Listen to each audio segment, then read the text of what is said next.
ว่าเราไม่รับผิดชอบต่อพระสัทธรรมพระเจ้าว่ายังไงก็คืออย่างนั้นนะก็ว่าอย่างนั้นแล้วก็ยืนยันหลักการตรงนั้นว่าเป็นความถูกต้องดีงามจะต้องมีความรู้ความสามารถในการชี้แจงอธิบายให้เกิดความเข้าใจให้ได้ประการต่อไปก็คือนำมาคิดมาเพ่งพินิจพิจารณาคิดบ่อยๆนึกบ่อยๆแล้วก็มีอะไรก็คิดเทียบเคียงมองจากมิติที่ปรากฏไปหาที่ไม่ปรากฏจากคล้ายคลึงไปหาแผกเพี้ยนจากเหมือนกันไปหาตรงกันข้ามอะไรต่ออะไรเนี่ยจากเหมือนกันไปหาเหมือนกันจากเหมือนกันไปหาตรงกันข้ามคิดจะเป็นระบบแบบกฎธรรมชาติเนี่ยนะฮะเราสังเกตตัวเหมือนกับกลางคืนกลางวันถ้าไม่มีไฟฟ้ามันก็มืดสนิทแต่สว่างในขณะเดียวกันเนี่ยมันใกล้รุ่งใกล้ค่ำเนี่ยมันไม่ถึงกับมืดไม่ถึงกับสว่างกับมุกกมัว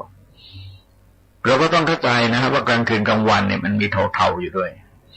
มันไม่ขาวล้วนๆด้วยดำล้วนๆแต่มันมีเทาๆอยู่ด้วยแต่เป็นการดำรงอยู่ในระยะสั้นๆเพราะจิตใจของคนเราจะมีลักษณะอย่างนั้นถ้าท่านผู้ฟังลองสังเกตดูนะว่าจิตมันจะเหนี่ยวไปทางกุศลทางอกุศลคล้ายๆกับสว่างกับมืดเนี่ยมากกว่า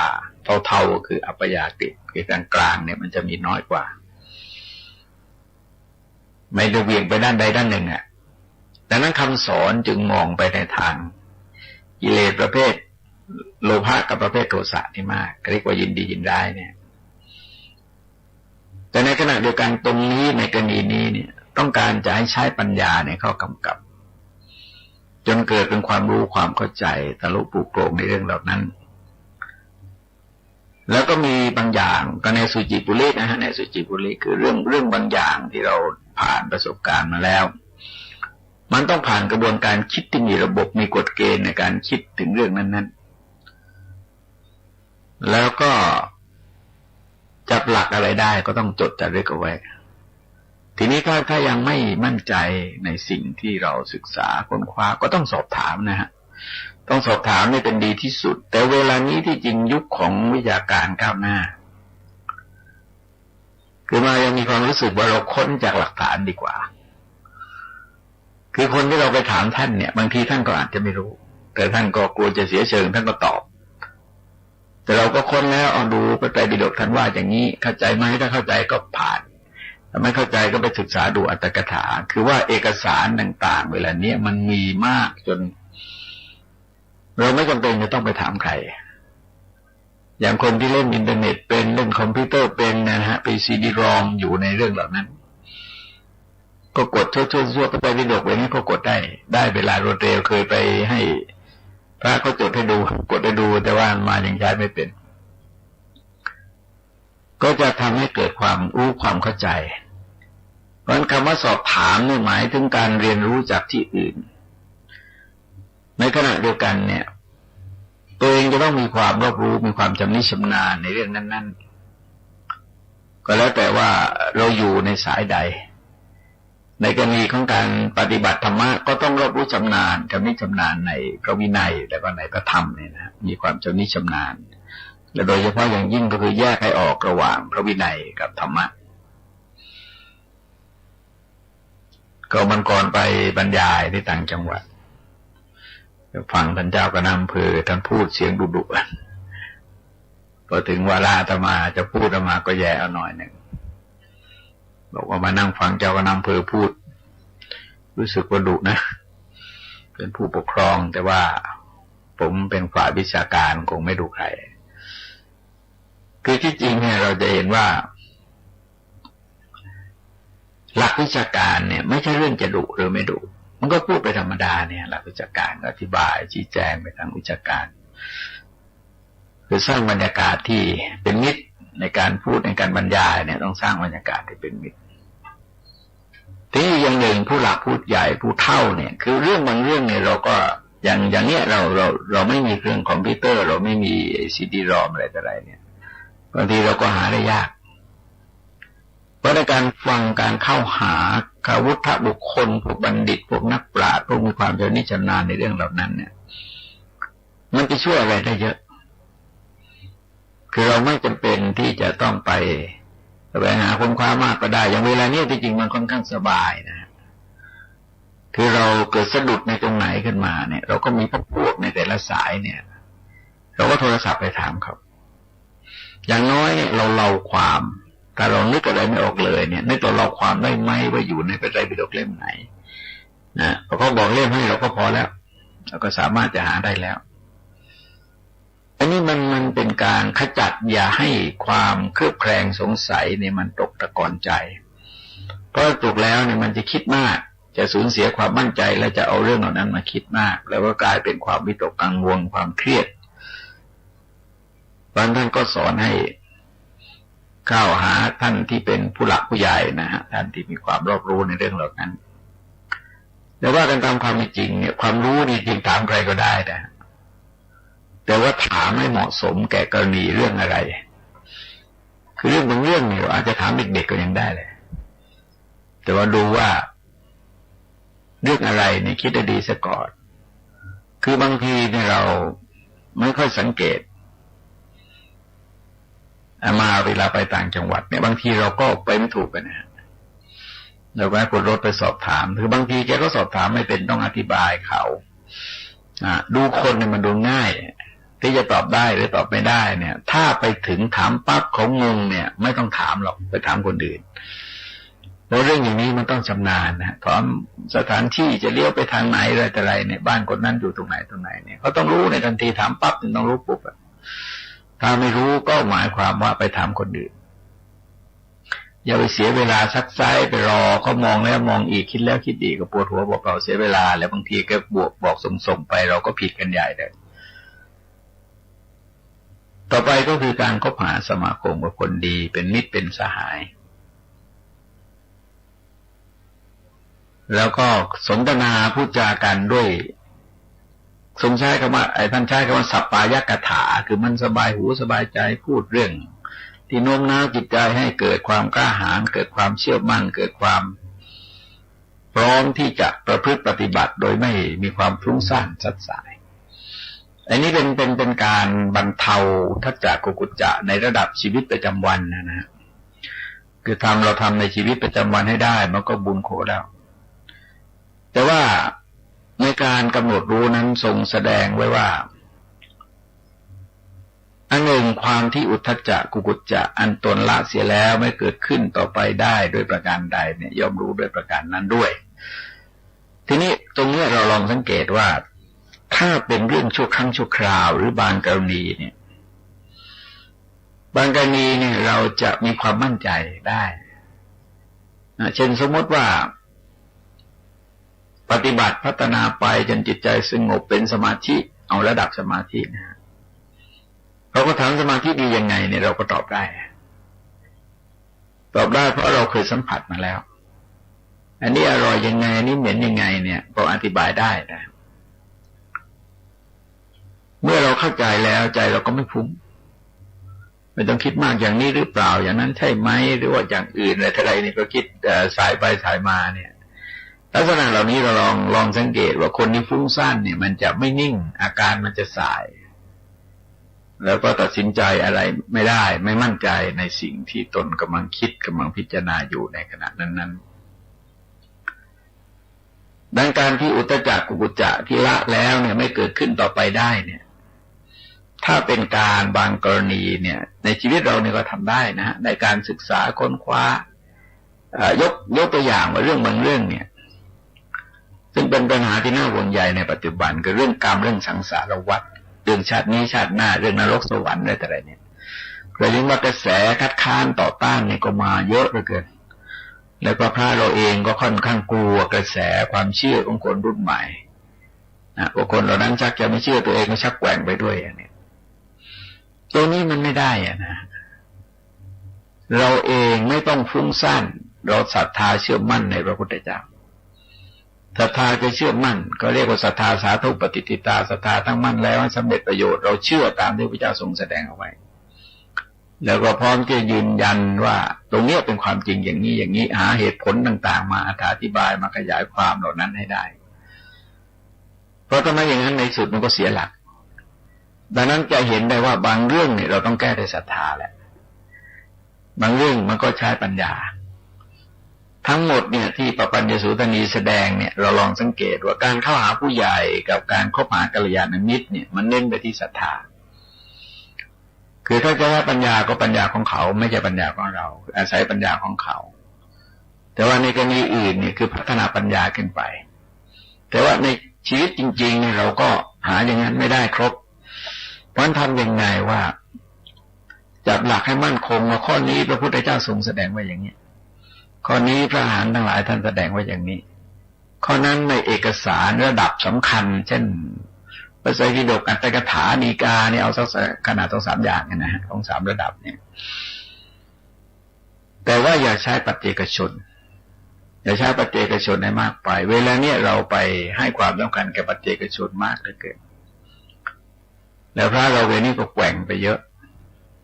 เรื่องบุญเรื่องบาปเรื่องนรกสวรรค์เรื่องชาตินี้ชาติหน้าโลกนี้โลกหน้าอะไรต่ออะไรนี่แกว่งไปเยอะเพราะว่าไม่ได้ศึกษาสำเนียกก็ยังชอบใจผู้ใหญ่ท่านหนึ่งพูดว่ารู้ก่อนเรียนนะผู้รู้ก่อนเรียนคือไม่ได้ศึกษาไม่ปฏิบัติไม่ได้ค้นคว้าไม่ได้ทดสอบอะไรนะแล้วก็ชอบแสดงวาทะโวหารเพื่อ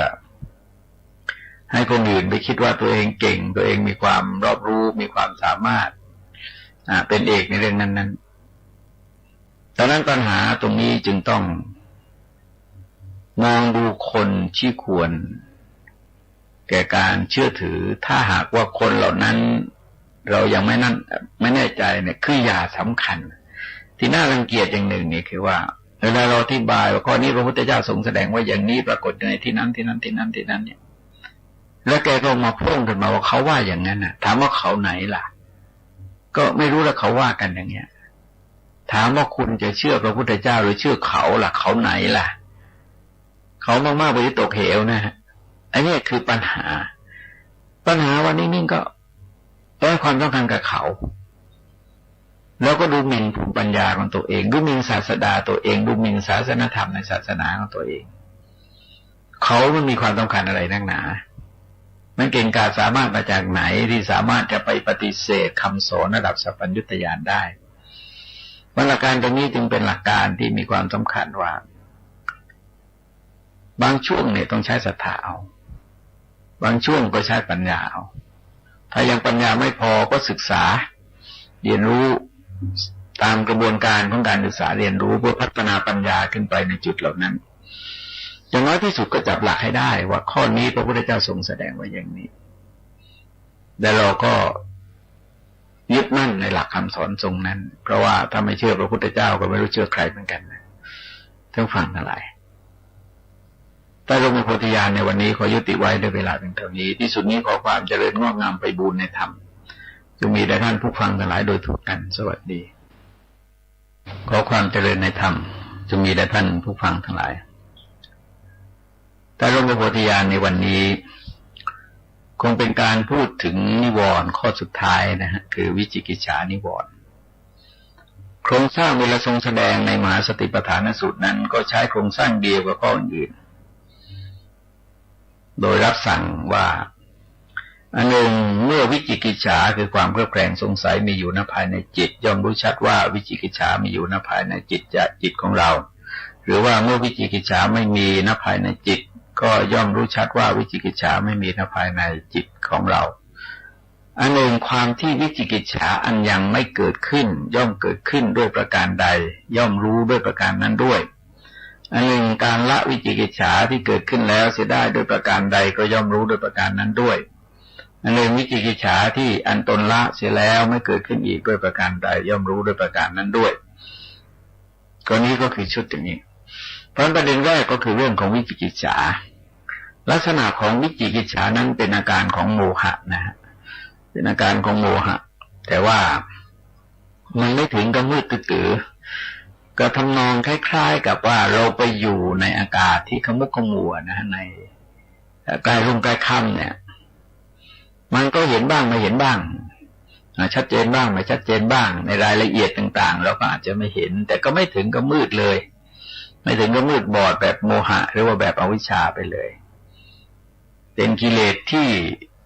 ก็จางขึ้นมาหน่อยนะฮะแต่ว่าเกิดขึ้นกลุ่มรุมใจไม่ถึงกับออกมาข้างนอก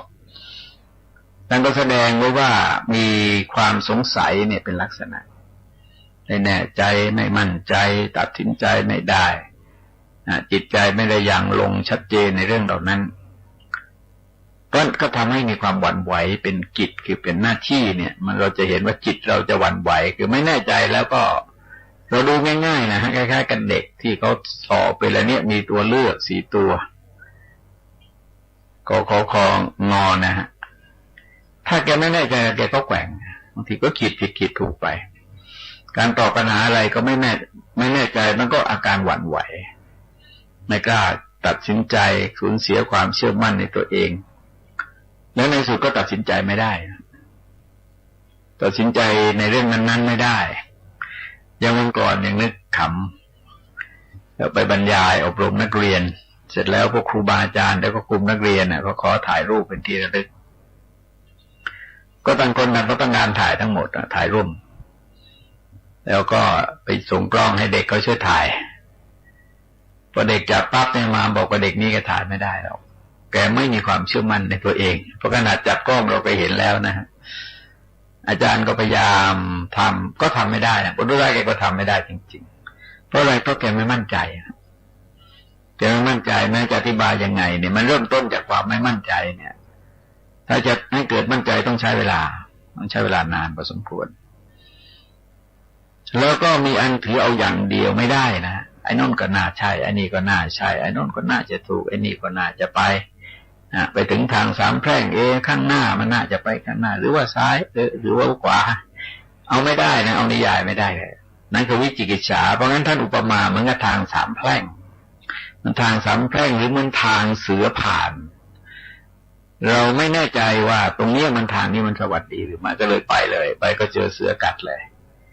ถามว่าพวกนี้มันเกิดที่ยังไม่เกิดมันเกิดขึ้นได้ด้วยอะไรมันเกิดขึ้นมาจากอโยนิโสมนสิการคือความคิดที่ไม่เป็นระบบไม่มีกฎมีเกณฑ์ในการคิดไม่มีหลักการในการคิดนะตัดสินวินิจฉัยไปตามอารมณ์ส่วนใหญ่ก็อารมณ์รักอารมณ์ชังอารมณ์โกรธอารมณ์กลัวอารมณ์ริษยาหึงหวงอะไรก็แล้วแต่แหละทีนี้มันแสดงอาการออกมาเนี่ยกลายเป็นอุปสรรคเลยทีนี้เพราะจะสงสัยในพระพุทธเจ้าสงสัยในพระธรรมสงสัยในพระสงฆ์สงสัยในใจสิกขา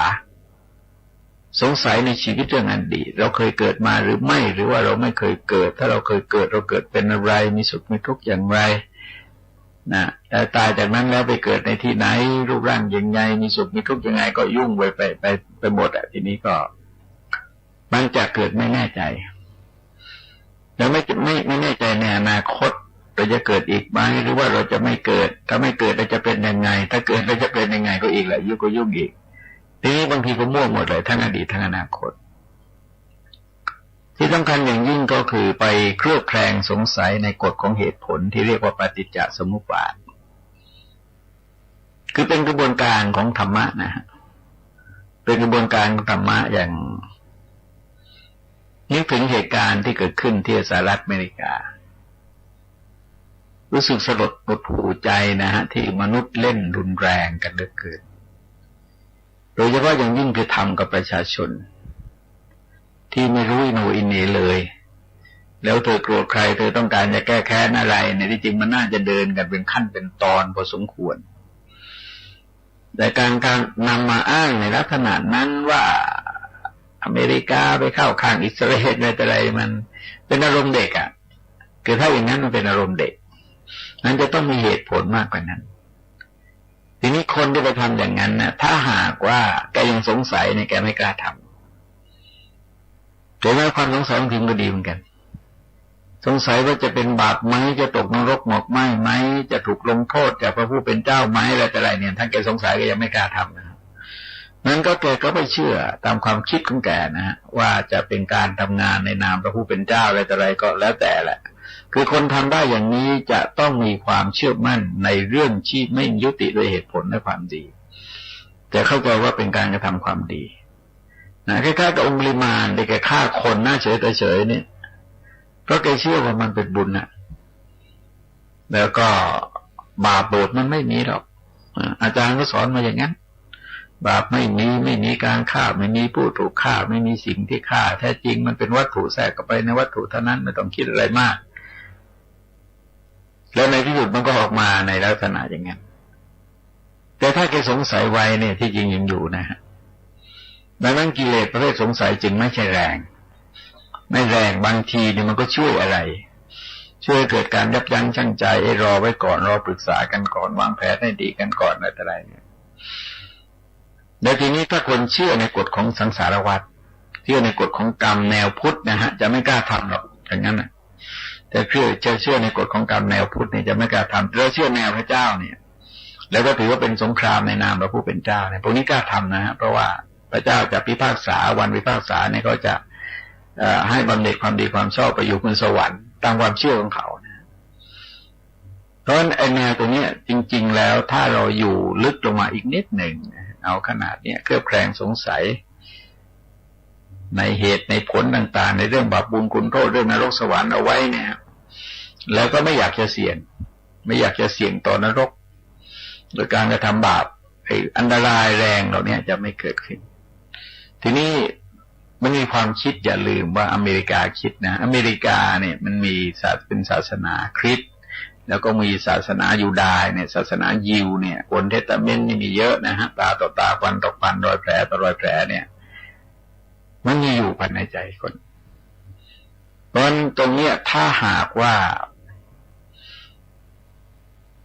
รู้จักยับยั้งชั่งใจรู้จักมีโยนิโสมนสิการในการคิดเป็นระบบเนี่ยมันอาจจะหยุดได้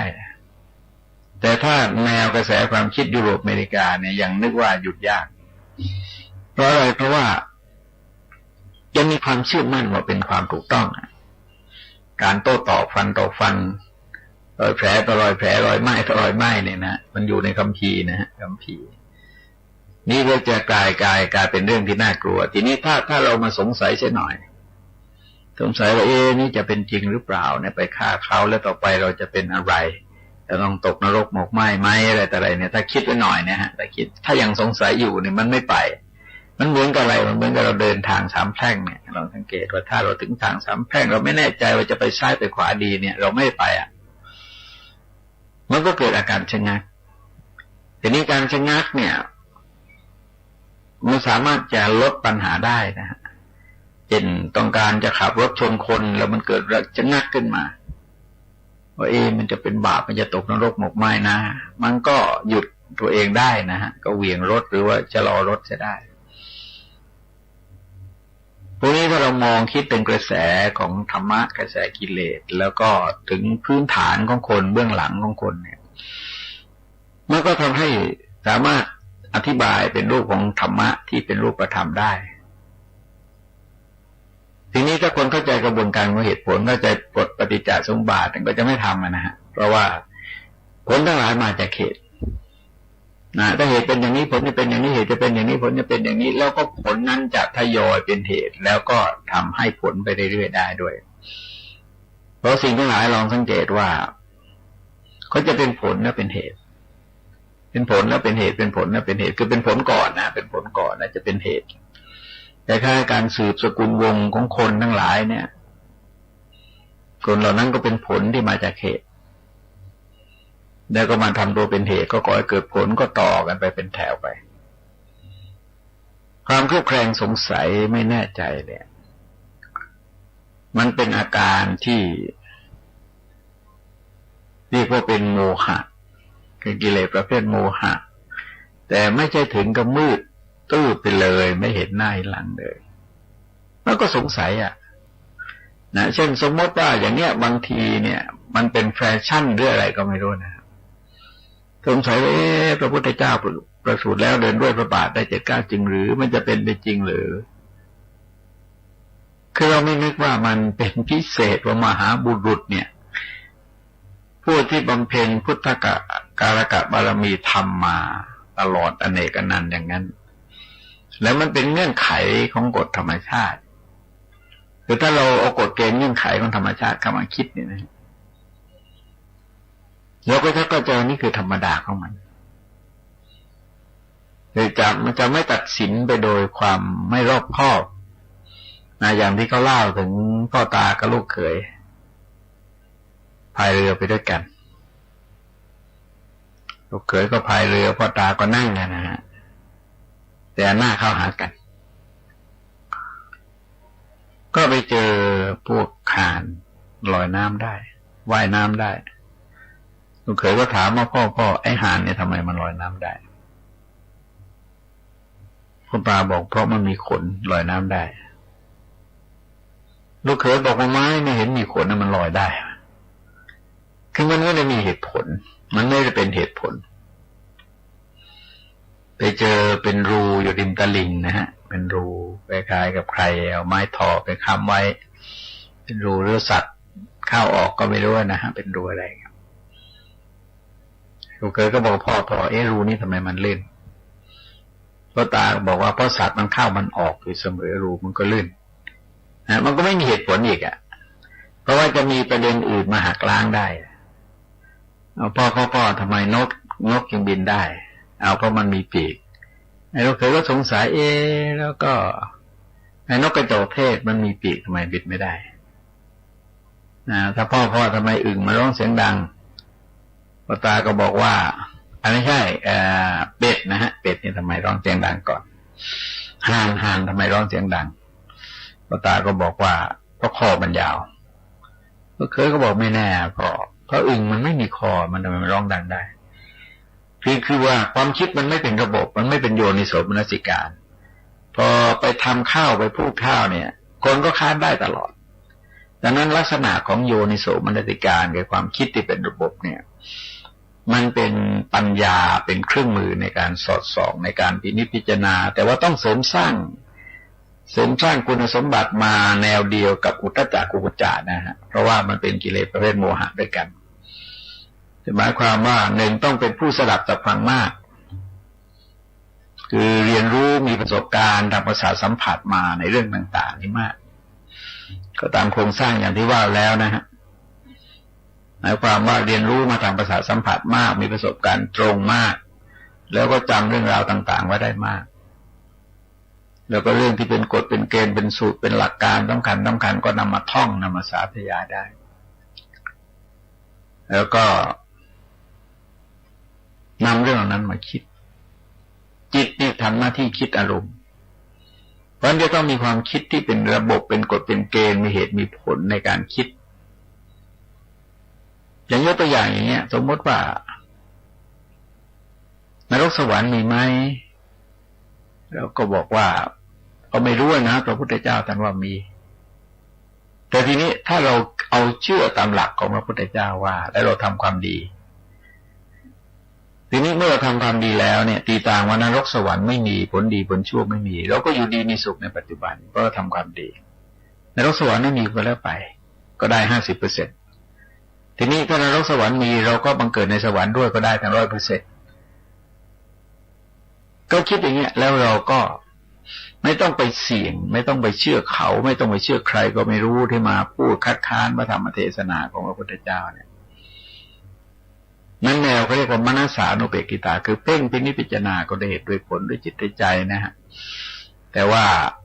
ที่ตรงกันข้ามจริงๆเนี่ยเขาเรียกโยนิโสมนสิการก็คือกันนะฮะก็คือปัญญาด้วยกันจนเกิดเป็นทิฏฐิยาสุปฏิปทาคือขบเจาะด้วยทิฏฐิคือความคิดเห็นของตนทีนี้เรื่องบางเรื่องเนี่ยมันก็มีความสลับซับซ้อนยากต่อการที่จะทำความเข้าใจก็อย่างที่บอกไว้ในวันก่อนแล้วบางทีในยุคสมัยปัจจุบันในยุคไอทีมันก็มีเครื่องไม้เครื่องมือเยอะแต่ว่าคนไทยก็บอกเปอร์เซ็นต์ที่ครอบครองเป็นเจ้าของคอมพิวเตอร์นี่มีไม่กี่เปอร์เซ็นต์นะคนเราส่วนใหญ่ยังต้องเข้าห้องสมุดยังต้องศึกษาค้นคว้ากับตำรับตำราต่างๆยังต้องอาศัยการซักถามการสอบถามกันอยู่เพราะฉะนั้นหลักที่ท่านวางไว้ในคัมภีร์ปปัญญสูตนีมันก็ยังมีความจำเป็นอยู่แม้จะเปลี่ยนแหล่งที่มาของข้อมูลข่าวสารก็ตามคือถ้าเราไปศึกษาจากอินเทอร์เน็ตไปศึกษาจากวิดีโอไปศึกษาจากคอมพิวเตอร์ต่างๆพวกซีดีรอมทั้งหลายที่เขาทำไว้เนี่ยมันก็สามารถจะแก้ข้องใจสงสัยเราได้เพราะเอกสารต่างๆเวลานี้มันมีเยอะเช่นว่าเขียนหนังสือสะกดการันไปยังไงไม่แน่ใจ นะเราก็มีพจนานุกรมมีอะไรต่ออะไรก็ค้นเอาอย่างหนังสือธรรมะยกตัวอย่างว่าหลักธรรมะเนี่ยคือก็จะกระจายแต่ว่ามีนักวิชาการศาสนาก็เอาไปทำมาเยอะเช่นพจนานุกรมของเจ้าคุณธรรมิฎกอะไรเนี่ยรวมธรรมรวมศัพท์หรือว่าคู่มือธรรมกถึกประมวลหัวใจธรรมกถึกหรือว่าพวกเรียกชื่อต่างๆเรียกชื่อครบธรรมเรียกชื่ออะไรแต่อะไรเนี่ยมีเยอะนะฮะเราก็จะแก้ความข้องใจสงสัยในเรื่องเหล่านั้นออกไปได้แต่หลักการที่ดีเนี่ยคือว่าอย่าปล่อยให้ความสงสัยมันคาใจอยู่พยายามที่จะหาคำตอบให้ได้ไม่ใช่ว่าปล่อยสะสมหมักหมมความเครือบแคลงสงสัยเอาไว้คือคนเราไม่มีใครจะรู้อะไรหมดหรอกแต่ว่าอะไรที่เราข้องใจเราสงสัยเราไม่แน่ใจเราค้นเราซักถามเราอ่านนะแล้วก็โดยเฉพาะอย่างยิ่งคือการซักถามเนี่ยเป็นวิถีทางสังคมอย่างหนึ่งเพราะว่าท่านที่มีความรู้ในเรื่องนั้นๆเนี่ยเช่นสมมติว่าถามเรื่องธรรมะเนี่ยส่วนมากก็จะตอบได้นะส่วนมากจะตอบได้นอกจากว่าเรื่องมันลึกซึ้งเกินไปหรือว่าต้องท่องจำมาบางทีเราก็ท่องได้แต่ว่าอาจจะลืมไปขาดไปสักหนึ่งข้อสองข้ออะไรต่ออะไรเนี่ยแต่ว่าถ้าถามถึงที่ไปที่มาถึงหลักธรรมเหล่านั้นใหญ่มากจนเกินไปนะฮะข้อไม่ต้องมากจนเกินไปก็สามารถจะตอบกันได้เพราะฉะนั้นถ้าเราไปหมั่นสอบถามอยู่สม่ำเสมอแต่ว่าคนเรานี่มันมีจุดอ่อนนะฮะคือคุยเรื่องอื่นก็คุยได้คุยเรื่องธรรมะมันคุยไม่ได้คือเป็นเรื่องแปลกว่ามันจะใช้อาการของโทสะออกไปมีการซักถามมีการซักค้านมีอะไรมีการโต้ตอบแล้วก็จะเกิดเป็นโทสะหรือแทนที่จะฟังเนี่ยแทนที่จะฟังให้เกิดความเข้าใจว่ามันก็อาจจะคิดอย่างนั้นก็ได้คือบางทีนี่เราคงไม่ต้องไปเอาลงตัวนะฮะเพราะว่าคำสอนเนี่ยมันเป็นมรรคนะฮะเป็นทางเหมือนกับเราจะไปที่ใดที่หนึ่งเนี่ยไม่จำเป็นจะต้องไปทางเดียวกันแต่ว่าเมื่อถึงจุดหมายปลายทางด้วยกันก็ถือว่าทุกคนก็มาถูกต้องด้วยกันคือบางทีเราก็ไปถกเถียงธรรมะจะกลายเป็นธรรมนวยไปคือแนวคำสอนในศาสนาอื่นเนี่ยเขาก็มีดีของเขาเหมือนกันแต่เขาไม่ดีเนี่ยเขาไม่สามารถจะรักษาองค์กรไม่ได้แล้วก็ให้คนเคารพนับถือเขาได้หรอกนะศาสนาแต่ละศาสนาก็มีความดีในส่วนตัวของเขาแต่ไม่ใช่ดีเท่ากันทุกกรณีนะและไม่ใช่ดีเหมือนกันเพียงแต่ว่าก็ดีถ้าอย่างนั้นก็ได้เขาก็พอใจอย่างนั้นก็เป็นเรื่องของเขาเราก็ต้องเคารพศรัทธาของเขาเขาพอใจที่จะเป็นอย่างนั้นก็ยินดีที่จะทำอย่างนั้นแล้วก็ต้องรับผิดชอบผลกรรมของเขาเองเพราะแนวนิวรณ์เหล่านี้แนวนิวรณ์ทั้ง5ประการเราลองสังเกตนะว่าที่นำมาขยายพิสดารแล้วก็ที่จริงบางจุดเนี่ยเราก็เจอมาแล้วแต่ว่าธรรมะนี่มันก็เป็นอย่างนั้นนะคือปริยายของธรรมะทรงแสดงว่ายังไงก็คือเอาอย่างนั้นแล้วในช่วงสุดท้ายเนี่ยจะทรงสรุปเหมือนกันนะฮะสรุปเหมือนกันว่าภิกษุย่อมพิจารณาเห็นธรรมในธรรมเป็นภายในบ้างย่อมพิจารณาเห็นธรรมในธรรมเป็นภายนอกบ้างก็อย่างที่บอกว่าธรรมภายในธรรมภายนอกเอาเฉพาะ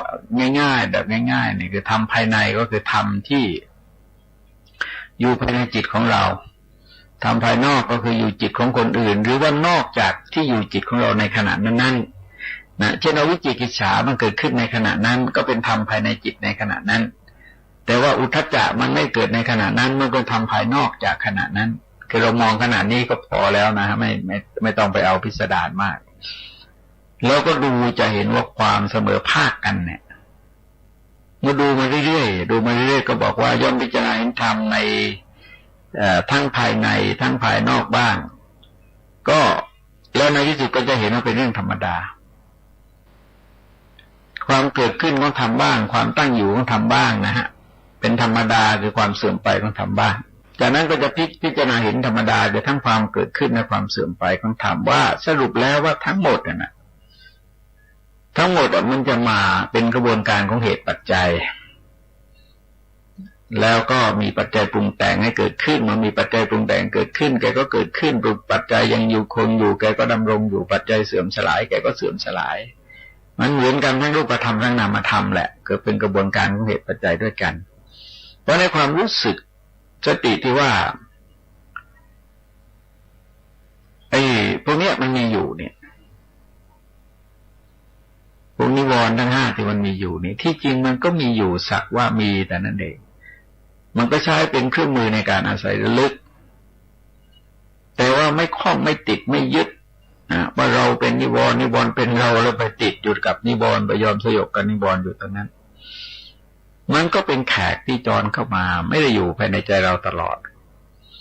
เมื่อจรเข้ามาเราก็มีท่าทีให้ชัดเจนต่อนิวรณ์ที่จรเข้ามาแล้วก็ในกรณีที่มันเป็นนิวรณ์ก็พยายามบรรเทาแล้วก็ในที่เป็นสาเหตุเนี่ยพยายามหลีกเว้นเสียในกรณีที่สามารถสงบได้ละได้บรรเทาได้นะฮะเพราะวิจิกิจฉาเนี่ยมันเหมือนกับน้ำที่มันขุ่นมากๆกันนะฮะขุ่นมากๆเราจะมองอะไรไม่ชัดน้ำเป็นโคลนตมนะฮะเป็นโคลนตมหรือทางที่วิบากทางที่ว่าบากเนี่ยเราจะมองอะไรไม่ชัดอุทธัจจะกุกุจจะเนี่ยมันมีลักษณะคล้ายๆกับน้ำขุ่น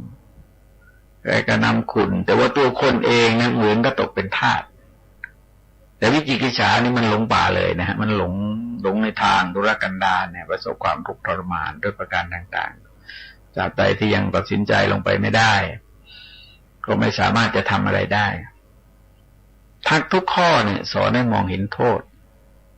แล้วก็เพียรพยายามบรรเทาลดละให้จางไปคลายไปบรรเทาไปนะฮะหรือว่าหมดสิ้นไปในบางจุดบางประเด็นก็จะเป็นการดีต้องฟังทั้งหลายแต่หลวงพ่อพุทธญาณในวันนี้ขอยุติไว้ด้วยเวลาเพียงเท่านี้ที่สุดนี้ขอความเจริญงอกงามไปบูรณนธรรมจะมีแด่ท่านผู้ฟังทั้งหลายโดยทั่วกันสวัสดีขอความเจริญในธรรมจะมีแด่ท่านผู้ฟังทั้งหลายแต่หลวงพ่อโพธิญาณกำลังนำเสนอสัมมาสติคือการตั้งสติระลึกในทางที่ชอบมาถึงช่วงที่เรียกว่าขันธปภะคือหมวดที่ว่าด้วยขันธ์ทั้งห้าประการคือในแง่ของความเป็นจริงถ้าเรามองตัวตนของเราที่จะมีการสมมติบัญญัติขึ้นก็จะพบว่ามันก็คือกองของขันธ์ทั้งห้าประการนั่นเองที่ทรงใช้คำเต็มที่ว่ารูปขันธ์คือกองแห่งรูปเวทนาขันธ์คือกองแห่งเวทนาสัญญาขันธ์คือกองแห่งสัญญาสังขารขันธ์ก็คือกองแห่งสังขารวิญญาณขันธ์ก็คือกองแห่งวิญญาณ ในมหาสติปัฏฐานสูตรนั้นทรงสอนให้มองขันธ์ห้าแต่ละข้อก็ใน 3-4 ช่วงด้วยกันในข้อความว่าทุกกรภิกษุทั้งหลายข้ออื่นยังมีอยู่อีกภิกษุย่อมพิจารณาเห็นธรรมในธรรมคืออุปาทานขันธ์ห้าทุกกรภิกษุทั้งหลายก็อย่างไรภิกษุย่อมพิจารณาเห็นธรรมในธรรมคืออุปาทานขันธ์ห้าทุกกรภิกษุทั้งหลายภิกษุในธรรมวินัยนี้ย่อมพิจารณาเห็นดังนี้ว่าอิดังรูปังอย่างนี้รูปอย่างนี้ความเกิดขึ้นของรูปอย่างนี้ความดับไปของรูปก็แสดงไว้มอง3 ตอนรูปก็คือรูปที่ได้กล่าวไว้ในวันก่อนที่กล่าวโดยสรุปก็คือชีวิตแต่ละชีวิตที่ประกอบด้วยดินน้ำลมไฟอากาศแล้วก็วิญญาณพอกล่าวโดยการแยกย่อยมันก็อาจจะแยกเป็นธาตุ6ธาตุ4แยกเป็นธาตุ4แยกเป็นธาตุ5แยกเป็นธาตุ6ก็ได้แยกเป็นธาตุ4ก็คือดินน้ำลมไฟ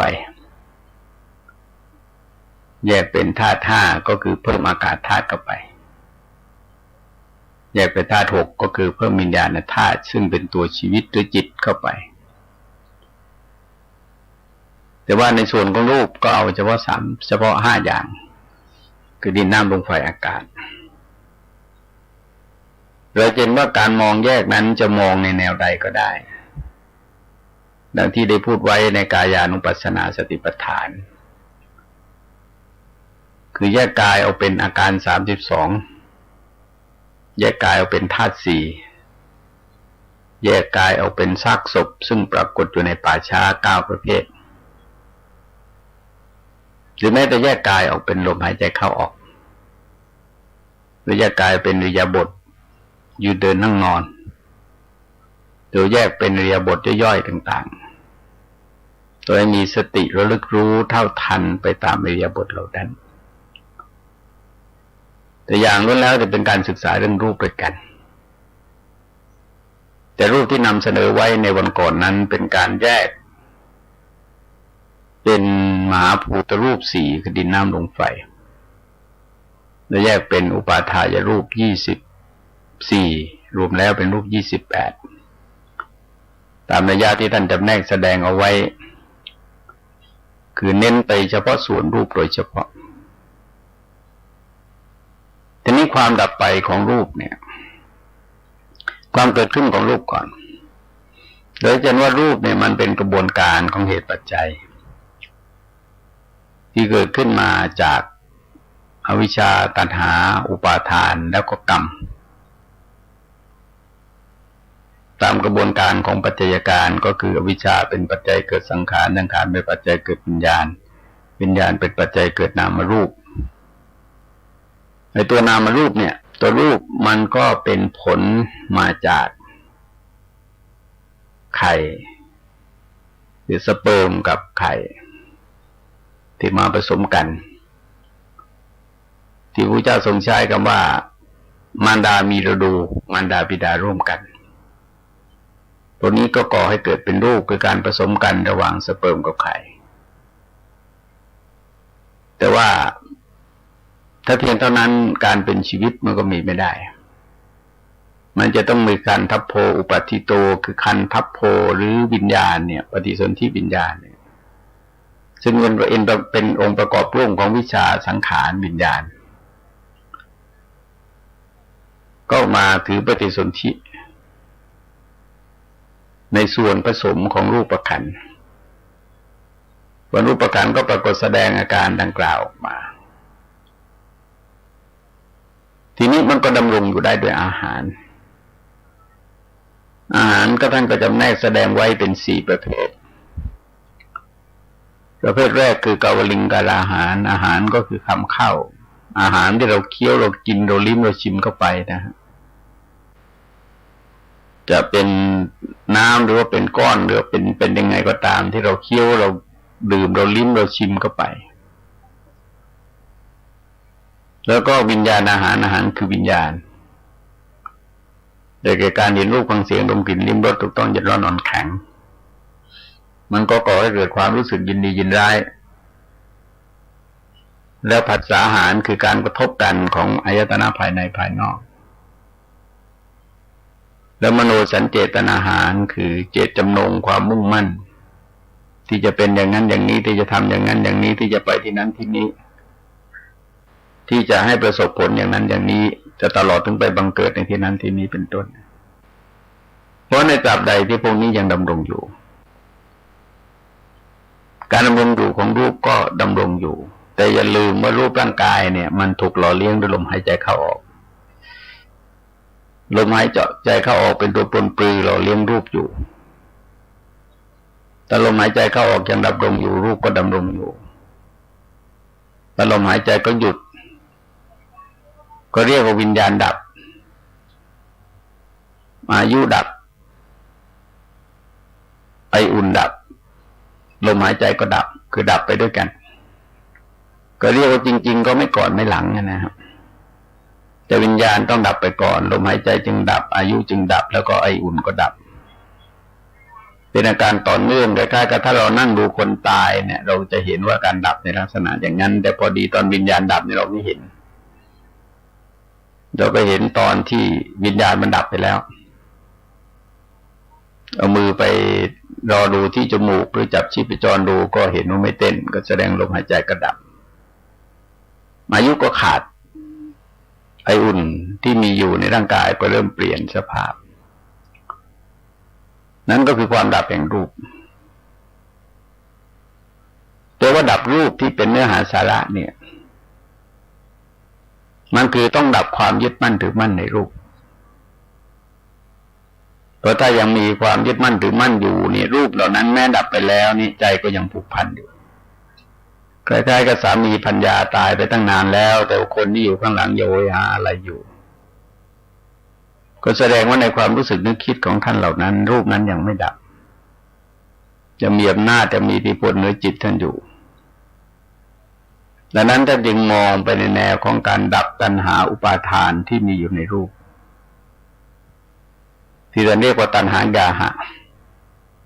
คือความยึดถือโดยอำนาจของตัณหาว่ารูปนั้นเป็นของเรารูปนั้นเป็นเราหรือเราเป็นรูปนั้นเป็นตัวเป็นตนของเราหมายความว่าถอนความรู้สึกอย่างนั้นออกมาถอนตัณหาออกมาจากรูปก็คงเป็นรูปไปนะถอนตัณหาออกมาจากเวทนาสัญญาสังขารวิญญาณถอนมานะออกมาจากขันธ์ห้าถอนทิฏฐิออกมาจากขันธ์ห้าขันธ์ห้าก็คงเป็นขันธ์ห้าอยู่การแตกดับมันเป็นไปตามเหตุตามปัจจัยของมันแต่ว่าถ้าเรายังยึดถืออยู่เนี่ยชื่อว่าไม่ดับจริงเพราะว่าจิตใจยังโหยหายังอะไรยังคิดถึงกันเองหาอยู่อย่างที่โลกกนิษฐ์ก็บอกว่ารักกันอยู่ขอบฟ้าเขาเขียวเสมออยู่หอแห่งเดียวร่วมห้องจังกันบ่แลเหลียวตาต่อกันนาเหมือนขอบฟ้ามาป้องป่าไม้มาบังใจมันยังไม่ยอมแม้ว่ารูปนั้นจะดับไปแล้วจะอยู่ห่างไกลยังคนเราซีกโลกเช่นญาติพี่น้องเราอยู่สหรัฐอเมริกาในคนละซีกโลกกันแต่ว่าจิตใจก็ยังโหยหาอะไรยังคิดถึงกันหนึ่งหากันอยู่ยังโทรศัพท์ติดต่อสื่อสารกันได้อยู่วันการดับของรูปจึงขึ้นอยู่กับการดับตัณหาอุปาทานแล้วเมื่อดับแล้วเนี่ยแม้รูปยังมีอยู่ก็ไม่ยึดมั่นถือมั่นในรูปเหล่านั้นแต่พอรูปดับเนี่ยเป็นการดับอย่างสิ้นเชิงโดยการที่ใจคนไม่ยึดมั่นถือมั่นอยู่ในรูปได้เนี่ยก็แสดงว่ามันได้ทำลายอวิชชาออกไปจากจิตใจแล้วไม่มีความรู้สึกว่ารูปของเราหรือเราเป็นรูปหรือรูปเป็นตัวเป็นตนของเราการดับอย่างสิ้นเชิงก็คือการดับของพระอริยเจ้าทั้งหลายที่ดับตัณหาอุปาทานเพราะตราบใดตัณหาอุปาทานยังมีอยู่เนี่ยรูปนี้ดับมันไปถือรูปอื่นรูปนี้ดับไปถือรูปอื่นรูปนี้ดับไปถือรูปอื่นมันสร้างรูปได้นะฮะอวิชชาเป็นปัจจัยเกิดสังขารสังขารเป็นปัจจัยเกิดวิญญาณวิญญาณเป็นปัจจัยเกิดนามรูปเนี่ยพวกนี้มันตามไปสร้างรูปอื่นได้ก็กลายเป็นภพเป็นชาติเป็นสังสารวัฏที่มีการเวียนว่ายตายเกิดอยู่จนหาจุดจบไม่ได้ในข้อต่อไปก็สอนที่เวทนาโดยโครงสร้างเดิมนะฮะโครงสร้างเดิมคือใช้3ประโยคเวทนาอิดังเวทนาอิติเวทนานะฮะอย่างนี้เวทนานั้นแปลว่าความสวยอารมณ์ก็ที่จริงก็คือจิตทำหน้าที่เคี้ยวกินอารมณ์นั่นเองแต่ว่าตรงนี้ท่านแปลท่านใช้ราชาศัพท์ท่านแปลกันมาตั้งแต่โบราณนะฮะว่าจิตสวยอารมณ์แต่ที่จริงจิตก็เคี้ยวกินอารมณ์ออกมาเป็นสุขเป็นทุกข์ไม่ทุกข์ไม่สุขได้ออกมาเป็นเวทนา5ก็ได้เป็นเวทนา6ก็ได้เวทนา9ก็ได้18ก็ได้นะฮะ32ก็ได้จนถึงเวทนา108แต่เวทนานี้มันเกิดขึ้นมาจากอะไรจากอายตนะภายในภายนอกมาประจุกันคือตาเห็นรูปหูฟังเสียงจมูกดมกลิ่นลิ้นลิ้มรสกายถูกต้องเย็นร้อนนอนแข็ง ใจเหนียวนึกถึงอารมณ์ทั้งหลายมันก่อให้เกิดสิ่งที่เราเรียกวิญญาณที่อาศัยอายตนะภายในอายตนะภายนอกวิญญาณเนี่ยมันกลายเป็นสัมผัสคือการกระทบกันของอายตนะภายในภายนอกวิญญาณสัมผัสก็การกระทบกันจักขุสัมผัสโสตสัมผัสคือสัมผัสทางตาทางหูทางจมูกทางลิ้นทางกายและก็ทางใจถ้ามันสัมผัสอะไรสัมผัสรูปเวทนาสัญญาสังขารวิญญาณมันก็ปนอยู่ตรงนี้นะฮะเราก็มีแค่6อย่างเท่านั้นเองแต่6อย่างนี้ก็ยุ่งน่าดูนะฮะ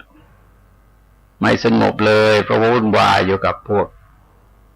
อายตนะภายในภายนอกเนี่ยทีนี้เมื่อเกิดสัมผัสแล้วต่อมาก็เกิดเวทนาคือใจจะไปกำหนดอารมณ์ถ้าฟังลองสังเกตว่าสิ่งที่เราสัมผัสครั้งแรกเนี่ยเราจะมีอวิชชาคือเราจะไม่รู้จึงต้องเกิดความยินดียินร้ายเมื่อเกิดความยินดียินร้ายก็ไม่มีสุขมีทุกข์อะไรแต่พอถึงจุดหนึ่งเนี่ยมีการศึกษาเรียนรู้มีการสะสมข้อมูลมีความเข้าใจในสิ่งนั้นมากยิ่งขึ้นในสุดมันก็เกิดเป็นความรู้ขึ้นพอรู้แล้วนี่จะจำเอาไว้ทั้งส่วนดีและส่วนไม่ดีของสิ่งเหล่านั้น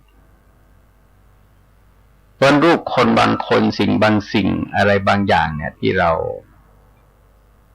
เคยสัมผัสมาเคยจำมาพอเห็นคนบางคนในบางทีเราดีใจมากๆวิ่งก็ไปหาเลยเห็นคนบางคนเนี่ยเห็นปั๊บเราไม่ชอบปุ๊บทันทีเลยแล้วก็บางทีก็วิ่งเข้าใส่เหมือนกันก็วิ่งก็ไปชกต่อยกันอย่างศัตรูคู่อาฆาตกันเนี่ยพอเห็นก็วิ่งรี่ก็ต่อสู้กันนั่นก็แสดงว่ามันเกิดจากเวทนากับสัญญาคือความจำความดีของคนเหล่านั้นเอาไว้จำความชั่วของคนเหล่านั้นเอาไว้เราเคยสัมผัสความดีความชั่วของคนเหล่านั้นจนเกิดเป็นสุขเป็นทุกข์ขึ้นมาทั้งหมดมันก็จำไว้ภายในใจตรงนี้เขาเรียกว่าใจมันไปจำอารมณ์มันก่อนไปอภิปรายเชิงวิชาการกับข้าราชการผู้ชั้นผู้ใหญ่ที่กระทรวงศึกษาธิการกับกพ.นะฮะที่เมืองนนท์ก็ไปตั้งข้อสังเกตแต่ก็ฟังตัวผู้ฟังเป็นผู้ระดับผู้อำนวยการการศึกษาสปช.ก็บอกเขาว่าเวลาเนี้ยเรากำลังถกเถียงเรื่องเด็กท่องไม่ท่องจำไม่จำเนี่ยแล้วก็มีการต่อต้านความจำคือเด็กคิดเป็นทำเป็นแก้ปัญหาเป็นแต่ไม่มีจำเนี่ยถามว่าทำได้หรือเปล่าเราก็ยกตัวอย่างอะไรให้เขาฟังหลายประเด็นพอถึงจังหวะที่รองปลัดกระทรวงศึกษาธิการท่านจะพูดท่านก็เห็นด้วยนะฮะว่าต้องจำต้องมีสุจิปุริมันเป็นเรื่องธรรมดานะฮะถ้าเราไม่จำเราก็คิดไม่ได้เพราะฉะนั้นสัญญาขันธ์เนี่ยคือการศึกษาที่จริงมันเกินคือการพัฒนาขันธ์ทั้ง5ไอ้หน่วยความจำเราไม่ได้ใช้ให้เกิดประโยชน์มันจะมีผลในการศึกษาเราเรียนได้ยังไงผลจากอาการตรงนี้ทำให้เวทนามันออกมาเนี่ยออกมาจากเราจำนะฮะถ้าเราไม่จำไว้เนี่ยเวทนามันก็ไม่เกิดเป็นสุขเป็นทุกข์เป็นทุกข์กับมันสุขหรอกสิ่งที่เป็นทุกข์เป็นสุขนั้นสิ่งที่เราต้องสัมผัสมาแล้วซ้ำซากก็ได้เห็นจนจำได้นะฮะได้ยินเสียงก็นึกได้เลยแล้วความรู้สึกจำเนี่ยมันจะปลุกกระแสความคิดเดิมซึ่งเราเคยรับสุขรับทุกข์จากคนเหล่านี้มาเราก็จำหมดจำตัวรูปร่างหน้าตาบุคลิกกรรมดีความชั่วของบุคคลเหล่านั้นก็จำไว้หมดมันก็กลายเป็นสุขเป็นทุกข์กับเวทนาเวทนาเหล่านี้เราจำแนกไปตามประสาทสัมผัสนะฮะจะแนกไปตามประสาทสัมผัสก็เรียกว่าเป็น6เรียกเต็มที่นะเรียกเต็มที่ว่าจักษุสัมผัสสชาเวทนาความเสวยอารมณ์เพราะจักษุสัมผัสเป็นปัจจัยโสตสัมผัสสชาเวทนาความเสวยอารมณ์เพราะโสตสัมผัสเป็นปัจจัยฆานะสัมผัสสชาเวทนาความเสวยอารมณ์เพราะฆานะสัมผัสเป็นปัจจัยชิวหาสัมผัสสชาเวทนาความเสวยอารมณ์เพราะชิวหาสัมผัสเป็นปัจจัยแล้วก็มโนสัมผัสสชาเวทนาความเสวยอารมณ์เพราะจิตสัมผัสธรรมารมณ์เป็นปัจจัยมันก็เราก็รู้สึกเป็นสุขเป็นทุกข์ไปตามที่เรากำหนดนะฮะ คือการที่เป็นสุขเป็นทุกข์มันอยู่ที่มันเหมือนกับอร่อยไม่อร่อยหอมไม่หอมเหม็นไม่เหม็นเนี่ยมันก็อยู่ที่ความรู้สึกของเราเราจะกำหนดมันยังไงเป็นไปตามความชอบใจของเราทีนี้ความดับของเวทนาเนี่ยเราจะเห็นว่าเวทนาที่จริงมันเกิดดับเกิดดับมันเป็นสุขเป็นทุกข์ไม่ทุกข์ไม่สุขมันก็ปุ่นหมุนวนกันไปเรื่อยๆเกิดดับกันไปต่อเนื่องนั้นไม่มีเวทนาอะไรยั่งยืนถาวรคงที่ไม่แปรผันยามใดที่เกิดสุขเวทนายามนั้นก็ไม่เกิดทุกขเวทนายามใดที่เกิดทุกขเวทนายามนั้นไม่เกิดสุขเวทนายามใดที่เกิดอทุกขมสุขเวทนายามนั้นก็ไม่ใช่ทุกข์ไม่ใช่สุขเวทนาทีนี้การจะดับเวทนาประการหนึ่งเนี่ยคือเราอย่าไปยึดมั่นถือมั่นมันอย่ารู้สึกว่าเวทนานี่เป็นเราหรือเรากำลังเสวยเวทนาหรือเวทนาเป็นของเราหรือเราเป็นของเวทนาอย่าไปคิดมันก็สักแต่ว่าเวทนานะมันก็ปวดก็ปวดมันไม่ใช่ปวดคนเดียวแต่เรานี่นะคนอื่นก็ปวดด้วยสบายมันก็สักแต่ว่าสบายนะประเดี๋ยวมันก็ไม่สบายเราก็ไม่ยึดมั่นถือมั่นมัน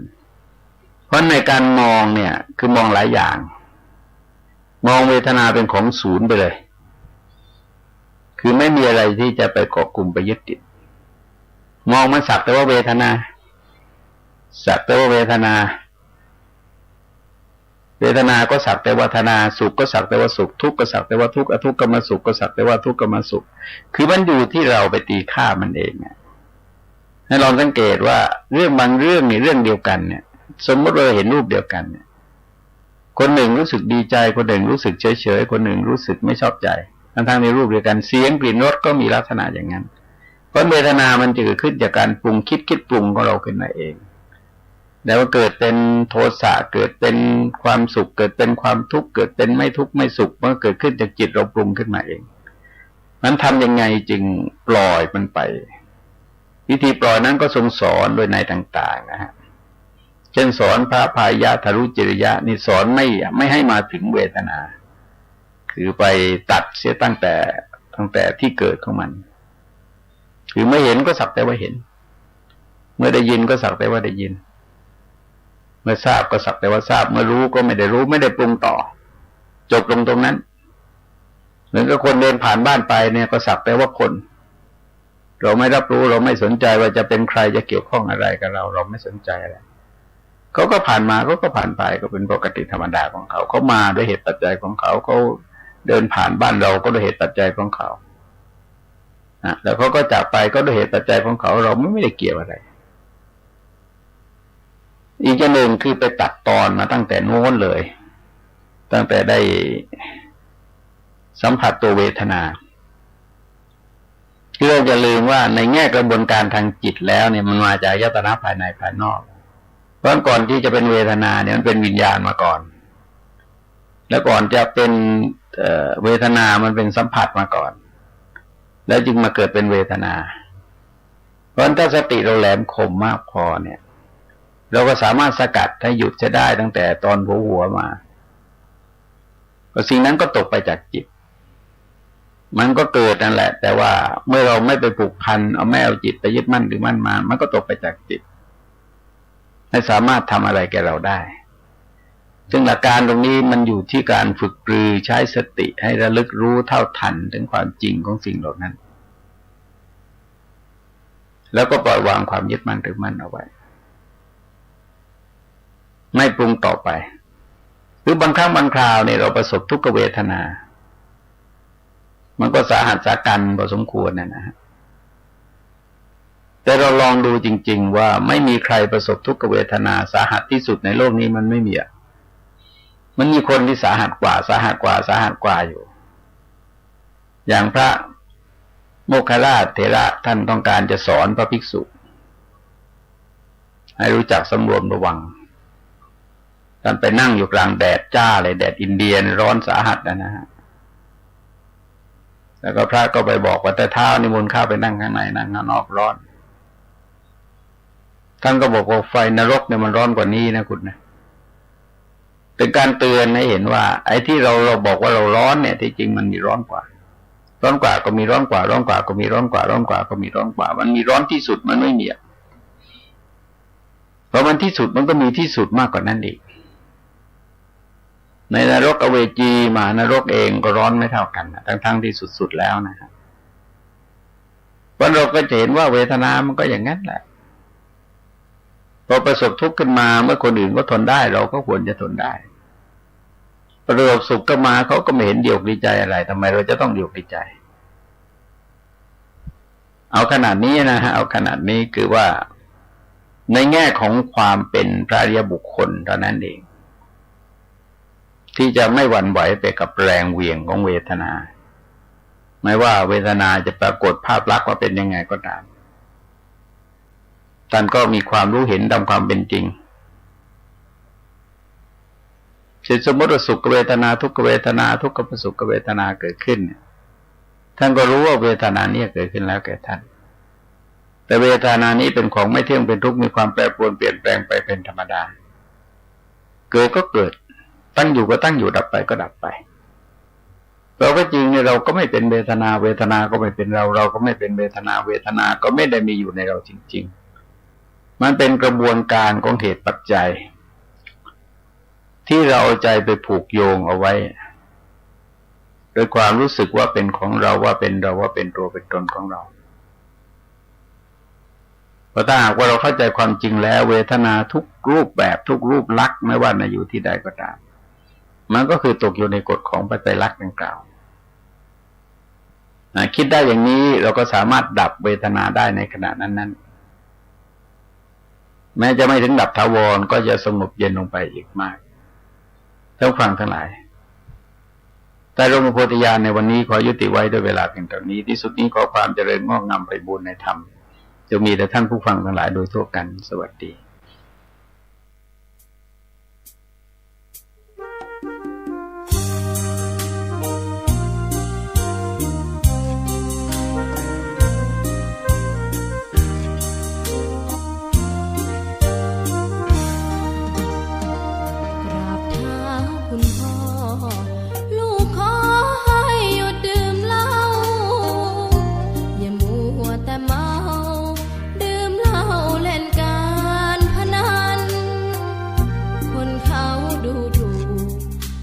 พ่อขี้เกียจทำงานชาวบ้านรังเกียจเดียฉันต่างประจานคุณพ่อสิ้นดีสงสารคุณแม่ลำบากแท้หาเงินมาให้ได้มาเท่าใดพ่อใช้จนหมดไม่มีขัดสนจนยากลำบากคนแค้นเต็มทีอนาคตของลูกริบหรี่ความหวังที่มีมืดมนพ่อดื่มสุราเหมือนกินน้ำตาของแม่พ่อจ๋าฐานะเราแย่หากไม่แก้ความจนแม่เตือนพ่อด่าตบตีแม่ช้ำระกำมองมนซ้ำถูกคนเขานินทากราบเท้าคุณพ่อลูกขอให้หยุดดื่มเหล้าหากมัวแต่เมาคนเขาย้ำหมิ่นเรื่อยมากลับตัวเสียใหม่กลับใจ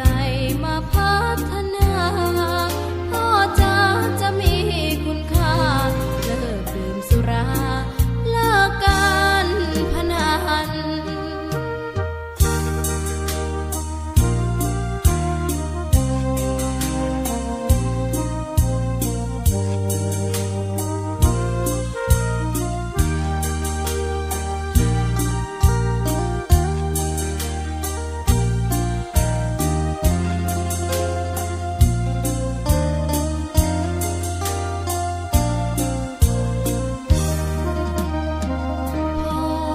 ดื่มสุราเหมือนกินน้ำตาของแม่พ่อจ๋าฐานะเราแย่หากไม่แก้ความจนแม่เตือนพ่อด่าตบตีแม่เสียจนชอกช้ำ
ดีที่สุดได้เกิดในพุทธศาสนาเรามีองค์พระสัมมาเป็นศาสดาแห่งการหลุดพ้นเวียนว่ายตายเกิดภพภูมิกำเนิดเกิดกายวกวนเป็นเดรัจฉานเปรตคนตามจิตกุศลบาปบุญที่ทำไม่กลับมาเกิดเป็นธรรมประเสริฐพระพุทธเจ้าทรงตรัสสรู้สอนเราให้เข้าใจในผลของกรรมกรรมดีหรือชั่วพึงรู้ตัวก่อนการกระทำบันทึกรหัสความจำวัดผลกรรมที่เจตนาต้องการหลุดพ้นหวังวนของกฎแห่งกรรมตั้งใจศึกษาหลักธรรมคำสอนขององค์สัมมาสำคัญที่สุดหัวใจชาวพุทธคือความศรัทธาศีลสมาธิปัญญาเกิดเวทนาวัฏสงสารพ้นทุกข์ไม่ยากหากมันฝึกจิตกายใจเห็นโลภโกรธหลงคือภัยมาสนใจสร้างบุญให้ทานสวดมนต์ไหว้พระเพียรภาวนาเข้ากรรมฐานตามองค์สัมโพธิญาณเห็นทางนิพพานพ้นภัย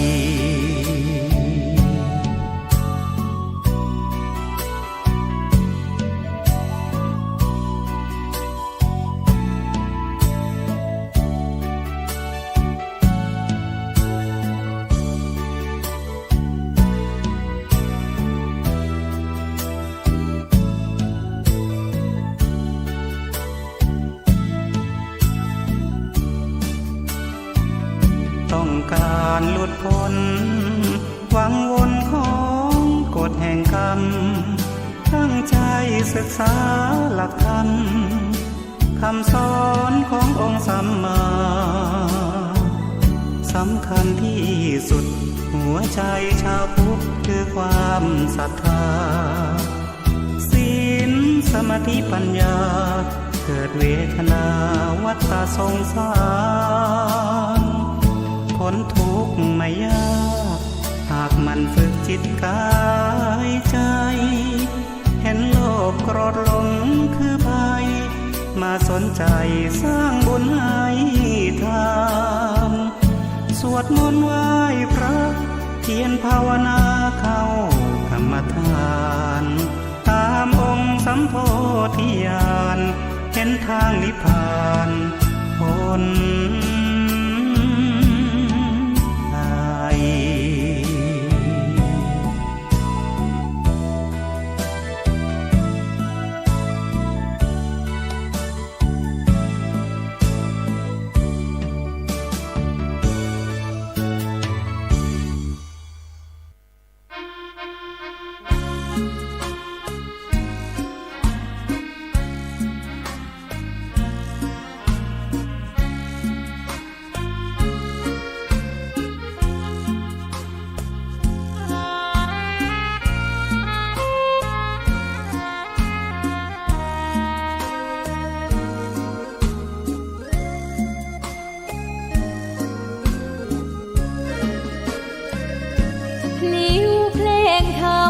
ถูกถ้อยคำเข้าถึงจิตใจ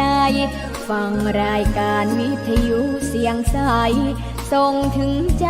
ไปสู่ปลายนาสารธรรมน้อมนำมองพระศาสดาบอกผู้คนทั่วลาหันมาเข้าวัดฟังธรรมคลื่นเสียงนี้เป็นคลื่นธรรมะจากใจส่งถึงบ้านไกลบ้านไกลฟังได้สุขใจล้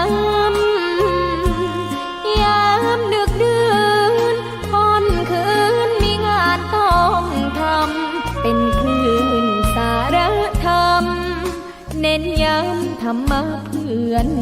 ใจ เสียงคลื่นธรรมบอกหลักธรรมให้คลายความเหงาฟังเสียงธรรมะเบาเบาบอกเล่าถึงคนบ้านไกลสื่อธรรมะบอกลดละละวางด้วยใจสื่อไปถึงสวงในเข้าใจหลักธรรมหลักดีพลิ้วเพลงธรรมผูกสัมพันธ์จิตใจร่าเริงฟังสาระธรรมะบันเทิงรื่นเริงในชีวิตยามวันว่างเดินทางไปเยี่ยมสถานีนัดพบกันน้องพี่วันนี้วันดีวันเสาร์สวดมนต์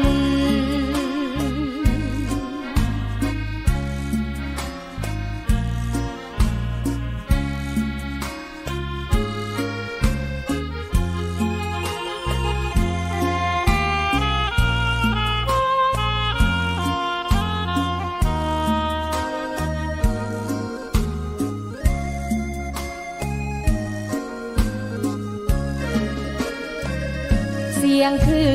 นธรรมบอกหลักธรรมให้คลายความเหงาฟังเสียงธรรมะเบาเบาบอกเล่าถึงคนบ้านไกลสื่อธรรมะ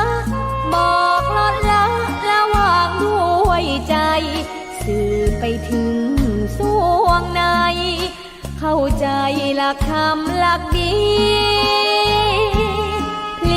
เพลงธรรมผูกสัมพันธ์จิตใจร่าเริงฟังสาระธรรมะบันเทิ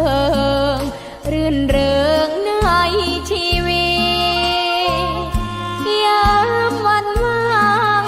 เดินทางไปเยี่ยมสถานีนัดพบกันน้องพี่วันนี้วันดีวันเสาร์สวดมนต์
เจ้า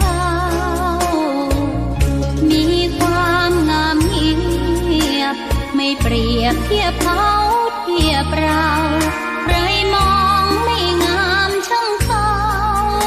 แต่เจ้าก็คือดอกบัวด้วยความสัตย์ซื่อยึดถือความดีเป็นหลักใครรักไม่รักก็ไม่จมปลักมองมัวเมื่อโผล่พ้นน้ำก็เห็นความงามในตัวไม่ยึดติดในตมชั่วขอเป็นดอกบัวดอกดีใครไม่มองว่าบัวงามเด่นแต่บัวก็เป็นดอกบัวทุกวันอย่างนี้ไม่อยากเด่นดังแต่มุ่งหวังในทางเด่นดีเกิดมาเพื่อสร้างบารมีถวายชี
ใจดิ้นรนว่ายเวียนวังวนบนทางกิเลสตัณหาสุขทุกข์ลุกเคล้าเราร้อนเริงรื่นหัวเราะเดียวน้ำตาชื่นลุ่มหลงเมามึนกอดโลกมายาเหมือนคนใจมืดถึงแสงแห่งธรรมส่องมาไม่หันแลนำพาสบตาพระธรรมบ้างเลยพบธรรมนำสุขสร้างทุกข์สิ้นภัยให้แสงพระธรรมส่องใจไล่ความมืดเถิดเพื่อนเอ๋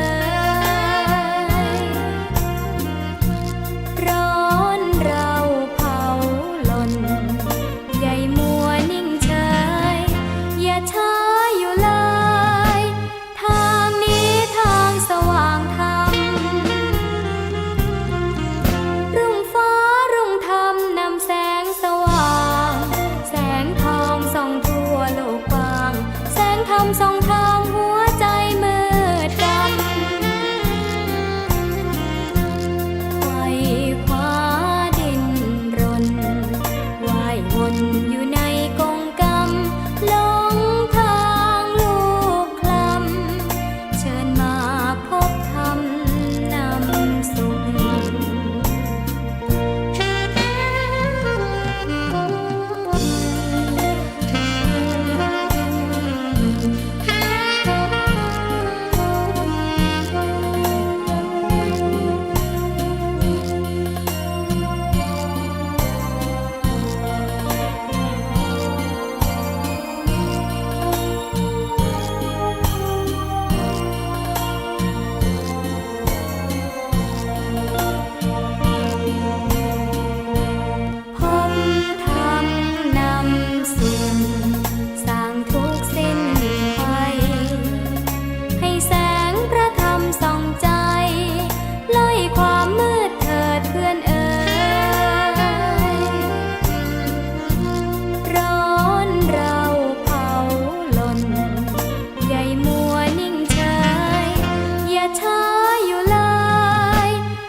ชักนำถึงอยู่แสนไกลล้ำพระธรรมไม่มีมองไม่ฟ้าเพียงดินยังทวินฝันไฟเข้าดงขมิ้นเมื่อใดอิ่มอกอิ่มใจเสมอสายทางคนดีใจน้อมอธิษฐานบารมีสิ่งดีที่ได้พบเจอเห็นชายผ้าเหลืองทุกวันฝันเพ้ออยากบวชจริงละเมอเข้าวัดบ้านคงเป็นบุญที่เคยเป็นทุนสร้างมารักผ้าเหลืองดังว่า ปรารถนายึดมั่นอยากบวชทุกทีผ้าเหลืองผืนนี้ผูกพันอยู่ในใจทุกวันใฝ่ฝันถึงผ้าเหลืองกายวาจาใจสัญญาว่าไม่เสื่อมคลายหัวใจมุ่งหมายเนืองๆไม่มีอะไรมากั้นให้คนเคืองศรัทธาผ้าเหลืองบวชเป็นเรื่องใหญ่เราวันรอคอยเข้าโบสถ์ได้บวชเสียทีเป็นคนสุขเต็มที่ตามรอยความดีพระพุทธเจ้าไม่ลืมบุญคุณพ่อแม่การุณเลี้ยงเราผ้าเหลืองห่มกายคลายเศร้าพ่อเราแม่เราศรัทธาสุขใจจริงๆเป็นชายแต่หัวใจสิงพูดจริงทำจริงทุกคราทุกคืนทุกวันผ้าเหลืองพันผูกกายาโอ้น้อวาสนาพระธรรมนำพาชีวิต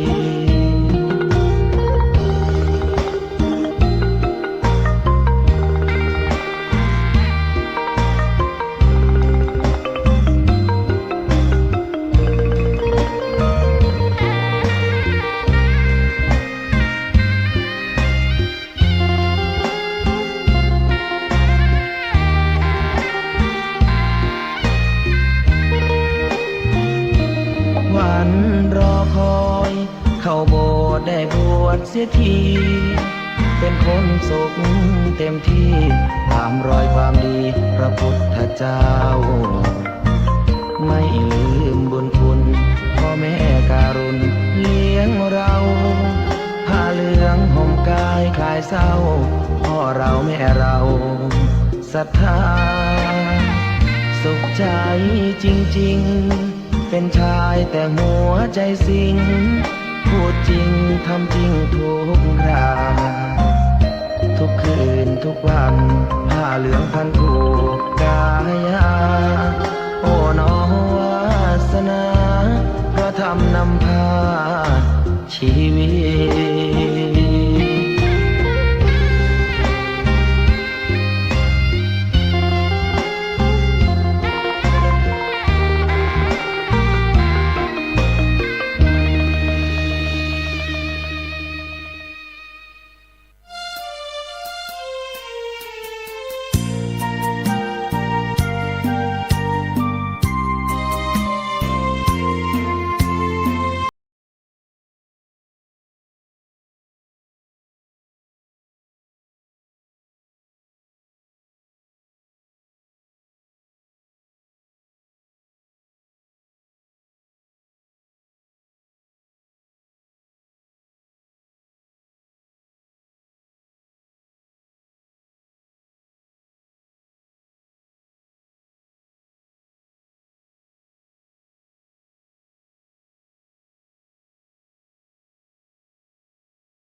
เพื่อกูลศรัทธาให้พระมาเทศนาช่วยตอบปัญหาที่ค้างคาใจและคงโชคดีที่พระให้พรเชิญร่วมธรรมสัญจรได้พักผ่อนแดนธรรมรำไป สร้างบุญกุศลถวายทานกันตามปัจจัยอิ่มบุญเพิ่มพูนเราให้หน้าตาแจ่มใสจิตใจงดงาม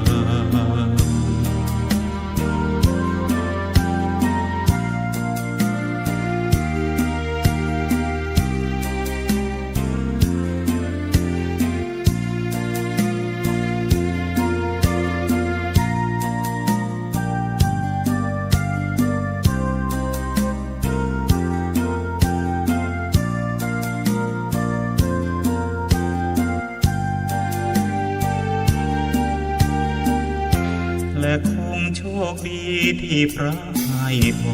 รเชิญร่วมธรรมสัญจรได้พักผ่อนแดนธรรมรำไปสร้างบุญกุศลถวายทานกันตามปัจจัยอิ่มบุญเพิ่มพูนเราให้หน้าตาแจ่มใสจิตใจงดงาม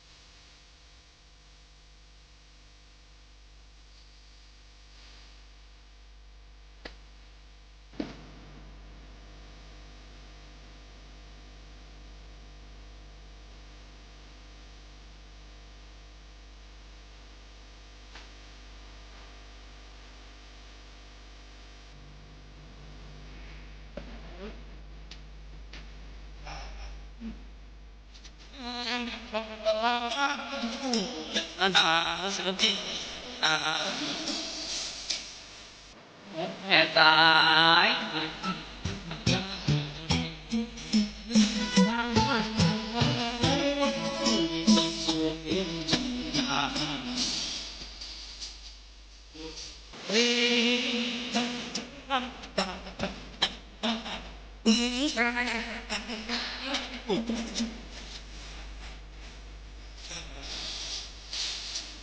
มือกังป่าพื้นเมื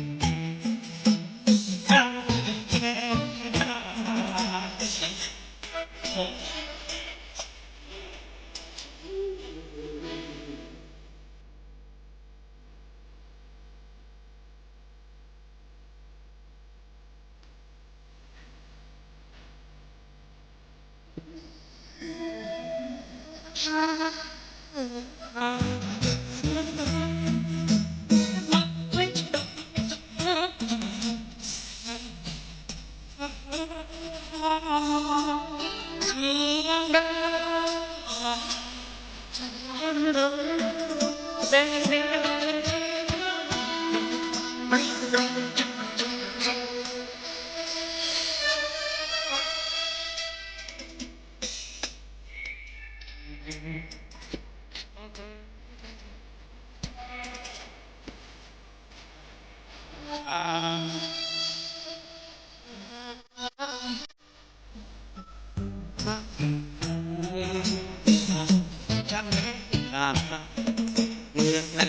ฝังใจ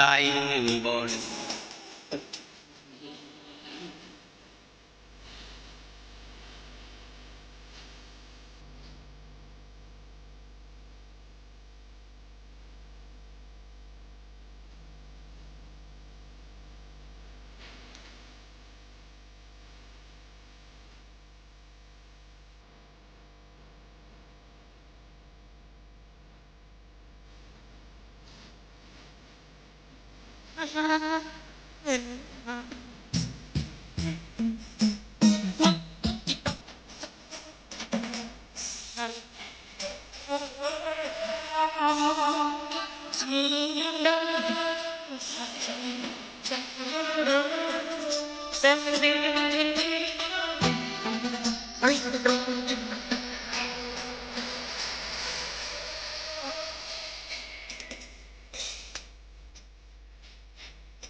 ดังเมื่อไอ้บอย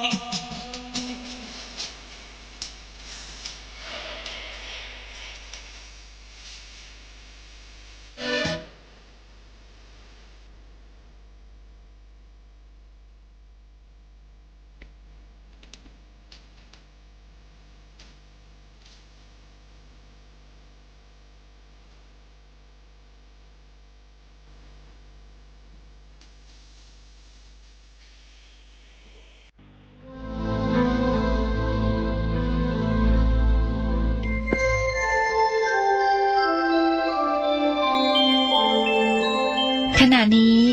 ท่านกำลังฟังสถานีวิทยุกระจายเสียง FM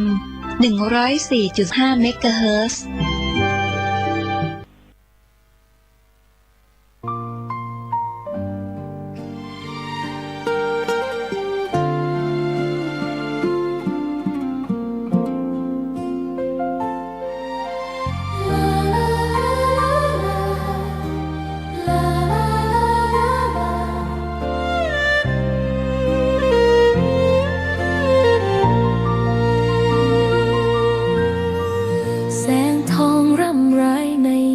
อุตสายังเห็นพระเมตตาอยู่ทุกแห่งหนน้ำพระทัยฉโลมใจคนทั่วพื้นแผ่นดินยังอบอุ่นรอยยิ้มพระพักตร์ยังส่องแสง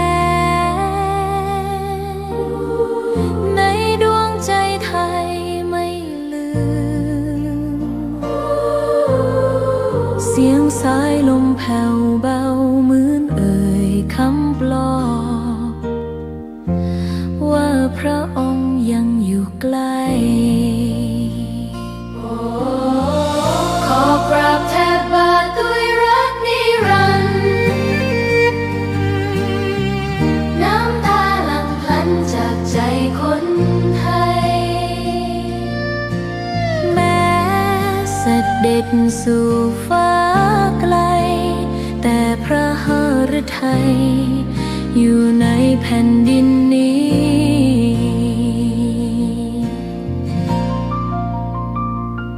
สวนดอกไม้ยังบานดังวันเก่าราวกับเจ้าดอกไม้รู้ว่าพระองค์จากไปแต่กลิ่นหอมยังพัดผ่านใจให้ระลึกถึงพระเมตตาแผ่นดินนี้ยังส่องสว่างด้วยพระคุณอันยิ่งใหญ่ขอเดินตามรอยเท้าแห่งพระแม่ไปด้วยศรัทธาไม่เสื่อมคลายขอกราบแทบบาทด้วยรักนิรันดร์น้ำตาหลั่งพลันจากใจคนไทยแม้เสด็จสู่ฟ้าไกลแต่พระหฤทัยอยู่ในแผ่นดินนี้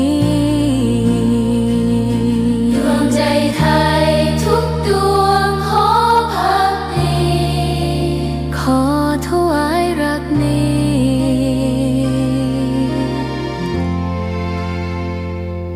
นิรันดร์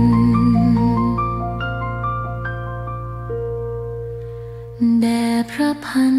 ปีหลวง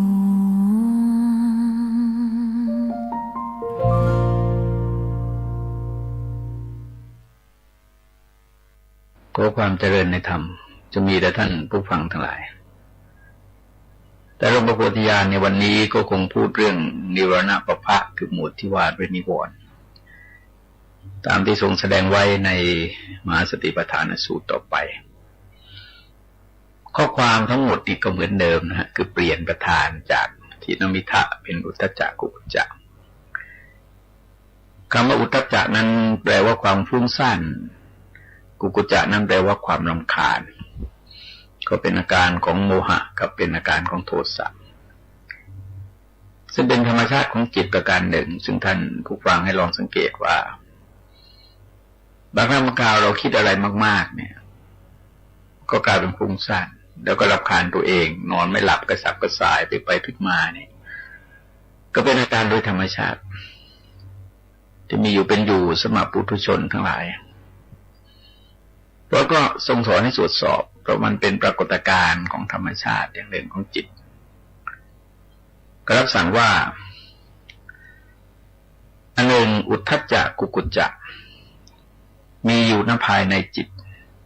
ก็ย่อมรู้ชัดว่าอุทธัจจะกุกุจจะมีอยู่ณภายในจิตนี่ก็อย่างที่บอกไว้แล้วนะฮะว่าการมีอุทธัจจะก็ดูตามที่มันมีในช่วงแรกเนี่ยให้รู้ตามที่มันมีความชัดเจนประจักษ์แจ้งแก่ใจของเราว่าเวลาเนี้ยขณะใจของเราก็มีอุทธัจจะกุกุจจะคือความฟุ้งซ่านความรำคาญปรากฏอยู่การเจริญกรรมฐานเนี่ยมีหลักการสำคัญอย่างหนึ่งคือมีความซื่อสัตย์ต่อตัวเองเพราะว่าเอาก็จริงเป็นการดูภายในจิตของเราไม่มีคนอื่นมารับรู้หรอกว่าจริงๆเนี่ยมันเป็นยังไงเราก็ต้องรู้ด้วยจิตของเราเองว่าในขณะนี้จิตเรามีอุทธัจจะกุกุจจะอยู่แต่ตามปกติธรรมดาของเขานะฮะเขาก็อยู่ไม่นานแล้วก็เปลี่ยนแปลงไปอันเป็นปกติอีกอย่างหนึ่งของจิตเหมือนกันคือดิ้นรนกัดแกว่งห้ามยากรักษายากมักสายไปในอารมณ์ที่ใคร่เนี่ยทีนี้ติดตามว่าอุทธัจจะกุกุจจะไม่มีอยู่ณภายในจิตย่อมรู้ชัดว่าอุทธัจจะกุกุจจะไม่มีอยู่ภายในจิตของเราซึ่งแน่นอนว่าการไม่มีอุทธัจจะเนี่ยอาจจะมีกุศลธรรมหรืออาจจะมีอกุศลธรรมก็ได้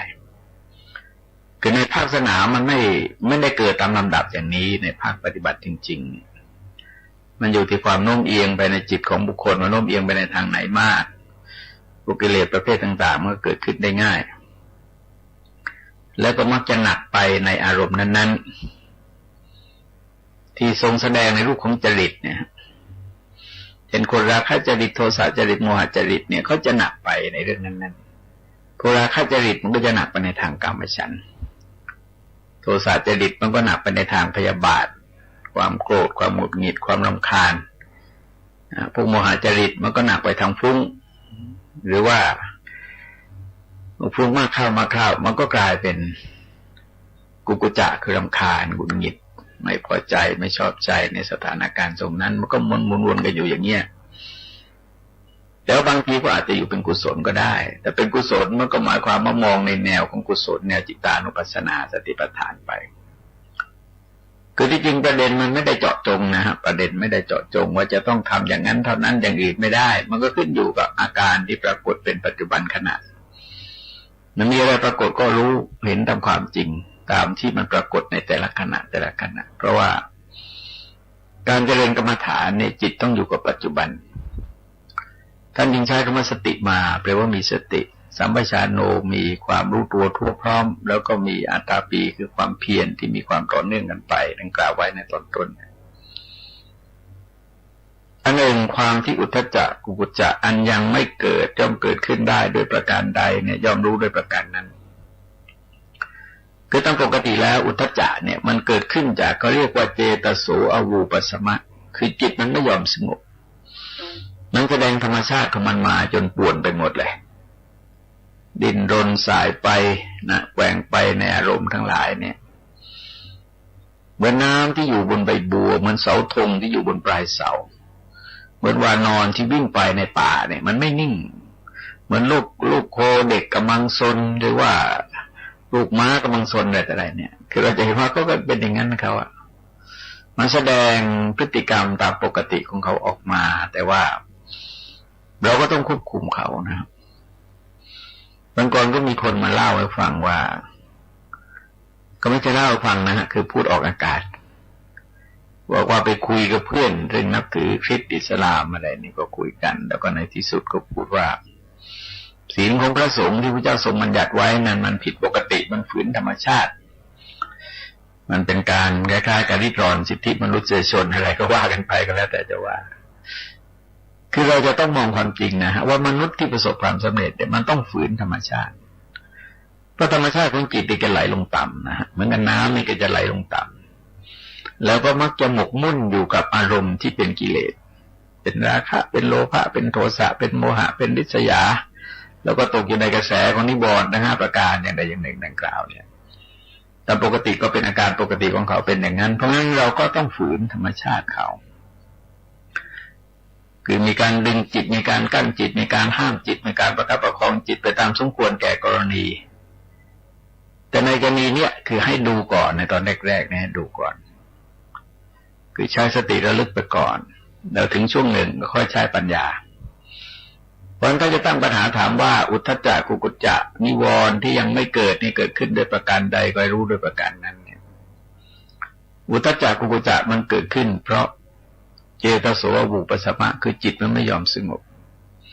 เมื่อจิตไม่ยอมรับสงบมันก็ต้องพยายามทำให้มันเกิดความสงบแต่เราสังเกตว่าการที่จิตไม่สงบเนี่ยมันต้องมีอารมณ์อย่างใดอย่างหนึ่งอาจจะยั่วยวนมาจากข้างนอกแล้วก็จิตใจก็คิดพลั่นไปในอารมณ์ต่างๆอาจจะต่อสู้กันระหว่างความดีกับความชั่วหรือว่าเป็นขัดแย้งกันในระหว่างความชั่วด้วยกันหรือว่าความดีด้วยกันก็แล้วแต่อารมณ์ที่ปรากฏในขณะนั้น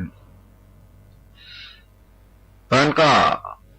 ต้องรู้ชัดตามความเป็นจริงนะฮะว่าอุทธัจจะกุกุจจะนิวรณ์เนี่ยมันเกิดขึ้นจากเจตโสวูปสัมมะทีนี้ปัญหาต่อไปก็ทรงสอนว่าอันหนึ่งการละอุทธัจจะกุกุจจะที่เกิดขึ้นแล้วเสียได้ด้วยประการใดย่อมรู้ด้วยประการนั้นด้วยการจะละอุทธัจจะกุกุจจะเนี่ยเรื่องใหญ่นะเพราะว่าตัวกุกุจจะเนี่ยมันละได้ด้วยนาคามีถ้าละเต็มที่นะฮะถ้าละเต็มที่เนี่ยละได้ด้วยนาคามีแต่ว่าอุทธัจจะนี่ต้องโน่นเลยพระอรหันต์เลยจึงจะละได้เพราะเป็นกิเลสเป็นสังโยชน์ที่ละเอียดท่านเรียกว่าอุทธัจจะคือเวลาเรียกเป็นสังโยชน์เนี่ยจะเรียกว่าอุทธัจจะเฉย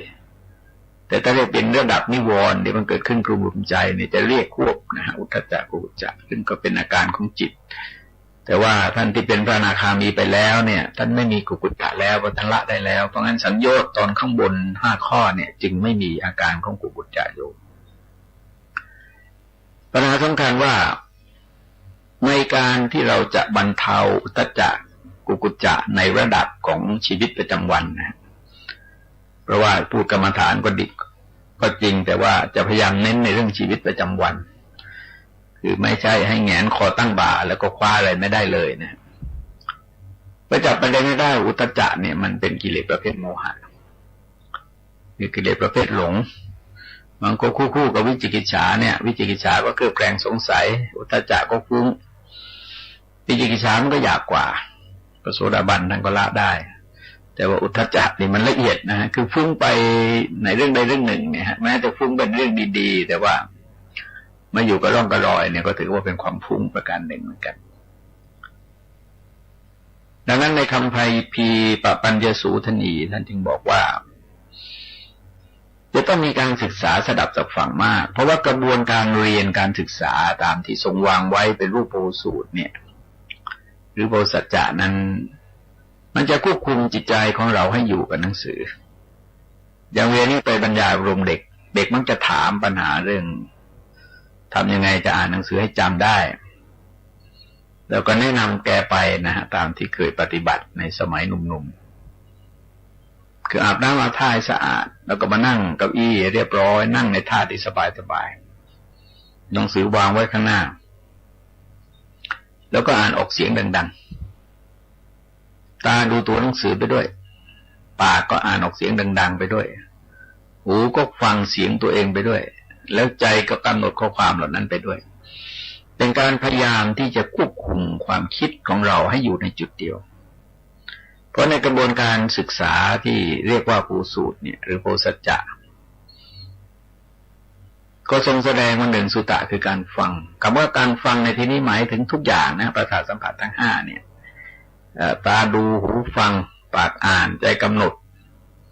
อย่างที่สอนเด็กเนี่ยฮะเอาตาดูหูฟังปากอ่านใจกำหนดแต่เราอาจจะ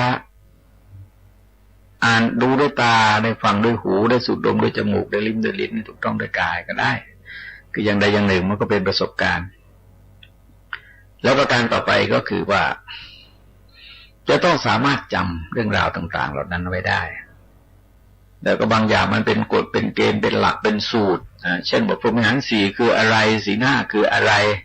สติปัฏฐานสี่คืออะไรสังฆวัตถุสี่คืออะไรเนี่ยมันต้องท่องนะฮะไม่มีทางทำอย่างอื่นได้คือเราต้องจำแล้วองค์ธรรมเหล่านี้เราไปพูดให้มันผิดเพี้ยนไม่ได้เพราะถ้าผิดเพี้ยนก็แสดงว่าเราไม่รับผิดชอบต่อพระสัทธรรมพระเจ้าว่ายังไงก็คืออย่างนั้นนะก็ว่าอย่างนั้นแล้วก็ยืนยันหลักการตรงนั้นว่าเป็นความถูกต้องดีงามจะต้องมีความรู้ความสามารถในการชี้แจงอธิบายให้เกิดความเข้าใจให้ได้ประการต่อไปก็คือนำมาคิดมาเพ่งพินิจพิจารณาคิดบ่อยๆนึกบ่อยๆแล้วก็มีอะไรก็คิดเทียบเคียงมองจากมิติที่ปรากฏไปหาที่ไม่ปรากฏจากใคร่ครึงไปหาแผกเพี้ยนจากเหมือนกันไปหาตรงกันข้ามอะไรต่ออะไรเนี่ยจากเหมือนกันไปหาเหมือนกันจากเหมือนกันไปหาตรงกันข้ามคิดจะเป็นระบบแบบกฎธรรมชาติเนี่ยนะฮะเราสังเกตเหมือนกับกลางคืนกลางวันถ้าไม่มีไฟฟ้ามันก็มืดสนิทแต่สว่างในขณะเดียวกันเนี่ยมันใกล้รุ่งใกล้ค่ำเนี่ยมันไม่ถึงกับมืดไม่ถึงกับสว่างกับมุกกมัวเราก็ต้องเข้าใจนะครับว่ากลางคืนกลางวันเนี่ยมันมีเทาๆอยู่ด้วยมันไม่ขาวล้วนๆได้ดำล้วนๆแต่มันมีเทาๆอยู่ด้วยแต่เป็นการดำรงอยู่ในระยะสั้นๆเพราะจิตใจของคนเราจะมีลักษณะอย่างนั้นถ้าท่านผู้ฟังลองสังเกตดูนะว่าจิตมันจะเหนี่ยวไปทางกุศลทางอกุศลคล้ายๆกับสว่างกับมืดเนี่ยมากกว่าเทาๆคืออัปยากฤิคือกลางๆเนี่ยมันจะมีน้อยกว่าไม่ได้เวียงไปด้านใดด้านหนึ่งดังนั้นคำสอนจึงมองไปในทางกิเลสประเภทโลภะกับประเภทโทสะนี่มากเรียกว่ายินดียินร้ายเนี่ยแต่ในขณะเดียวกันตรงนี้ในกรณีนี้เนี่ยต้องการจะให้ใช้ปัญญาในข้อกำกับจนเกิดเป็นความรู้ความเข้าใจทะลุปลุกโปร่งในเรื่องเหล่านั้นแล้วก็มีบางอย่างก็ในสุจิปุรินะฮะในสุจิปุริคือเรื่องบางอย่างที่เราผ่านประสบการณ์มาแล้วมันต้องผ่านกระบวนการคิดที่มีระบบมีกฎเกณฑ์ในการคิดถึงเรื่องนั้นๆแล้วก็จับหลักอะไรได้ก็ต้องจดจารึกเอาไว้ทีนี้ถ้ายังไม่มั่นใจในสิ่งที่เราศึกษาค้นคว้าก็ต้องสอบถามนะฮะต้องสอบถามให้เป็นดีที่สุดแต่เวลานี้ที่จริงยุคของวิทยาการก้าวหน้าคือมายังมีความรู้สึกว่าเราค้นจากหลักฐานดีกว่าคือคนที่เราไปถามท่านเนี่ยบางทีท่านก็อาจจะไม่รู้แต่ท่านก็กลัวจะเสียเชิงท่านก็ตอบแต่เราก็ค้นแล้วเอาดูพระไตรปิฎกท่านว่าอย่างนี้เข้าใจไหมถ้าเข้าใจก็ผ่านถ้าไม่เข้าใจก็ไปศึกษาดูอัตถกถาคือว่าเอกสารต่างๆเวลานี้มันมีมากจนเราไม่จำเป็นจะต้องไปถามใครอย่างคนที่เล่นอินเทอร์เน็ตเป็นเล่นคอมพิวเตอร์เป็นนะฮะไปซีดีรอมอยู่ในเรื่องเหล่านั้นก็กดทั่วๆพระไตรปิฎกไว้นี้ก็กดได้เวลารวดเร็วเคยไปให้พระเขาจดให้ดูกดให้ดูแต่ว่ามายังใช้ไม่เป็นก็จะทำให้เกิดความรู้ความเข้าใจเพราะคำว่าสอบถามนี่หมายถึงการเรียนรู้จากที่อื่นในขณะเดียวกันเนี่ยตัวเองจะต้องมีความรอบรู้มีความชำนิชำนาญในเรื่องนั้นๆก็แล้วแต่ว่าเราอยู่ในสายใดในกรณีของการปฏิบัติธรรมะก็ต้องรอบรู้ชำนาญชำนิชำนาญในพระวินัยและก็ในพระธรรมเนี่ยนะมีความชำนิชำนาญและโดยเฉพาะอย่างยิ่งก็คือแยกให้ออกระหว่างพระวินัยกับธรรมะก็มันก่อนไปบรรยายที่ต่างจังหวัดฟังท่านเจ้าคณะอำเภอท่านพูดเสียงดุๆพอถึงวาระอาตมาจะพูดอาตมาก็แย่เอาหน่อยหนึ่งบอกว่ามานั่งฟังเจ้าคณะอำเภอพูดรู้สึกว่าดุนะเป็นผู้ปกครองแต่ว่าผมเป็นฝ่ายวิชาการคงไม่ดุใครคือที่จริงเนี่ยเราจะเห็นว่า ลักวิชาการเนี่ยไม่ใช่เรื่องจะดุหรือไม่ดุมันก็พูดไปธรรมดาเนี่ยหลักวิชาการก็อธิบายชี้แจงไปทางวิชาการคือสร้างบรรยากาศที่เป็นมิตรในการพูดในการบรรยายเนี่ยต้องสร้างบรรยากาศที่เป็นมิตรที่อย่างหนึ่งผู้หลักผู้ใหญ่ผู้เฒ่าเนี่ยคือเรื่องบางเรื่องเนี่ยเราก็อย่างเนี้ยเราไม่มีเครื่องคอมพิวเตอร์เราไม่มีซีดีรอมอะไรต่ออะไรเนี่ยบางทีเราก็หาได้ยากเพราะในการฟังการเข้าหาวุฒิบุคคลพวกบัณฑิตพวกนักปราชญ์พวกมีความชำนาญในเรื่องเหล่านั้นเนี่ยมันจะช่วยอะไรได้เยอะคือเราไม่จำเป็นที่จะต้องไปหาค้นคว้ามากก็ได้อย่างเวลานี้ที่จริงมันค่อนข้างสบายนะคือเราเกิดสะดุดในตรงไหนขึ้นมาเนี่ยเราก็มีพวกในแต่ละสายเนี่ยเราก็โทรศัพท์ไปถามเขาอย่างน้อยเนี่ยเราความถ้าเรานึกอะไรไม่ออกเลยเนี่ยนึกเราความได้ไหมว่าอยู่ในพระไตรปิฎกเล่มไหนนะพอเขาบอกเล่มให้เราก็พอแล้วเราก็สามารถจะหาได้แล้วอันนี้มันเป็นการขจัดอย่าให้ความเครือบแคลงสงสัยเนี่ยมันตกตะกอนใจเพราะถูกแล้วเนี่ยมันจะคิดมากจะสูญเสียความมั่นใจและจะเอาเรื่องเหล่านั้นมาคิดมากแล้วก็กลายเป็นความวิตกกังวลความเครียดบางท่านก็สอนให้เข้าหาท่านที่เป็นผู้หลักผู้ใหญ่นะฮะท่านที่มีความรอบรู้ในเรื่องเหล่านั้นแต่ว่ากันตามความจริงเนี่ยความรู้นี่จริงถามใครก็ได้นะแต่ว่าถามให้เหมาะสมแก่กรณีเรื่องอะไรคือเรื่องบางเรื่องเนี่ยเราอาจจะถามเด็กๆก็ยังได้เลยแต่ว่าดูว่าเรื่องอะไรเนี่ยคิดให้ดีซะก่อนคือบางทีเนี่ยเราไม่ค่อยสังเกตมาเวลาไปต่างจังหวัดเนี่ยบางทีเราก็ไปไม่ถูกกันนะเราก็ให้คนรถไปสอบถามคือบางทีแกก็สอบถามไม่เป็นต้องอธิบายเขาดูคนเนี่ยมันดูง่ายที่จะตอบได้หรือตอบไม่ได้เนี่ยถ้าไปถึงถามปั๊บเขางงเนี่ยไม่ต้องถามหรอกไปถามคนอื่นเพราะเรื่องอย่างนี้มันต้องชำนาญนะถามสถานที่จะเลี้ยวไปทางไหนอะไรแต่ไรเนี่ยบ้านคนนั้นอยู่ตรงไหนเนี่ยเขาต้องรู้ในทันทีถามปั๊บต้องรู้ปุ๊บถ้าไม่รู้ก็หมายความว่าไปถามคนอื่นอย่าไปเสียเวลาซักไซ้ไปรอเขามองแล้วมองอีกคิดแล้วคิดอีกก็ปวดหัวบอกเราเสียเวลาแล้วบางทีก็บอกส่งไปเราก็ผิดกันใหญ่เลยต่อไปก็คือการคบหาสมาคมกับคนดีเป็นมิตรเป็นสหายแล้วก็สนทนาพูดจากันด้วยทรงใช้คำว่าท่านใช้คำว่าสัปปายกถาคือมันสบายหูสบายใจพูดเรื่องที่โน้มน้าวจิตใจให้เกิดความกล้าหาญเกิดความเชื่อมั่นเกิดความพร้อมที่จะประพฤติปฏิบัติโดยไม่มีความฟุ้งซ่านซัดสายอันนี้เป็นการบรรเทาทัจจะกุกุจจะในระดับชีวิตประจำวันนะฮะคือเราทำในชีวิตประจำวันให้ได้มันก็บุญโขแล้วแต่ว่าในการกำหนดรู้นั้นทรงแสดงไว้ว่าอันหนึ่งความที่อุทธัจจะกุกุจจะอันตนละเสียแล้วไม่เกิดขึ้นต่อไปได้ด้วยประการใดเนี่ยย่อมรู้ด้วยประการนั้นด้วยทีนี้ตรงนี้เราลองสังเกตว่าถ้าเป็นเรื่องชั่วครั้งชั่วคราวหรือบางกรณีเนี่ยบางกรณีเนี่ยเราจะมีความมั่นใจได้เช่นสมมติว่าปฏิบัติพัฒนาไปจนจิตใจสงบเป็นสมาธิเอาระดับสมาธินะเราก็ถามสมาธิดียังไงเนี่ยเราก็ตอบได้เพราะเราเคยสัมผัสมาแล้วอันนี้อร่อยยังไงอันนี้เหม็นยังไงเนี่ยก็อธิบายได้นะเมื่อเราเข้าใจแล้วใจเราก็ไม่ฟุ้งไม่ต้องคิดมากอย่างนี้หรือเปล่าอย่างนั้นใช่ไหมหรือว่าอย่างอื่นอะไรนี่ก็คิดสายไปสายมาเนี่ยลักษณะเหล่านี้เราลองสังเกตว่าคนที่ฟุ้งซ่านเนี่ยมันจะไม่นิ่งอาการมันจะสายแล้วก็ตัดสินใจอะไรไม่ได้ไม่มั่นใจในสิ่งที่ตนกำลังคิดกำลังพิจารณาอยู่ในขณะนั้นๆดังการที่อุทธัจจะกุกุจจะที่ละแล้วเนี่ยไม่เกิดขึ้นต่อไปได้เนี่ยถ้าเป็นการบางกรณีเนี่ยในชีวิตเราเนี่ยก็ทำได้นะฮะในการศึกษาค้นคว้ายกตัวอย่างว่าเรื่องบางเรื่องเนี่ย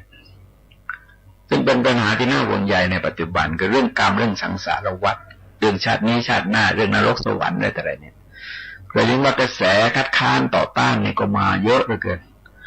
แล้วก็พระเราเองก็ค่อนข้างกลัวกระแสความเชื่อของคนรุ่นใหม่พวกคนเหล่านั้นชักจะไม่เชื่อตัวเองก็ชักแกว่งไปด้วยอย่างนี้ตรงนี้มันไม่ได้นะเราเองไม่ต้องฟุ้งซ่านเราศรัทธาเชื่อมั่นในพระพุทธเจ้าศรัทธาจะเชื่อมั่นก็เรียกว่าศรัทธาสาธุปฏิติตาศรัทธาตั้งมั่นแล้วให้สำเร็จประโยชน์เราเชื่อตามที่พระเจ้าทรงแสดงเอาไว้แล้วก็พร้อมที่จะยืนยันว่าตรงนี้เป็นความจริงอย่างนี้อย่างนี้หาเหตุผลต่างๆมาอธิบายมาขยายความเหล่านั้นให้ได้เพราะถ้าไม่อย่างนั้นในสุดมันก็เสียหลักดังนั้นจะเห็นได้ว่าบางเรื่องเนี่ยเราต้องแก้ด้วยศรัทธาแหละบางเรื่องมันก็ใช้ปัญญาทั้งหมดเนี่ยที่ปปัญญสูตนีแสดงเนี่ยเราลองสังเกตว่าการเข้าหาผู้ใหญ่กับการคบหากัลยาณมิตรเนี่ยมันเน้นไปที่ศรัทธาคือถ้าจะว่าปัญญาก็ปัญญาของเขาไม่ใช่ปัญญาของเราอาศัยปัญญาของเขาแต่ว่าในกรณีอื่นเนี่ยคือพัฒนาปัญญาขึ้นไปแต่ว่าในชีวิตจริงๆเนี่ยเราก็หาอย่างนั้นไม่ได้ครบเพราะฉะนั้นทำยังไงว่าจับหลักให้มั่นคงว่าข้อนี้พระพุทธเจ้าทรงแสดงไว้อย่างนี้ข้อนี้พระอรหันต์ทั้งหลายท่านแสดงไว้อย่างนี้ข้อนั้นในเอกสารระดับสำคัญเช่นพระไตรปิฎกอัตถกถาฎีกาเนี่ยเอาสักขนาดต้อง3อย่างนะฮะของ3ระดับเนี่ยแต่ว่าอย่าใช้ปัจเจกชนอย่าใช้ปัจเจกชนให้มากไปเวลาเนี้ยเราไปให้ความสำคัญแก่ปัจเจกชนมากเหลือเกินแล้วพระเราเวลานี้ก็แกว่งไปเยอะเรื่องบุญเรื่องบาปเรื่องนรกสวรรค์เรื่องชาตินี้ชาติหน้าโลกนี้โลกหน้าอะไรต่ออะไรนี่แกว่งไปเยอะเพราะว่าไม่ได้ศึกษาสำเนียกก็ยังชอบใจผู้ใหญ่ท่านหนึ่งพูดว่ารู้ก่อนเรียนพวกรู้ก่อนเรียนคือไม่ได้ศึกษาไม่ปฏิบัติไม่ได้ค้นคว้าไม่ได้ทดสอบอะไรนะแล้วก็ชอบแสดงวาทะโวหารเพื่อให้คนอื่นไปคิดว่าตัวเองเก่งตัวเองมีความรอบรู้มีความสามารถเป็นเอกในเรื่องนั้นๆดังนั้นปัญหาตรงนี้จึงต้องมองดูคนที่ควรแก่การเชื่อถือถ้าหากว่าคนเหล่านั้นเรายังไม่แน่ใจเนี่ยคืออย่าสำคัญที่น่ารังเกียจอย่างหนึ่งนี่คือว่าเวลาเราอธิบายว่าข้อนี้พระพุทธเจ้าทรงแสดงว่าอย่างนี้ปรากฏในที่นั้นที่นั้นที่นั้นที่นั้นเนี่ยแล้วแกก็มาพุ่งขึ้นมาว่าเขาว่าอย่างนั้นน่ะถามว่าเขาไหนล่ะก็ไม่รู้แล้วเขาว่ากันอย่างเงี้ยถามว่าคุณจะเชื่อพระพุทธเจ้าหรือเชื่อเขาล่ะเขาไหนล่ะเขามากๆไปตกเหวนะฮะอันนี้คือปัญหาว่านิ่งๆก็ให้ความสำคัญกับเขาแล้วก็ดูหมิ่นภูมิปัญญาของตัวเองดูหมิ่นศาสดาตัวเองดูหมิ่นศาสนธรรมในศาสนาของตัวเองเขามันมีความสำคัญอะไรนักหนามันเก่งกาจสามารถมาจากไหนที่สามารถจะไปปฏิเสธคำสอนระดับสัพพัญญุตญาณได้หลักการตรงนี้จึงเป็นหลักการที่มีความสำคัญว่าบางช่วงเนี่ยต้องใช้ศรัทธาเอาบางช่วงก็ใช้ปัญญาเอาถ้ายังปัญญาไม่พอก็ศึกษาเรียนรู้ตามกระบวนการของการศึกษาเรียนรู้เพื่อพัฒนาปัญญาขึ้นไปในจุดเหล่านั้นอย่างน้อยที่สุดก็จับหลักให้ได้ว่าข้อนี้พระพุทธเจ้าทรงแสดงไว้อย่างนี้แต่เราก็ยึดมั่นในหลักคำสอนทรงนั้นเพราะว่าถ้าไม่เชื่อพระพุทธเจ้าก็ไม่รู้เชื่อใครเหมือนกันทั้งฟังทั้งหลายใต้ร่มโพธิญาณในวันนี้ขอยุติไว้ด้วยเวลาเพียงเท่านี้ที่สุดนี้ขอความเจริญงอกงามไปบูรณนในธรรมจงมีแด่ท่านผู้ฟังทั้งหลายโดยทั่วกันสวัสดีขอความเจริญในธรรมจงมีแด่ท่านผู้ฟังทั้งหลายใต้ร่มโพธิญาณในวันนี้คงเป็นการพูดถึงนิวรณ์ข้อสุดท้ายนะฮะคือวิจิกิจฉานิวรณ์โครงสร้างเวลาทรงแสดงในมหาสติปัฏฐานสูตรนั้นก็ใช้โครงสร้างเดียวกับข้ออื่นโดยรับสั่งว่าอันหนึ่งเมื่อวิจิกิจฉาคือความเครือบแคลงสงสัยมีอยู่ณภายในจิตย่อมรู้ชัดว่าวิจิกิจฉามีอยู่ณภายในจิตของเราหรือว่าเมื่อวิจิกิจฉาไม่มีณภายในจิตก็ย่อมรู้ชัดว่าวิจิกิจฉาไม่มีณภายในจิตของเราอันหนึ่งความที่วิจิกิจฉาอันยังไม่เกิดขึ้นย่อมเกิดขึ้นด้วยประการใดย่อมรู้ด้วยประการนั้นด้วยอันหนึ่งการละวิจิกิจฉาที่เกิดขึ้นแล้วเสียได้ด้วยประการใดก็ย่อมรู้ด้วยประการนั้นด้วยอันหนึ่งวิจิกิจฉาที่อันตนละเสียแล้วไม่เกิดขึ้นอีกด้วยประการใดย่อมรู้ด้วยประการนั้นด้วย ก็นี้ก็คือชุดอย่างนี้เพราะประเด็นแรกก็คือเรื่องของวิจิกิจฉาลักษณะของวิจิกิจฉานั้นเป็นอาการของโมหะนะฮะเป็นอาการของโมหะแต่ว่ามันไม่ถึงกับมืดตื้อก็ทำนองคล้ายๆกับว่าเราไปอยู่ในอากาศที่ขมุกขมัวนะในใกล้รุ่งใกล้ค่ำเนี่ยมันก็เห็นบ้างไม่เห็นบ้างชัดเจนบ้างไม่ชัดเจนบ้างในรายละเอียดต่างๆเราก็อาจจะไม่เห็นแต่ก็ไม่ถึงกับมืดเลยไม่ถึงกับมืดบอดแบบโมหะหรือว่าแบบอวิชชาไปเลยเป็นกิเลสที่ก็จางขึ้นมาหน่อยนะฮะแต่ว่าเกิดขึ้นกลุ่มรุมใจไม่ถึงกับออกมาข้างนอกนั่นก็แสดงไว้ว่ามีความสงสัยเนี่ยเป็นลักษณะไม่แน่ใจไม่มั่นใจตัดสินใจไม่ได้จิตใจไม่ได้ยังลงชัดเจนในเรื่องเหล่านั้นก็ทำให้มีความหวั่นไหวเป็นกิจคือเป็นหน้าที่เนี่ยมันเราจะเห็นว่าจิตเราจะหวั่นไหวคือไม่แน่ใจแล้วก็เราดูง่ายๆนะฮะคล้ายๆกันเด็กที่เขาสอบไปแล้วเนี่ยมีตัวเลือก4ตัวกขคงอนะฮะถ้าแกไม่แน่ใจแกก็แกว่งบางทีก็คิดผิดคิดถูกไปการตอบปัญหาอะไรก็ไม่แน่ใจมันก็อาการหวั่นไหวไม่กล้าตัดสินใจสูญเสียความเชื่อมั่นในตัวเองแล้วในสุดก็ตัดสินใจไม่ได้ตัดสินใจในเรื่องนั้นๆไม่ได้อย่างวันก่อนยังนึกขำไปบรรยายอบรมนักเรียนเสร็จแล้วพวกครูบาอาจารย์แล้วก็กลุ่มนักเรียนเขาขอถ่ายรูปเป็นที่ระลึกก็ต่างคนต่างก็ต้องการถ่ายทั้งหมดถ่ายร่วมแล้วก็ไปส่งกล้องให้เด็กเขาช่วยถ่ายพอเด็กจับปั๊บเนี่ยมาบอกว่าเด็กนี้ก็ถ่ายไม่ได้หรอกแกไม่มีความเชื่อมั่นในตัวเองเพราะขนาดจับกล้องเราไปเห็นแล้วนะฮะอาจารย์ก็พยายามทำก็ทำไม่ได้นะคนรุ่นแรกแกก็ทำไม่ได้จริงๆเพราะอะไรเพราะแกไม่มั่นใจแกไม่มั่นใจแม้จะอธิบายยังไงเนี่ยมันเริ่มต้นจากความไม่มั่นใจเนี่ยถ้าจะให้เกิดมั่นใจต้องใช้เวลานานพอสมควรแล้วก็มีอันถือเอาอย่างเดียวไม่ได้นะไอ้นนก็น่าใช่ไอ้นี่ก็น่าใช่ไอ้นนก็น่าจะถูกไอ้นี่ก็น่าจะไปถึงทางสามแพร่งข้างหน้ามันน่าจะไปข้างหน้าหรือว่าซ้ายหรือว่าขวาเอาไม่ได้นะเอานิยายไม่ได้เลยนั่นคือวิจิกิจฉาเพราะงั้นท่านอุปมาเหมือนกับทางสามแพร่งมันทางสามแพร่งหรือมันทางเสือผ่านเราไม่แน่ใจว่าตรงนี้มันทางนี้มันสวัสดีหรือไม่ก็เลยไปก็เจอเสือกัดเลยถามว่าพวกนี้มันเกิดที่ยังไม่เกิดมันเกิดขึ้นได้ด้วยอะไรมันเกิดขึ้นมาจากอโยนิโสมนสิการคือความคิดที่ไม่เป็นระบบไม่มีกฎมีเกณฑ์ในการคิดไม่มีหลักการในการคิดนะตัดสินวินิจฉัยไปตามอารมณ์ส่วนใหญ่ก็อารมณ์รักอารมณ์ชังอารมณ์โกรธอารมณ์กลัวอารมณ์ริษยาหึงหวงอะไรก็แล้วแต่แหละทีนี้มันแสดงอาการออกมาเนี่ยกลายเป็นอุปสรรคเลยทีนี้เพราะจะสงสัยในพระพุทธเจ้าสงสัยในพระธรรมสงสัยในพระสงฆ์สงสัยในใจสิกขาสงสัยในชีวิตเรื่องอดีตเราเคยเกิดมาหรือไม่หรือว่าเราไม่เคยเกิดถ้าเราเคยเกิดเราเกิดเป็นอะไรมีสุขมีทุกข์อย่างไรนะแต่ตายจากนั้นแล้วไปเกิดในที่ไหนรูปร่างยังไงมีสุขมีทุกข์ยังไงก็ยุ่งไปหมดทีนี้ก็มันจะเกิดไม่แน่ใจแล้วไม่แน่ใจในอนาคตเราจะเกิดอีกไหมหรือว่าเราจะไม่เกิดถ้าไม่เกิดเราจะเป็นยังไงถ้าเกิดเราจะเป็นยังไงก็อีกแหละยุ่งอีกทีนี้บางทีก็มั่วหมดเลยทั้งอดีตทั้งอนาคต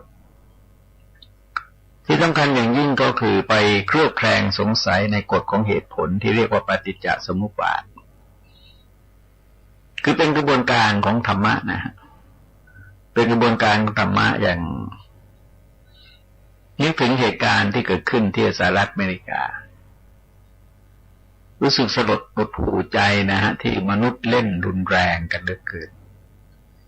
โดยเฉพาะอย่างยิ่งคือทำกับประชาชนที่ไม่รู้อิโหนอิเหน่เลยแล้วเธอโกรธใครเธอต้องการจะแก้แค้นอะไรในที่จริงมันน่าจะเดินกันเป็นขั้นเป็นตอนพอสมควรแต่การนำมาอ้างในลักษณะนั้นว่าอเมริกาไปเข้าข้างอิสราเอลอะไรมันเป็นอารมณ์เด็กอ่ะคือถ้าอย่างนั้นมันเป็นอารมณ์เด็กนั้นจะต้องมีเหตุผลมากกว่านั้นทีนี้คนที่ไปทำอย่างนั้นนะถ้าหากว่าแกยังสงสัยเนี่ยแกไม่กล้าทำแต่ว่าความสงสัยบางทีก็ดีเหมือนกัน สงสัยว่าจะเป็นบาปไหมจะตกนรกหมกไหมไหมจะถูกลงโทษจากพระผู้เป็นเจ้าไหมอะไรแต่ไรเนี่ยท่านแกสงสัยก็ยังไม่กล้าทำนะครับนั้นก็แกก็ไม่เชื่อตามความคิดของแกนะฮะว่าจะเป็นการทำงานในนามพระผู้เป็นเจ้าอะไรแต่ไรก็แล้วแต่แหละ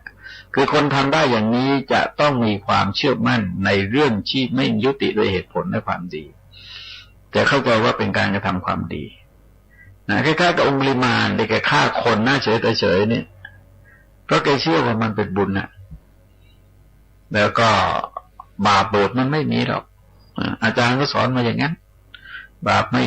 มีการฆ่าไม่มีผู้ถูกฆ่าไม่มีสิ่งที่ฆ่าแท้จริงมันเป็นวัตถุแทรกเข้าไปในวัตถุเท่านั้นไม่ต้องคิดอะไรมากแล้วในที่สุดมันก็ออกมาในลักษณะอย่างนั้นแต่ถ้าแกสงสัยไว้เนี่ยที่จริงยังอยู่นะฮะดังนั้นกิเลสประเภทสงสัยจึงไม่ใช่แรงไม่แรงบางทีเนี่ยมันก็ช่วยอะไรช่วยเกิดการยับยั้งชั่งใจรอไว้ก่อนรอปรึกษากันก่อนวางแผนให้ดีกันก่อนอะไรเนี่ยแต่ทีนี้ถ้าคนเชื่อในกฎของสังสารวัฏเชื่อในกฎของกรรมแนวพุทธนะฮะจะไม่กล้าทำหรอกอย่างนั้นนะแต่เชื่อในกฎของกรรมแนวพุทธเนี่ยจะไม่กล้าทำเราเชื่อแนวพระเจ้าเนี่ยแล้วก็ถือว่าเป็นสงครามในนามพระผู้เป็นเจ้าเนี่ยพวกนี้กล้าทำนะฮะเพราะว่าพระเจ้าจะพิพากษาวันพิพากษาเนี่ยก็จะให้บำเหน็จความดีความชอบไปอยู่บนสวรรค์ตามความเชื่อของเขานะเพราะฉะนั้นไอ้แนวตัวนี้จริงๆแล้วถ้าเราอยู่ลึกลงมาอีกนิดหนึ่งเอาขนาดเนี้ยเครือบแคลงสงสัยในเหตุในผลต่างๆในเรื่องบาปบุญคุณโทษเรื่องนรกสวรรค์เอาไว้เนี่ยแล้วก็ไม่อยากจะเสี่ยงต่อนรกโดยการกระทำบาปอันตรายแรงเหล่านี้จะไม่เกิดขึ้นทีนี้มันมีความคิดอย่าลืมว่าอเมริกาคิดนะอเมริกาเนี่ยมันมีเป็นศาสนาคริสต์แล้วก็มีศาสนายูดาห์เนี่ยศาสนายิวเนี่ยคนเทสตาเมนต์นี่มีเยอะนะฮะตาต่อตาฟันต่อฟันรอยแผลต่อรอยแผลเนี่ยมันมีอยู่ภายในใจคนเพราะฉะนั้นตรงเนี้ยถ้าหากว่ารู้จักยับยั้งชั่งใจรู้จักมีโยนิโสมนสิการในการคิดเป็นระบบเนี่ยมันอาจจะหยุดได้แต่ถ้าแนวกระแสความคิดยุโรปอเมริกาเนี่ยยังนึกว่าหยุดยากเพราะอะไรเพราะว่ายังมีความเชื่อมั่นว่าเป็นความถูกต้องการโต้ตอบฟันต่อฟันรอยแผลต่อรอยแผลรอยไหม้ต่อรอยไหม้เนี่ยนะมันอยู่ในคัมภีร์นะฮะคัมภีร์นี่ก็จะกลายเป็นเรื่องที่น่ากลัวทีนี้ถ้าเรามาสงสัยเสียหน่อยสงสัยว่านี่จะเป็นจริงหรือเปล่าเนี่ยไปฆ่าเขาแล้วต่อไปเราจะเป็นอะไรจะต้องตกนรกหมกไหม้ไหมอะไรแต่ไรเนี่ยถ้าคิดไว้หน่อยเนี่ยฮะถ้ายังสงสัยอยู่เนี่ยมันไม่ไปมันเหมือนกับอะไรมันเหมือนกับเราเดินทางสามแพร่งเนี่ยเราสังเกตว่าถ้าเราถึงทางสามแพร่งเราไม่แน่ใจว่าจะไปซ้ายไปขวาดีเนี่ยเราไม่ไปมันก็เกิดอาการชะงักทีนี้การชะงักเนี่ยมันสามารถจะลดปัญหาได้นะฮะเช่นต้องการจะขับรถชนคนแล้วมันเกิดชะงักขึ้นมาว่ามันจะเป็นบาปมันจะตกนรกหมกไหม้นะมันก็หยุดตัวเองได้นะฮะก็เหวี่ยงรถหรือว่าชะลอรถจะได้พวกนี้ถ้าเรามองคิดเป็นกระแสของธรรมะกระแสกิเลสแล้วก็ถึงพื้นฐานของคนเบื้องหลังของคนเนี่ยมันก็ทำให้สามารถอธิบายเป็นรูปของธรรมะที่เป็นรูปธรรมได้ทีนี้ถ้าคนเข้าใจกระบวนการของเหตุผลเข้าใจกฎปฏิจจสมุปบาทก็จะไม่ทำนะฮะเพราะว่าผลทั้งหลายมาจากเหตุนะถ้าเหตุเป็นอย่างนี้ผลจะเป็นอย่างนี้เหตุจะเป็นอย่างนี้ผลจะเป็นอย่างนี้แล้วก็ผลนั้นจะทยอยเป็นเหตุแล้วก็ทำให้ผลไปเรื่อยๆได้ด้วยเพราะสิ่งทั้งหลายลองสังเกตว่าเขาจะเป็นผลและเป็นเหตุเป็นผลแล้วเป็นเหตุเป็นผลแล้วเป็นเหตุคือเป็นผลก่อนนะเป็นผลก่อนแล้วจะเป็นเหตุแต่ค่าการสืบสกุลวงของคนทั้งหลายเนี่ยคนเหล่านั้นก็เป็นผลที่มาจากเหตุแล้วก็มาทำตัวเป็นเหตุก็ก่อให้เกิดผลก็ต่อกันไปเป็นแถวไปความเครือบแคลงสงสัยไม่แน่ใจเนี่ยมันเป็นอาการที่เรียกว่าเป็นโมหะคือกิเลสประเภทโมหะแต่ไม่ใช่ถึงกับมืดตื้อไปเลยไม่เห็นหน้าเห็นหลังเลยแล้วก็สงสัยนะเช่นสมมติว่าอย่างเนี้ยบางทีเนี่ยมันเป็นแฟชั่นหรืออะไรก็ไม่รู้นะ สงสัยว่าพระพุทธเจ้าประสูติแล้วเดินด้วยพระบาทได้7 ก้าวจริงหรือมันจะเป็นไปจริงหรือคือเราไม่นึกว่ามันเป็นพิเศษว่ามหาบุรุษเนี่ยผู้ที่บำเพ็ญพุทธการกะบารมีธรรมมาตลอดอเนกอนันต์อย่างนั้นแล้วมันเป็นเงื่อนไขของกฎธรรมชาติคือถ้าเราเอากฎเกณฑ์เงื่อนไขของธรรมชาติเข้ามาคิดเนี่ยนะเราก็จะเข้าใจนี่คือธรรมดาของมันคือมันจะไม่ตัดสินไปโดยความไม่รอบคอบนะอย่างที่เขาเล่าถึงพ่อตากับลูกเขยพายเรือไปด้วยกันลูกเขยก็พายเรือพ่อตาก็นั่งนะฮะแต่หน้าเข้าหากันก็ไปเจอพวกห่านลอยน้ำได้ว่ายน้ำได้ลูกเขยก็ถามว่าพ่อไอ้ห่านเนี่ยทำไมมันลอยน้ำได้พ่อตาบอกเพราะมันมีขนลอยน้ำได้ลูกเขยบอกว่าไม่เห็นมีขนนะมันลอยได้คือมันไม่ได้มีเหตุผลมันไม่ได้เป็นเหตุผล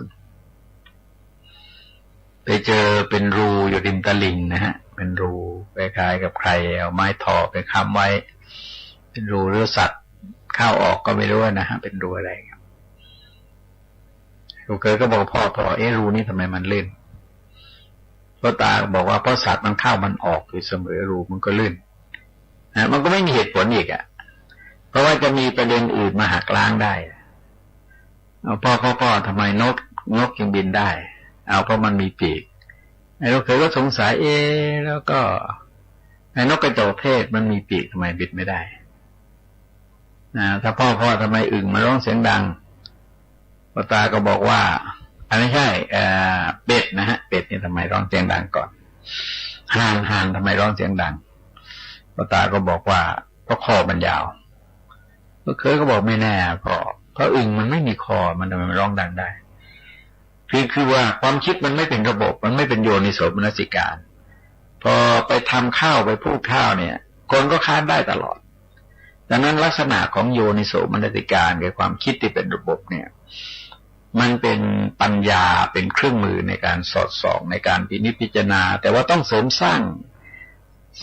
คุณสมบัติมาแนวเดียวกับอุทธัจจะกุกุจจะนะฮะเพราะว่ามันเป็นกิเลสประเภทโมหะด้วยกันหมายความว่าหนึ่งต้องเป็นผู้สดับสับฟังมากคือเรียนรู้มีประสบการณ์ทางประสาทสัมผัสมาในเรื่องต่างๆนี่มากก็ตามโครงสร้างอย่างที่ว่าแล้วนะฮะหมายความว่าเรียนรู้มาทางประสาทสัมผัสมากมีประสบการณ์ตรงมากแล้วก็จำเรื่องราวต่างๆไว้ได้มากแล้วก็เรื่องที่เป็นกฎเป็นเกณฑ์เป็นสูตรเป็นหลักการสำคัญก็นำมาท่องนำมาสาธยายได้แล้วก็นำเรื่องนั้นมาคิดจิตนี่ทำหน้าที่คิดอารมณ์เพราะฉะนั้นจะต้องมีความคิดที่เป็นระบบเป็นกฎเป็นเกณฑ์มีเหตุมีผลในการคิดอย่างยกตัวอย่างอย่างเงี้ยสมมติว่านรกสวรรค์มีไหมเราก็บอกว่า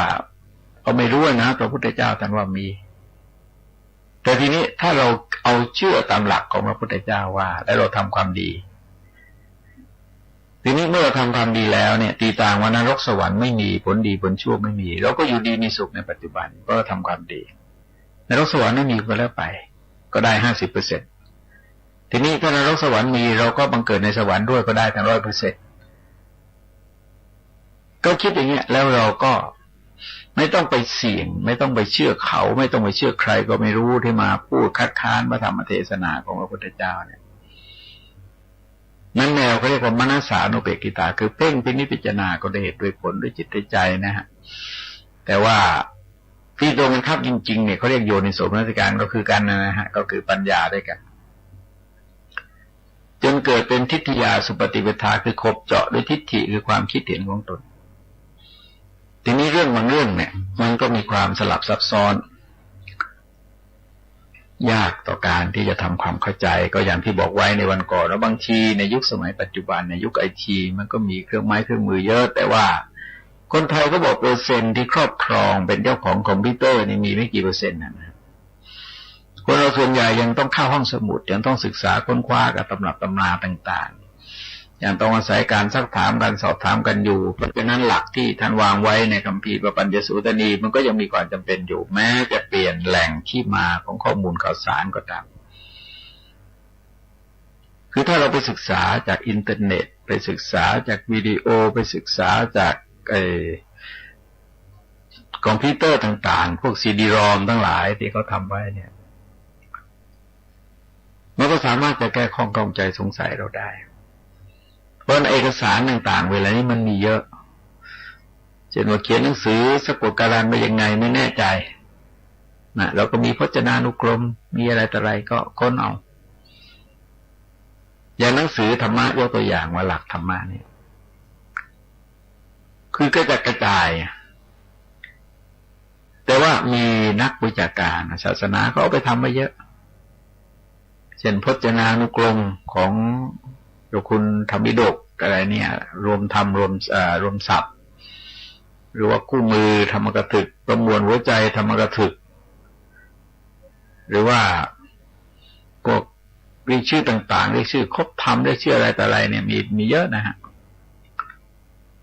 เราก็จะแก้ความข้องใจสงสัยในเรื่องเหล่านั้นออกไปได้แต่หลักการที่ดีเนี่ยคือว่าอย่าปล่อยให้ความสงสัยมันคาใจอยู่พยายามที่จะหาคำตอบให้ได้ไม่ใช่ว่าปล่อยสะสมหมักหมมความเครือบแคลงสงสัยเอาไว้คือคนเราไม่มีใครจะรู้อะไรหมดหรอกแต่ว่าอะไรที่เราข้องใจเราสงสัยเราไม่แน่ใจเราค้นเราซักถามเราอ่านนะแล้วก็โดยเฉพาะอย่างยิ่งคือการซักถามเนี่ยเป็นวิถีทางสังคมอย่างหนึ่งเพราะว่าท่านที่มีความรู้ในเรื่องนั้นๆเนี่ยเช่นสมมติว่าถามเรื่องธรรมะเนี่ยส่วนมากก็จะตอบได้นะส่วนมากจะตอบได้นอกจากว่าเรื่องมันลึกซึ้งเกินไปหรือว่าต้องท่องจำมาบางทีเราก็ท่องได้แต่ว่าอาจจะลืมไปขาดไปสักหนึ่งข้อสองข้ออะไรต่ออะไรเนี่ยแต่ว่าถ้าถามถึงที่ไปที่มาถึงหลักธรรมเหล่านั้นใหญ่มากจนเกินไปนะฮะข้อไม่ต้องมากจนเกินไป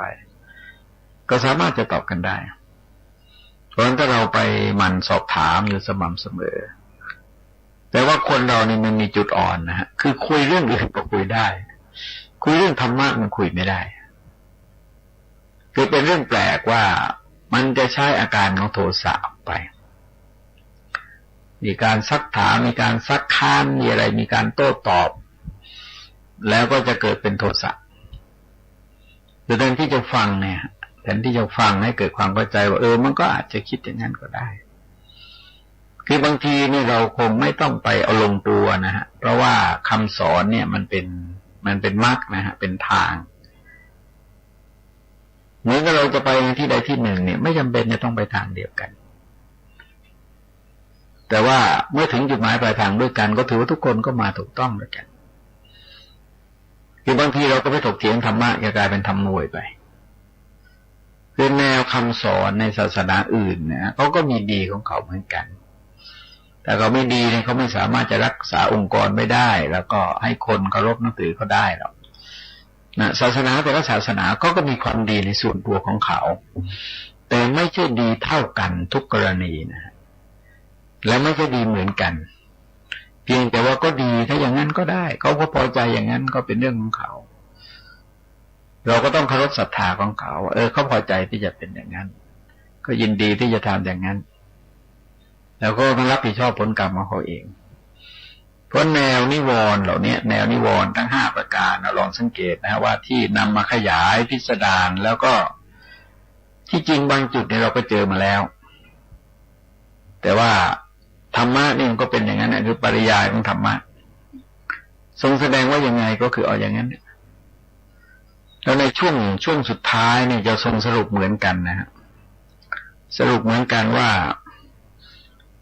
ภิกษุย่อมพิจารณาเห็นธรรมในธรรมเป็นภายในบ้างย่อมพิจารณาเห็นธรรมในธรรมเป็นภายนอกบ้างก็อย่างที่บอกว่าธรรมภายในธรรมภายนอกเอาเฉพาะง่ายๆแบบง่ายๆนี่คือธรรมภายในก็คือธรรมที่อยู่ภายในจิตของเราธรรมภายนอกก็คืออยู่จิตของคนอื่นหรือว่านอกจากที่อยู่จิตของเราในขณะนั้นๆ นะเช่นวิจิกิจฉามันเกิดขึ้นในขณะนั้นก็เป็นธรรมภายในจิตในขณะนั้นแต่ว่าอุทธัจจะมันไม่เกิดในขณะนั้นมันเป็นธรรมภายนอกจากขณะนั้นคือเรามองขณะนี้ก็พอแล้วนะไม่ต้องไปเอาพิสดารมากแล้วก็ดูจะเห็นว่าความเสมอภาคกันเนี่ยเมื่อดูมาเรื่อยๆก็บอกว่าย่อมพิจารณาเห็นธรรมในทั้งภายในทั้งภายนอกบ้างก็แล้วในที่สุดก็จะเห็นว่าเป็นเรื่องธรรมดาความเกิดขึ้นของธรรมบ้างความตั้งอยู่ของธรรมบ้างนะฮะเป็นธรรมดาคือความเสื่อมไปของธรรมบ้างจากนั้นก็จะพิจารณาเห็นธรรมดาโดยทั้งความเกิดขึ้นและความเสื่อมไปของธรรมว่าสรุปแล้วว่าทั้งหมดนะทั้งหมดมันจะมาเป็นกระบวนการของเหตุปัจจัยแล้วก็มีปัจจัยปรุงแต่งให้เกิดขึ้นมันมีปัจจัยปรุงแต่งเกิดขึ้นแกก็เกิดขึ้นรูปปัจจัยยังอยู่คงอยู่แกก็ดำรงอยู่ปัจจัยเสื่อมสลายแกก็เสื่อมสลายมันเหมือนกันทั้งรูปธรรมทั้งนามธรรมแหละเกิดเป็นกระบวนการของเหตุปัจจัยด้วยกันเพราะในความรู้สึกสติที่ว่าพวกเนี้ยมันมีอยู่เนี่ยพวกนิวรณ์ทั้งห้าที่มันมีอยู่นี่ที่จริงมันก็มีอยู่สักว่ามีแต่นั่นเองมันก็ใช้เป็นเครื่องมือในการอาศัยระลึกแต่ว่าไม่คล้องไม่ติดไม่ยึดว่าเราเป็นนิวรณ์นิวรณ์เป็นเราแล้วไปติดอยู่กับนิวรณ์ไปยอมสยบกับนิวรณ์อยู่ตรงนั้นมันก็เป็นแขกที่จรเข้ามาไม่ได้อยู่ภายในใจเราตลอดเมื่อจรเข้ามาเราก็มีท่าทีให้ชัดเจนต่อนิวรณ์ที่จรเข้ามาแล้วก็ในกรณีที่มันเป็นนิวรณ์นะก็พยายามบรรเทาแล้วก็ในที่เป็นสาเหตุเนี่ยพยายามหลีกเว้นเสียในกรณีที่สามารถสงบได้ละได้บรรเทาได้นะครับเพราะวิจิกิจฉาเนี่ยมันเหมือนกับน้ำที่มันขุ่นมากๆกันนะขุ่นมากๆเราจะมองอะไรไม่ชัดน้ำเป็นโคลนตมนะฮะเป็นโคลนตมหรือทางที่วิบากทางที่ว่าบากเนี่ยเราจะมองอะไรไม่ชัดอุทธัจจะกุกุจจะเนี่ยมันมีลักษณะคล้ายๆกับน้ำขุ่นคล้ายกับน้ำขุ่นแต่ว่าตัวคนเองเนี่ยเหมือนก็ตกเป็นทาสแต่วิจิกิจฉานี่มันหลงป่าเลยนะฮะมันหลงในทางธุรกันดารเนี่ยประสบความทุกข์ทรมานด้วยประการต่างๆจากใจที่ยังตัดสินใจลงไปไม่ได้ก็ไม่สามารถจะทำอะไรได้ทั้งทุกข้อเนี่ยสอนให้มองเห็นโทษแล้วก็เพียรพยายามบรรเทาลดละให้จางไปคลายไปบรรเทาไปนะฮะหรือว่าหมดสิ้นไปในบางจุดบางประเด็นก็จะเป็นการดีต้องฟังทั้งหลายแต่ลงมาโพธิญาณในวันนี้ขอยุติไว้ด้วยเวลาเพียงเท่านี้ที่สุดนี้ขอความเจริญงอกงามไปบูรณนธรรมจะมีแด่ท่านผู้ฟังทั้งหลายโดยทั่วกันสวัสดีขอความเจริญในธรรมจะมีแด่ท่านผู้ฟังทั้งหลาย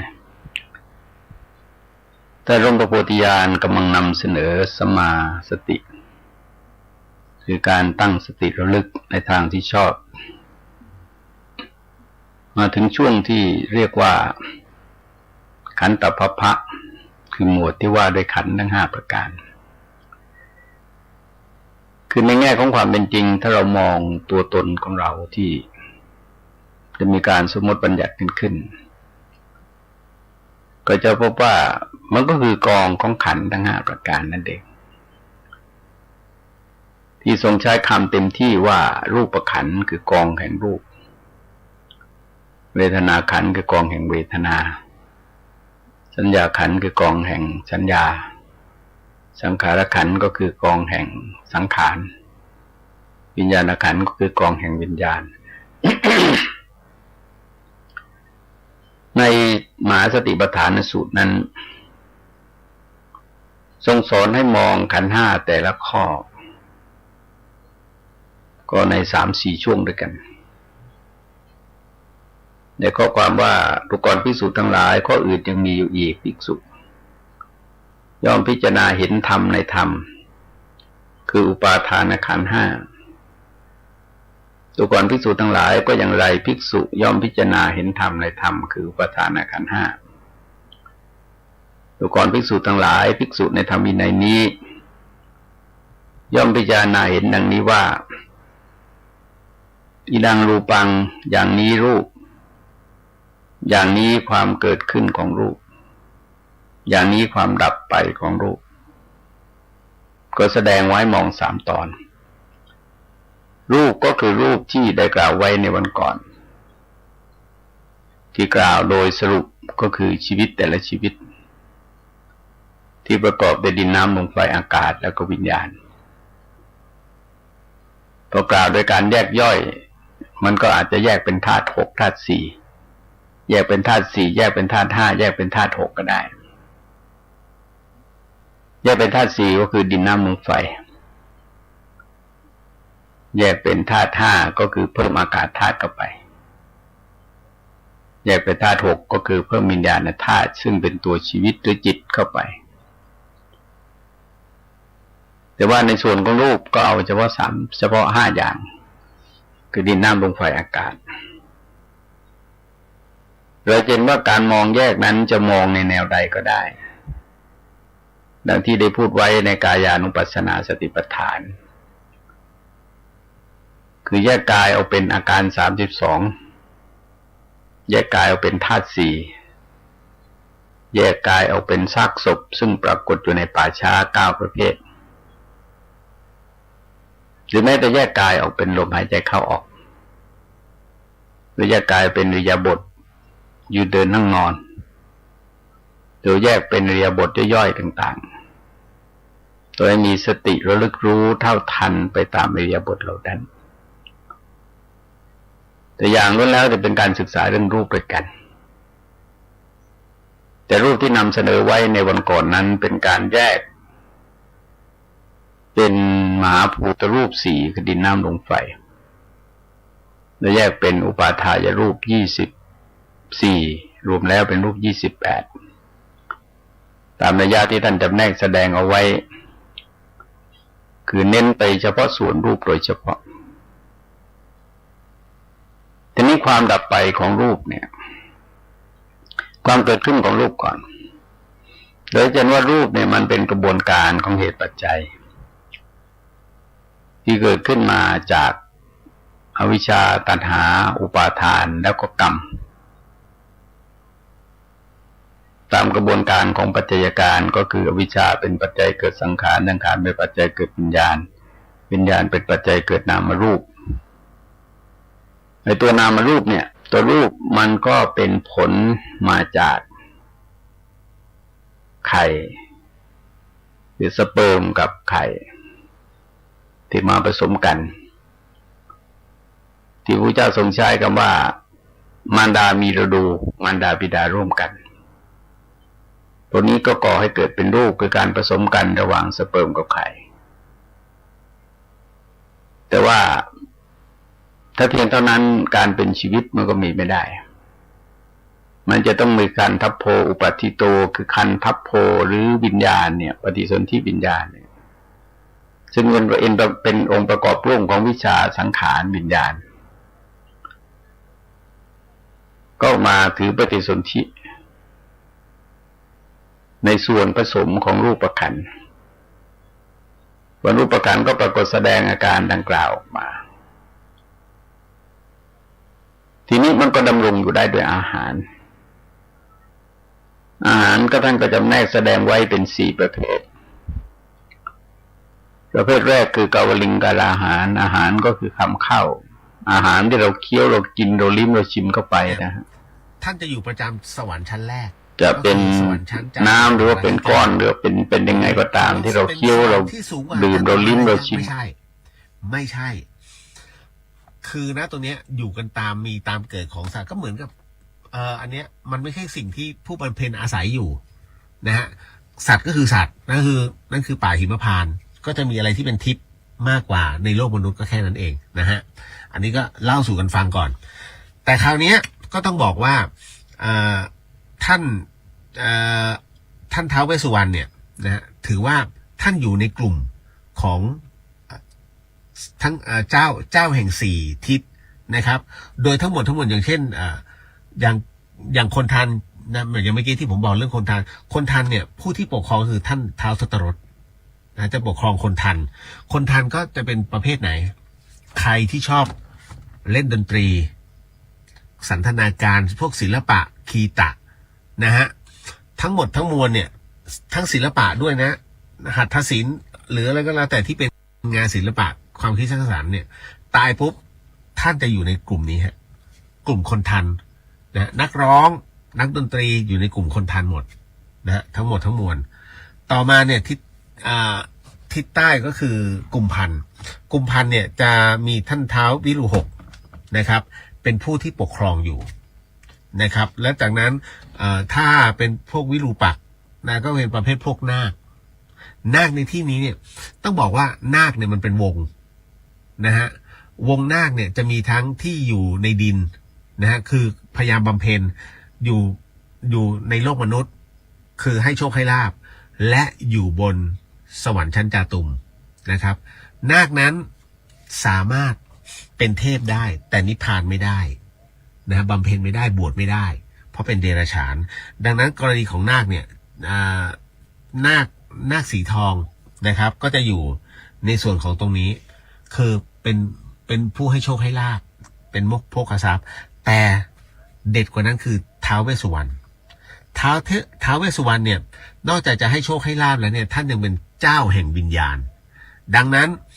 อะไรก็ตามที่มีเหตุว่าสงสัยว่าเฮ้ยผีเข้าหรือบ้านเราถูกลาวีให้ท่านไปหายันท้าวเวสสุวรรณปิดปังนะฮะก็ทั้งหมดทั้งมวลนะฮะที่เล่าสู่กันฟังเนี่ยนะให้พิจารณาด้วยระบบปัญญาของเราด้วยนะไม่ใช่ฟังอย่างเดียวแล้วเพลินไว้ไม่ต้องอย่าเป็นอย่างนั้นนะฮะต่อมาเห็นไหมเริ่มมาเลยใช่ป่ะเดี๋ยวมันจะมีเรื่องราวที่ผมต้องบอกว่ามีเรื่องความรักแล้วก็มีเรื่องกันแหนเข้ามาด้วยนะครับ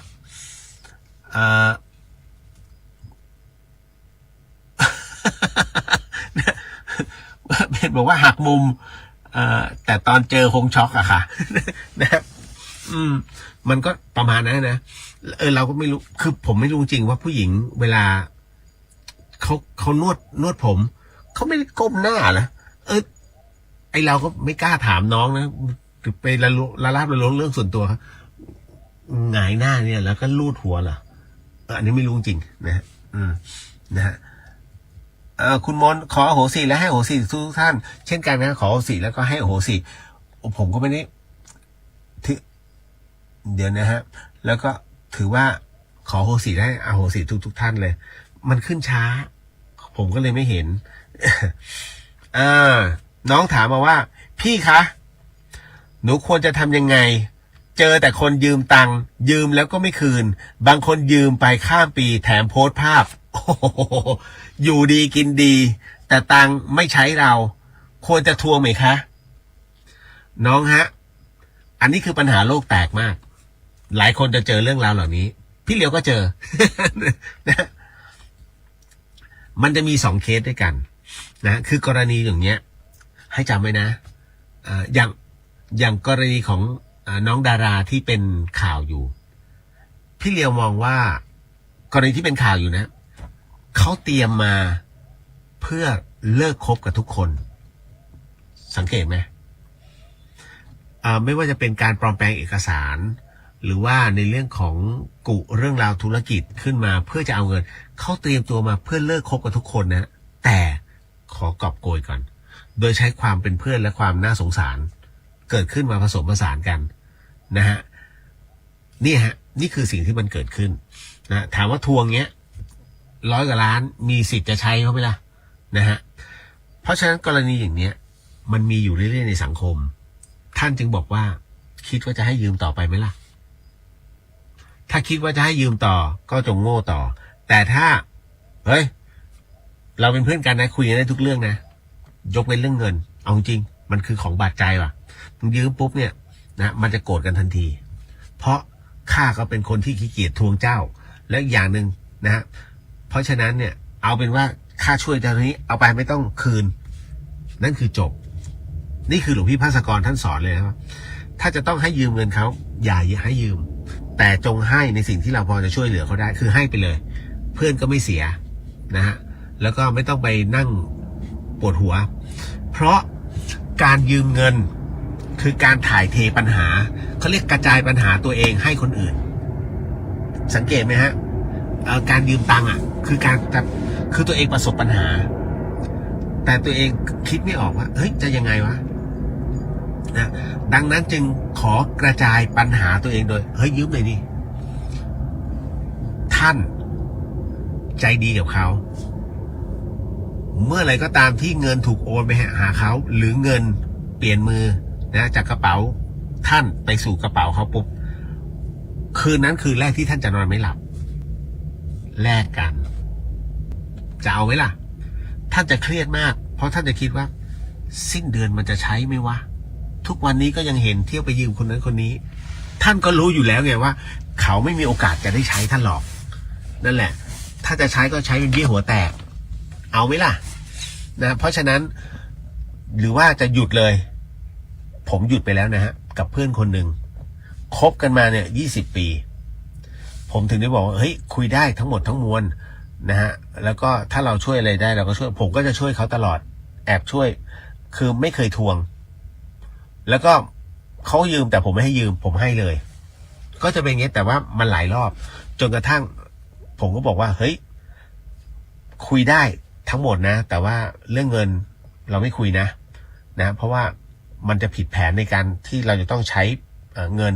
ต่อเดือนตรงนี้นะคือเราเองก็เป็นคนที่มีเงินเดือนไงเพราะฉะนั้นก็จะวางแผนไม่วายฮะเฮ้ยตอนนี้เดือดร้อนขอยืมก่อนเท่านี้ท่านเชื่อไหมผมบล็อกเขาเลยบล็อกเลยนะฮะเพราะผมถือว่าผมเตือนแล้วนะคือนั่นแสดงว่าไอ้สิ่งที่เราพูดอ่ะไม่ฟังนั่นนะฮะแล้วก็เขาเรียกท้าทายระบบ นั่นคือสิ่งที่ท่านจะทำได้นะเพราะฉะนั้นคนที่มายืมเงินท่านเขาเตรียมจะเลิกคบกับท่านอยู่แล้วก็มันไม่มีจะจ่ายอ่ะถูกไหมฮะและเป็นการผลักภาระโดยใช่เหตุโดยคือผลักภาระโดยสิ้นเชิงเลยนะครับโดยที่ไม่รู้หรอกว่าไอ้ตัวกรรมของการยืมเงินเนี่ยร้ายแรงนะฮะแน่นอนที่สุดอ่ะชาติต่อไปเขาหมดโอกาสเป็นคนเพราะมันต้องใช้ตรงนี้ก่อนนะฮะต้องใช้คือต้องชดอย่างไม่เขียวไงที่ขอนแก่นน่ะ5 บาทต้องเกิดเป็นวัวแค่5 บาทนะดังนั้นจงคิดให้ดีเพราะเรื่องราวตรงนี้นะมันเกิดแล้วเรื่องราวไอ้กลับชาติมาเกิดเป็นสัตว์เดรัจฉานเนี่ยเยอะถามท่านเขมธรรมสถานก็ได้อันนั้นเขาเรียกมีภูมิรู้แต่เก็บเงียบ นะท่านรู้หมดเลยนะหลายเรื่องราวอยู่นะเพราะฉะนั้นเนี่ยถามว่าทวงไหมทวงไปก่อนฮะทวงและจะใช้อะไรก็ได้แต่ขึ้นอยู่กับว่าสิ่งนั้นน่ะน้องต้องคิดอย่างสร้างสรรค์สังเกตไหมว่าทำไมคนที่ถูกแก๊งทวงหนี้ทวงแล้วแบบโหดมากเป็นเพราะอะไรคือคนที่ยืมเนี่ยเขามีทั้งคนดีและคนที่จงใจจะเบี้ยวก็มีดังนั้นเนี่ยเข้าใจนะฮะคนที่ปล่อยกู้ถ้ากรณีที่ไม่ใช่จีนเทานะหรือว่าคนเทาๆอันนี้ไม่นับนะฮะหมายถึงว่าเอ้ยเราเพื่อนๆเนี่ยอยากให้ยืมไปแล้วถ้าเจอแบบเนี้ยการทวงของเพื่อนแบบโหดเงี้ยผมถือว่าเฉยๆนะโมทนาสาธุเลยนะครับเพราะถือเป็นการสอนเขาในตัวเรื่องของเบี้ยวหนี้อย่าทำนะฮะอ้าวล่ะต่อมาน้องถามมาว่าในงานบุญใหญ่หนูเจอพระที่เดินเลี่ยไรถือซองมาให้คารวาสใส่เห็นแล้วอนาจใจมากค่ะเราแจ้งใครได้บ้างคะน้องแจ้ง191ได้เลยฮะตำรวจ191แล้วบอกเลยว่าตอนนี้มีพระเดินเลี่ยไรอยู่นะฮะก็ขอนิดนึงนะฮะช่วยมาตรวจสอบหน่อยกลัวว่าจะเป็นมิจฉาชีพเท่านั้นแหละฮะพระท่านจะตำรวจท่านจะโทรหาพระวิญญาธิการที่อยู่ในเขตนั้นจะมาทันทีบางดีไม่ดีมาพร้อมตำรวจพร้อมจับศึกคือกรณีแบบนี้งานบุญใหญ่ๆในที่นี่หมายถึงว่างานเกี่ยวกับงานศาสนานะอย่างงานฉลองพระประธานงานเททองงานมุทิตาพ่อแม่ครูบาอาจารย์ท่านจะเห็นพระที่เปรียบเสมือนพระแต่งกายคล้ายพระคอยดักท่านอยู่นะคือถ้าผมอยู่เนี่ยผมก็จะประกาศใหม่ซึ่งผมเคยเจอ ที่มหาสารคามฮะโยมเนี่ยหลวงพี่จะขอค่าน้ำมันสักหน่อยช่วยเหลือค่าน้ำมันสักหน่อยนะสัก 2,000 เถอะเนี่ยตอนนี้รถไม่มีเติมเป็นพระนะฮะขออย่างเงี้ยสังฆาทิเศษนะฮะผมก็ไม่รู้จักท่านก็ไม่รู้จักผมอยู่ๆมาขอเงินเนี้ยสังฆาทิเศษทันทีนะและที่สำคัญคือมึงมาไง อย่างนี้ผมจะเป็นงี้เลยนะแล้วมาไง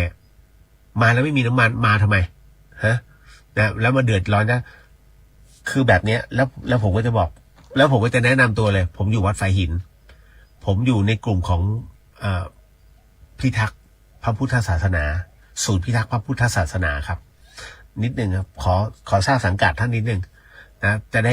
ได้รับทราบแป๊บเดียวหายเลยจะไม่ยุ่งอยู่แล้วก็เที่ยวไปขอกลุ่มเพื่อนผมอีกผมก็เดินเข้าไปอีกยังทำอย่างนี้อยู่นะท่านขึ้นรถไปเลยนะกลับวัดท่านไปเลย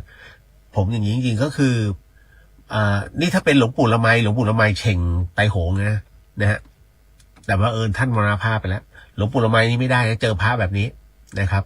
ถ้ามึงไปถอดจีวรนั่นนะฮะอย่างนั้นเลยคือสร้างความเดือดร้อนให้กับงานศาสนาเพราะฉะนั้นกรณีนี้ให้น้องแจ้ง191แล้วก็191จะไปแจ้งพระวิญญาธิการพระวิญญาคือตำรวจพระนั่นแหละนะท่านมีอำนาจในการจับศึกแล้วศึกตำรวจลากต่อเพราะการเลี้ยรายต้องขอเจ้าของพื้นที่นะฮะเทศบาลหรือในอำเภอเพราะฉะนั้นพระที่นั่งหลังรถปิกอัพแล้วก็พรมน้ำมนต์มาทำบุญผิดกฎหมายนะฮะเขาต้องมีใบอนุญาตประจำเขตด้วยดีไม่ดีเจอข้อหาอธินาทานนะครับหมายถึงว่าจงใจที่จะให้โยมใส่ปัจจัยลงไปนะฮะคือถ้าเกินบาทหนึ่งเรียบร้อยนะฮะปาราชิกทันทีข้อนี้คือสิ่งที่พระพุทธเจ้าท่านสอนเสมอบอกถ้าเขาบอกว่าเอาตรงไหนมาว่าไปบอกท่านไปอ่านพระวินัยเล่มแรกเลยนะครับเล่มแรกเลยฮะให้ไปอ่านก่อนเลยนะมันจะมีบอกในเคสที่คล้ายๆท่านเลยเลี่ยรายแบบนี้อารมณ์เดียวกันพระเจ้าถึงได้บอกว่าแบบไหนสังฆาทิเศษแบบไหนปาราชิกแต่ส่วนใหญ่แบบนี้ปาราชิกหมดนะฮะคราวนี้แม่น เพราะเราอ่านอยู่ ต่อมาความกดดันถือเป็นกรรมไหมครับพี่เหลียวความกดดันท่านว่าความกดดันถือเป็นกรรมไหมฮะง่ายๆจะบอกเป็นก็เป็นกรรมฮะเป็นกรรมเพราะความไม่รู้ของน้องความกดดันนะมันหมายถึงว่าคือเพราะเราไม่รู้จักในการวางสิ่งนั้นลงทำไมจึงเป็นเช่นนั้นฮะท่านชอบนะฮะเอาความเครียดเขาเรียกขยะอารมณ์เนี่ยเอามาไว้กับตัวเมื่อท่านเอาขยะอารมณ์มาไว้กับตัวท่านก็เหนื่อยเปล่าท่านก็หนักแล้วมันกดดันทุกอย่างเพราะฉะนั้นวางก่อนเวลาจะนอนคือนอนเอาวางก่อนเพราะนอนหลับไปมันก็แก้ปัญหาไม่ได้วางจิตมันล้าเมื่อจิตมันล้าเนี่ยคุณจึงคิดงานไม่ออกแล้วมันจึงกดดันท่านวางทั้งหมดทั้งมวลแล้วหลับเขาเรียกหลับเพื่อให้จิตนั้นมีกำลังพอตื่นขึ้นมาเสร็จปุ๊บท่านเชื่อไหม 99% หลายๆคนหาหนทางได้เมื่อตื่นขึ้นมาแล้วสังเกตไหมเด็กบางคนกันบ้านไม่ทำต้องไปส่งครูปล่อยมันทั้งมันไม่เป็นไรโดนตีก็โดนตีก็ขี้เกียจอ่ะแต่พอไปถึงมันอีกหนึ่งรูปแบบเลยครูก็จะใช้งั้นเธอคำนวณตรงนี้เลยเธอทำให้เรียบร้อยหน้ามือเป็นหลังมือมันจะเป็นอย่างนี้ฮะเหตุการณ์ที่มันเกิดขึ้นเพราะฉะนั้นความกดดันถือเป็นกรรมไหมเป็นกรรมที่ท่านต้องเผชิญเพราะมันเป็นจังหวะของกรรมที่บีบให้ท่านกดดันเพราะถ้าไม่รู้จักวางแค่นั้นถ้ารู้จักวางทุกอย่างจะเบาจบไหมต่อมาโอ้อันนี้แบบเชิงความรักนะฮะ โอ้รายการนี้เป็นทุกอย่างให้เธอมีบ้างไหมผู้ชายไม่เจ้าชู้ทำไมต้องอ้างสินเสมอไม่เสมอ โอ้เมื่อวานพูดถึงเรื่องสินเสมอไม่เสมอไงนะมีบ้างไหมผู้ชายไม่เจ้าชู้ทำไมต้องอ้าง ศีลเสมอไม่เสมอทำไมเขาจึงไม่เห็นค่าความรักที่เรามีให้ โอ้โหดราม่า นะดราม่าคืออย่างนี้น้องจำไว้นะฮะไม่ใช่ผู้ชายอย่างเดียวเนี่ยที่ไม่เจ้าชู้ทั้งผู้ชายผู้หญิงเจ้าชู้เหมือนกันเพียงแต่ว่าผู้หญิงเนี่ยเขาจะมีเส้นบางๆที่ว่าต้องรักคนนี้เท่านั้นแต่ผู้ชายมันไม่มีเส้นมันมีแต่ว่าเผลอ ถ้าเผลอนะฮะเพราะฉะนั้นผู้ชายเนี่ย DNA ผู้ชายทั้ง 100% เจ้าชู้เพียงแต่เขาแสดงออกหรือไม่แสดงออกแค่นั้นเองท่านจำไว้นะผู้ชายที่แสดงออกว่าเจ้าชู้เนี่ยไม่น่ากลัวแต่ผู้ชายคนไหนที่ไม่แสดงออกว่าเฮ้ยข้ารักเดียวใจเดียวแอบเจ้าชู้ไอเนี่ยน่ากลัวผู้ชายก็จะรู้กันนะฮะไอที่มาดแบบโอ้ยขึมจะรู้ทันทีไอเนี่ยตัวดี จะรู้มันมองดูก็จะรู้ฮะส่วนที่บอกว่าทำไมต้องอ้างศีลเสมอกันจริงๆเขาเปรียบเปรยจ้ะน้องเขาเปรียบเปรยการที่คนเราศีลเสมอกันนั่นหมายถึงว่าเรามีความชอบที่เหมือนกันถูกไหมฮะเรามีความคิดที่เหมือนกันนะหรือคล้ายกันไปในทิศทางเดียวกันถูกไหมสมมุติน้องชอบลิเวอร์พูลอีกคนไปชอบแมนยูวันที่แข่งแดงเดือดตึงนะฮะแมนยูแพ้ลิเวอร์พูลชนะอีกอันนึงลิเวอร์พูลแพ้แมนยูชนะมันก็ต่างคนต่างเชียร์มันก็ตีกันเนี่ยเห็นไหมง่ายๆเลยเห็นไหมนี่คือทิศทางเดียวกันมันคนละแบบกันแต่ถ้าน้องแบบชอบในทีมเดียวอันนี้จบอันนี้จะจบทันทีถูกไหมครับความคิดเราต้องวางแผนแบบนี้เพื่อให้กิจการของเรามันเจริญฉันว่าไม่อ่ะเธอคิดอย่างนี้ไม่ได้เธอโง่แล้วโอ้โหคือคิดไม่เหมือนกันเห็นไหมฮะมันคือการเปรียบเทียบน้องไอ้เรื่องของศีลเนี่ยนะฮะเพราะฉะนั้นแต่คำว่าศีลเนี่ยคนที่มีศีลนะฮะเป็นคนที่สามารถใช้ชีวิตเป็นปกติสุขได้ดีที่สุดเขาถึงได้บอกว่าคุณมีกันหรือเปล่าแค่นั้นเลยส่วนที่บอกว่าทำไมเขาจึงไม่เห็นค่าความรักที่เรามีให้ค่าความรักน้องตีความรักน้องเท่าไหร่100เหรอจริงป่ะจริงหรือเปล่าถามแค่นี้ถ้าน้องบอกว่าจริงพี่เดียวก็จะถามว่าสมมุติถ้าเขาตายน้องไม่ต้องเผาเลยนะกูรักเอามาอยู่ในบ้านไม่ต้องใส่โลงเลยน้องจะอยู่ได้ไหมเอาสัก15 ชั่วโมงผมเชื่อมั่นว่าแค่1 ชั่วโมงน้องก็ไม่อยู่แล้วล่ะในห้องนั้นนะฮะเพราะฉะนั้นคำว่าไอ้ทุ่มความรักให้ทั้งหมดเนี่ยเต็มร้อยไม่มีจริงหรอกครับเพียงแค่น้องมีความรู้สึกว่าถูกหลอกฉันไม่อยากเป็นคนโง่ถูกไหมฮะหรือไม่น้องมีความรู้สึกว่าเฮ้ยนี่มันเห็นฉันเป็นดอกไม้ริมทางหรือเปล่าวะนะฮะคือมันไปแต่นั้นเอาง่ายๆแหละน้องกลัวเสียฟอร์มเพราะฉะนั้นสิ่งที่ทำได้ที่สุดคือทำใจตัดเลยถ้าอยากร้องไห้ร้องวันเดียวแล้ววันอื่นอย่าร้องเสียฟอร์มทั้งหมดในโลกนี้มันยังมีแบบนี้อยู่เรื่อยๆฮะเขาเรียกคนทุกคนจะผ่านเหตุการณ์แบบนี้มาเสมอนะถ้าไม่ไหวมาบวช นะอายุเท่าไหร่ที่ไม่สามารถจะบวชได้ครับแล้วถ้าจะบวชนั้นมีขั้นตอนอย่างไรพรุ่งนี้วัดไฟหินมีงานบวชภาคบ่ายนะครับน้องชื่อน้องตุ๊บตับนะครับมาบวชที่นี่ก็โมทนาสาธุแต่ผมไม่อยู่ไงผมต้องไปชัยประการอายุเท่าไหร่ไม่สามารถบวชได้ไม่มีระบุขอให้ท่านตราบใดก็ตามที่อายุมากท่านคุกเข่าได้ก้มกราบพระได้บวชได้ฮะแต่ถ้าเมื่อไหร่ก็ตามที่ขาสั่นไขข้อไม่ดีโอ้นั่งไม่ไหวนะนั่งกระปวดลุกกระปวดจบเลยนะฮะไม่ได้นะครับอย่างนั้นนะแล้วก็ขั้นตอนในการบวชนะฮะท่านไปตรวจร่างกายก่อนท่านไปเช็คประวัติอาชญากรรมก่อนนะที่กองพิสูจน์หลักฐาน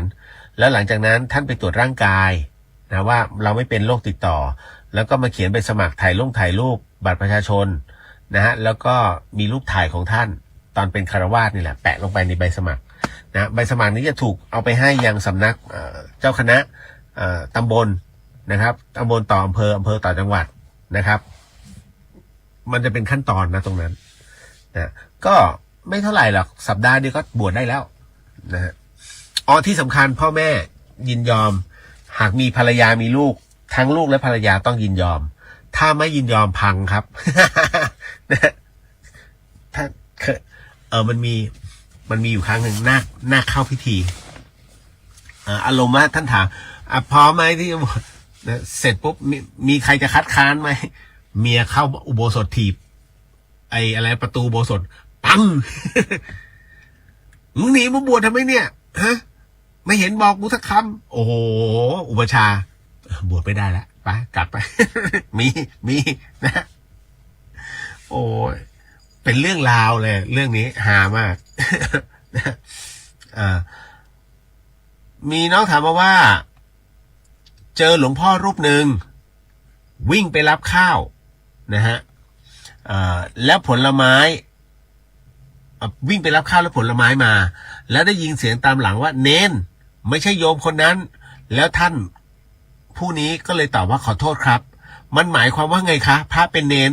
ซึ่งอายุคราวพ่อหนูเลยคืออย่างนี้นะฮะเดี๋ยวต้องบอกก่อนหลายๆคนเนี่ยมักจะคิดว่าพระจะต้องอายุขนาดนี้เนนต้องอายุขนาดนี้จริงๆเนี่ย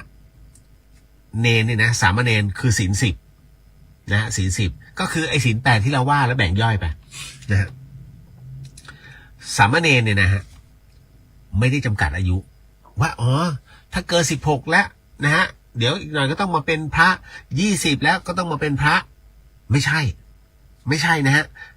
อันนี้ให้ท่านคิดใหม่สามเณรเป็นได้ยันตายนะฮะบางคนอายุ50กว่าแล้ว60กว่าแล้วยังเป็นเนนอยู่ก็มีคือไม่ยอมรับศีล227นะฮะไม่เข้าพิธีกูขอเป็นเนนเนี่ยสบายแล้ว นะเพราะฉะนั้นการเป็นเนนเนี่ยท่านก็จะฉันแยกโต๊ะกับพระอย่างชัดเจนฮะเทียบไม่ได้นะฮะเทียบในเรื่องของศีลกันไม่ได้นะถือว่าอาบัติพระน่ะจะอาบัตินะครับเพราะฉะนั้นมันจึงเป็นอะไรที่เป็นทอดต้องเข้าใจก่อนนะครับมีเยอะแยะนะครับที่ยังเป็นเนนอยู่แล้วผมเองยังเข้าใจผิดเลยก็มารู้ทีอันนี้เขาเรียกอันนี้ยังเป็นเนนนั่นคือจบตรงนั้นเลยนะฮะพี่เลียวพระธาตุเกิดจากอะไรนะฮะแล้วพระพุทธเจ้าเคยมาแถบบ้านเราด้วยหรือครับเห็นมีรอยเท้าพระพุทธเจ้าเยอะไปหมดโอ้โหอันนี้นานผมขอขยายก่อนนะฮะเรื่องราวที่มีหลายๆคนถามเรื่องของรอยพุทธบาทนะฮะผมยังยืนยันอยู่ว่าพระพุทธเจ้าไม่เคยมาประเทศไทย ไม่เคย100%นะฮะไหนมีใครจะยืนยันได้ไหมฮะในพระไตรปิฎกก็ไม่ได้บอกท่านก็วกไปวนมาอยู่ในประเทศอินเดียเอาส่วนไหนที่เดินทางมายังประเทศสยามประเทศพศ8เดี๋ยวนะคือผมงงกับพศที่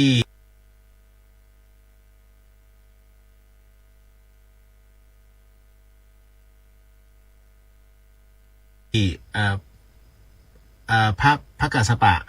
ได้เดินทางมาที่ประเทศไทยนะฮะที่เอาอุรังคธาตุมาอยู่ที่พระธาตุพนมนั่นคนทุกคนจะบอกพศ8ซึ่งผมงงมากเพราะอะไรรู้ไหมเพราะว่าการนำเอาพระบรมสารีริกธาตุกระจายสู่ชมพูทวีปนะฮะหรือว่าใน ในเขตของสุพรรณภูมินะสุวรรณภูมิเนี่ยแผ่นดินทองเนี่ย นะฮะขออนุญาตดื่มน้ำนิดนึงนะฮะ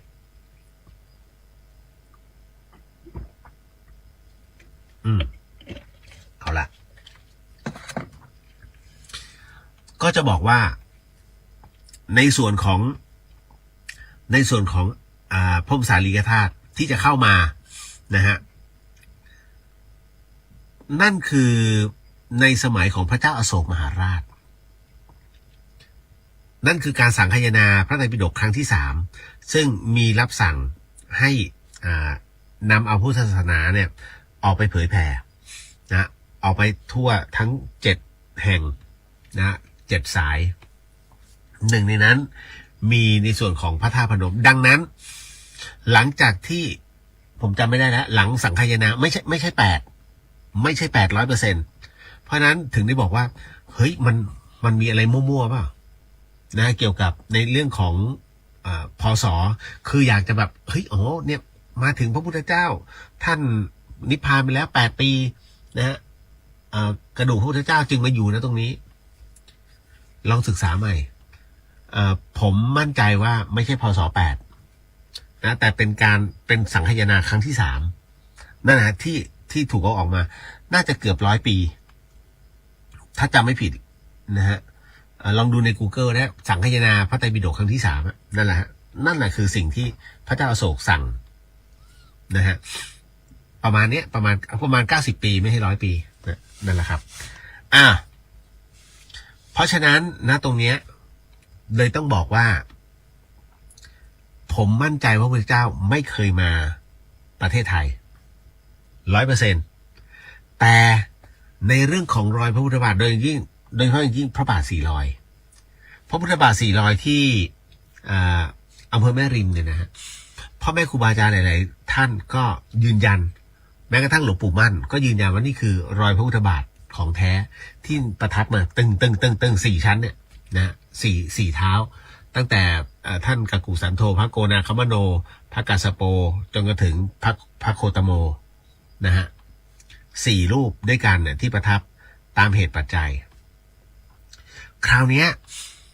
เราก็มาดูว่าแล้วปรากฏการณ์นี้เกิดขึ้นได้อย่างไรบิ๊กฟูตรอยเท้าที่มีทั่วโลกเป็นพวกบิ๊กฟูตหรือเปล่านะฮะแต่ครั้งนี้ผมก็เลยมองว่าจริงๆแล้วพระพุทธเจ้าไม่เคยมาที่สยามประเทศแต่ท่านใช้วิธีการก็คือว่าแผ่นดินตรงไหนที่ศาสนาพุทธนั้นได้ไปถึงนะฮะก็ขอให้รอยเท้านั้นของเรานั้นย่ำลงไปตามรอยของพระพุทธศาสนานะตรงนั้นเพื่อเป็นสัญลักษณ์เป็นการอธิษฐานนะฮะเพราะนั้นองค์พระศาสดาเมื่อเริ่มต้นขึ้นอธิษฐานขึ้นรอยจึงยุบลงฟุบเป็นรอยเท้าอันนี้เป็นความเชื่อส่วนบุคคลสำหรับผมนะคิดว่าเช่นนั้นแต่ถ้าไม่ได้มาประเทศไทย 100% ต่อให้เป็นตำนานอะไรก็ตามคือทุกๆตำนานเนี่ยนะฮะมันเป็นการแต่งขึ้นในท้องถิ่นเพื่อที่จะให้ท้องถิ่นของตัวเองนั้นมีความสำคัญแล้วมีความก้าวหน้าในการเผยแผ่งานพระศาสนา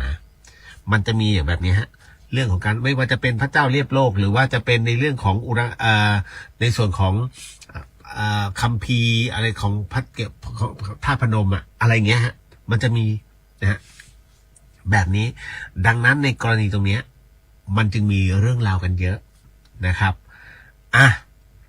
ต่อมาในส่วนของพระธาตุพี่เรียกว่าพระธาตุเกิดจากอะไรพระธาตุก็คือเกิดจากกระดูกเนี่ยในการฟอกธาตุขันธ์เนี่ยนะก็คือขันธ์ 5ของเราเนี่ยเมื่อทั้งหมดทั้งสิ้นเสื่อมไปเนี่ยนะสิ่งที่ทิ้งไว้ก็คือธาตุก็คือตัวธาตุทั้งหลายแต่บังเอิญมันเกิดขึ้นกับกระดูกพระแม่ครูบาอาจารย์ที่ฝึกปฏิบัตินั่นคือการฟอกธาตุขันธ์จนกลายเป็นผลึกนะหรือว่าเป็นเม็ดพระธาตุตามเหตุปัจจัยของแต่ละคนแค่นั้นเลยนะฮะถ้าจะบอกว่ามันพิเศษยังไงคุณคิดว่าอัญมณีเกิดด้วยความร้อนขนาดไหนบนผืนโลกมันต้องอาศัยแมกมานะฮะที่อยู่ใต้ดินเนี่ยดันขึ้นมาแล้วก็เย็นตัวในอุณหภูมิที่พอเหมาะแล้วคุณเจาะลงไปมันจะกลายเป็นเพชรหรือจะเป็นทับทิมมันแล้วแต่ความโคบแน่นของมันนี่คือหลักการของการเกิดเครื่องประดับอัญมณีพระธาตุก็เหมือนกันนะฮะอย่างของหลวงปู่สิมที่วัดถ้ำผาปองเนี่ยเหมือนทับทิมเลยฮะสีชมพูนะที่ออกแบบเฮ้ยแบบแดงชมพูกึ่งม่วงนิดสวยงามมากนะของหลวงปู่มั่นเป็นแก้วใสเลยนะฮะเป็น เป็นไม้พระธาตุเป็นองค์เลยเขาเรียกองค์นะกระดูกเนี่ยแต่ละชิ้นเรียกองค์ตรงนี้แหละฮะถึงได้บอกว่าแล้วท่านต้องใช้ความร้อนขนาดไหนขนาดมันพวกอัญมณีใช้ความร้อนเป็นแสนองศานะฮะผมไม่ได้ใจ500,000 องศามั้งนะที่มันหลอมทั้งหมดทั้งมวลจนกลายเป็นตัวผลึกแต่อันเนี้ยท่านนั่งภาวนาตลอดมันเป็นการฟอกธาตุขันธ์และที่เป็นพระธาตุได้ท่านมีความร้อนเป็นแสนองศาเลยเหรอถูกไหมฮะเพราะฉะนั้นมันคือการฟอกธาตุขันธ์เนี่ยด้วยตัวจิตทุกวันนะทำให้ทั้งหมดทั้งมวลเนี่ยขันธ์ของท่านจึงสะอาดขันธ์5นะทั้งหมดทั้งมวลนี่นะอันนี้คืออย่างนี้เพราะฉะนั้นจริงๆมันมีอะไรมากกว่านี้ไม่ต้องอธิบายเยอะ เรื่องราวของการเกิดพระธาตุนะพูดไปมันอะไรล่ะเขาเรียกว่ามันหาทางสิ้นสุดไม่ได้มันเป็นเรื่องอจินไตยซื้อหวยรัฐถือเป็นการพนันหรือผิดศีลไหมครับท่านว่าซื้อหวยรัฐผิดปะไม่ผิดที่ถูกไหมฮะถ้าผิดนี่เขาโดนจับกันทั้งประเทศแล้วซื้อหวยรัฐไม่ผิดถือเป็นการพนันไหมถือการพนันคืออะไรอบายมุขอบายหรือว่าอุบายนะอุบายเขาเรียกว่าการซื้อหวยเนี่ยจะถูกหรือจะผิดก็ตามจะใต้ดินหรือบนดินก็ตามเนี่ยถือว่าเป็นอบายมุขนั่นหมายถึงว่าเป็นจุดแห่งความเสื่อมเมื่อซื้อแล้วมันไม่ถูกเราต้องซื้อต่อซื้อให้หนักขึ้นซื้อให้หนักขึ้นเมื่อเขาเรียกว่าเมื่อถึงขั้นอุกฤษในการเสียทรัพย์ในการซื้อหวยแทงหวยอะไรพวกนี้นะฮะเมื่อถึงขั้นอุกฤษตรงนั้นขึ้นมามันจึงทำให้เกิดมีแนวโน้มว่าจะทำให้เกิดการผิดศีลต่อไปอะไรล่ะนะปล้นชิงทรัพย์ถูกไหมถ้าปล้นไม่ฆ่าก็อาทินาแต่ถ้าปล้นฆ่ามีทั้งอาทินามีทั้งปานาใช่ไหมนะฮะเอาเงินไปทำอะไรเอาไปค้าขายเนี่ยมึงมีมุสาขึ้นมาแล้วทั้งที่ปล้นเพื่อไปแทงหวย มันมาครบเลยฮะถูกไหมฮะตังเหลือเอาไปทำกินเหล้านี่จบเลยเพราะฉะนั้นเนี่ยถึงได้บอกว่าซื้อหวยเนี่ยคำว่าอบายมุขอบายหรืออุบายเนี่ยคือการทำให้ทั้งหมดทั้งมวลเนี่ยของเราเนี่ยชีวิตของเรามันจะตกต่ำลงนั่นแหละฮะ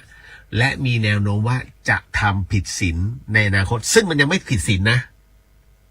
ไม่ใช่ผิดศีลแล้วนะอย่าเข้าใจผิดนะครับเพราะฉะนั้นการซื้อหวยรัฐถือเป็นการพนันถือเป็นการพนันไหมไม่ถือเป็นการพนันแต่ไม่ผิดศีลและถือได้ว่ามันเป็นต้นเหตุของเขาเรียกว่าหัวเชื้อแล้วกันหัวเชื้อที่จะทำให้เกิดการผิดศีลได้ในอนาคตต่อไป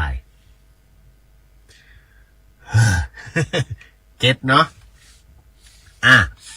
เพราะฉะนั้นเนี่ยทั้งหมดทั้งมวลในค่ำคืนนี้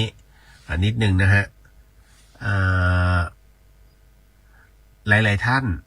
นะครับก็ขอโหสิและให้อโหสินะครับยังมีนะฮะยังมีอยู่โอเคในค่ำคืนนี้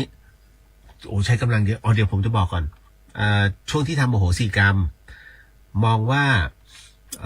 มีบางท่านค่อนข้างซุกซนเล็กน้อย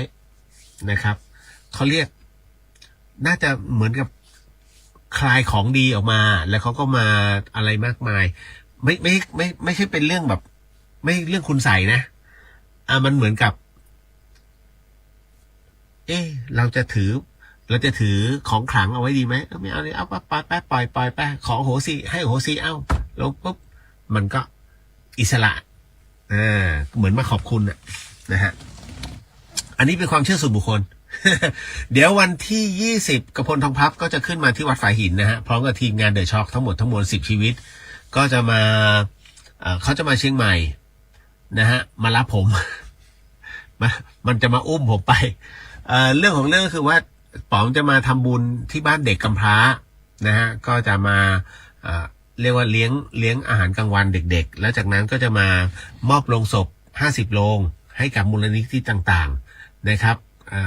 ที่วัดฝายหินนะโดยใช้วัดฝายหินเป็นศูนย์กลาง50 โลงนะฮะก็จะมีมูลนิธิไม่ว่าจะเป็นร่วมใจพุทธไทยสวรรค์ลำพูนเชียงใหม่ของโรงพยาบาลสวนดอกนะครับมีวัดฝายหินมี3 โรงแล้วก็กู้ภัยแม่โจ้แล้วก็กู้ภัยพาวังหินนะฮะที่จะมารับนะตรงนี้ก็7 หน่วยด้วยกันอันนี้เรียนให้ทราบใครอยากจะมาเจอกพลทองพลับก็บ่ายโมงครึ่งฮะบ่ายโมงครึ่งของวันเสาร์ที่20เจอเขาได้ตัวเป็นๆนะฮะเรือจ้างแห่งวงการบันเทิงอันนี้ก็ประชาสัมพันธ์ให้ทราบก่อนเนาะ นะฮะ1 ปีมันเพิ่งจะโผล่มา นะแล้วก็เขาก็จะรับผมไปกับเขาด้วยนะครับเห็นว่าจะไปถึงแม่กำปองแล้วแต่เขาก็รับพรก่อนเด้อนะฮะเราจะได้แยกย้ายกันสาธุสาธุสาธุสัพพพุทธานุภาเวนะสัพพธรรมานุภาเวนะสัพพสังฆานุภาเวนะพุทธรัตนังธรรมรัตนังสังฆรัตนังตินนังรัตนานังอนุภาเวนะจตุรสีติสหัสธรรมขันธานุภาเวนะปิตกาตยานุภาเวนะชินสาวกานุภาเวนะสัพเพเตโรคาสัพเพเตพยาสัพเพเตอันตรายาสัพเพเตอุปัฏฐวาสัพเพเตตุนิมิตาสัพเพเตอมังคาวินาสันตุอายุวัตโกธนวัตโกสิริวัตโกยศวัตโกพลวัตโกวรรณวัตโกสุขวัตโกโหตุสัพพทาทุกขโรคาพยาเวราโสกาสัตตุจุปัฏฐวาอเนการตรายาปิวินาสันตุจเตชะสาชัยสิทธิทนังลาพังโสถีภคยาสุขังพลังสิริอายุจวันโนจะโพคังวุฒิจะสวาสตวสาจะอายุจะชีวสิทธิพระวันตุเตก็รับพรไปแล้วเนาะสิทธิกิจจางสิทธิกรรมังสิทธิลาโภนิรันตรังสิทธิเตโชชโยนิจังขอให้กิจและกรรมที่ท่านได้กำลังทำกำลังสร้างนั้นจงเป็นเหตุเป็นพละปัจจัยให้ทุกท่านนั้นได้ถึงพระนิพพานในชาติปัจจุบันโดยเร็วพลันเทินสาธุสาธุสาธุฮะแล้วพบกันใหม่เนอะนะฮะก็ขออนุญาตหมดเวลาแล้วบ๊ายบายเนอะนะฮะสุขสันต์เจอกันอีกทีปีใหม่สำหรับอโหสิกรรมบ๊ายบายครับสาธุครับ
ขณะนี้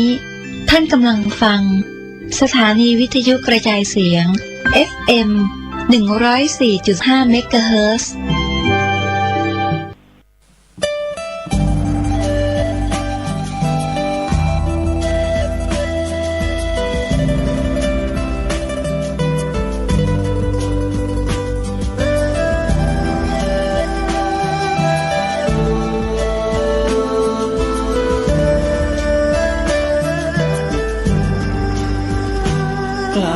คิด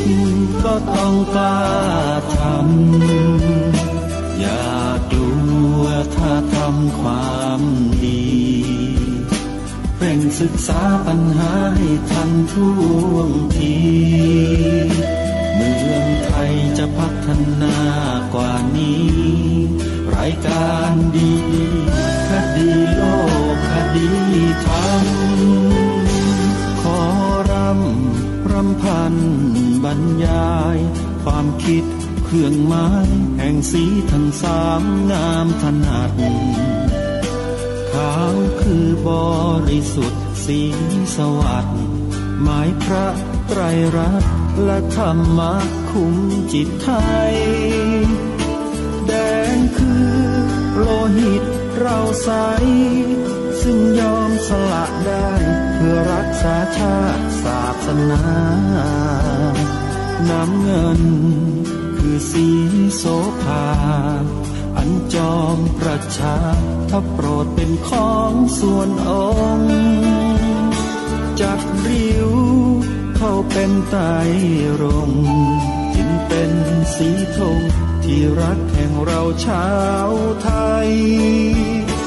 ทหารอวตารนำไปยงยุทธวิชัยวิชิตก็ชูเกียรติสยามประเทศไทยที่เจริญมั่นคงมาได้จนถึงทุกวันนี้มิได้เกิดขึ้นจากความหวาดกลัวอย่างคลาดเขลาแต่บรรพบุรุษไทยของเราทุกยุคทุกสมัยล้วนแต่มีความกล้าหาญและชาญฉลาดปกป้องเอกราชสร้างชาติให้เกิดความมั่นคงโดยมีธงแห่งพระไตรรัตน์เป็นเครื่องนำชัยจึงเป็นที่มาที่ไปของรายการคดีโลกคดีธรรมกล้าคิดก็ต้องกล้าทำอย่ากลัวถ้าทำความดีเร่งศึกษาปัญหาให้ทันท่วงทีเมืองไทยจะพัฒนากว่านี้รายการดีคดีโลกคดีธรรมรายการดีคดีโลกคดีธรรม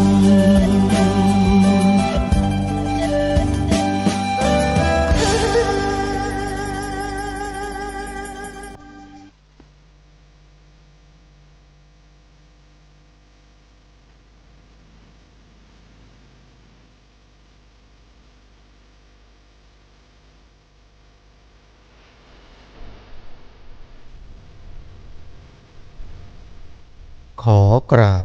ถวายความนอบน้อมแด่พระรัตนตรัยถวายความเคารพพระมหาเถระพระเถรานุเถระทุกท่านขอความสุขความเจริญในธรรมจงบังเกิดมีแด่ท่านสาธุชนที่กำลังติดตามรับฟังรายการจากสถานีวิทยุแห่งนี้ทุกท่านขอนำท่านผู้ฟังเข้าสู่รายการคดีโลกคดีธรรม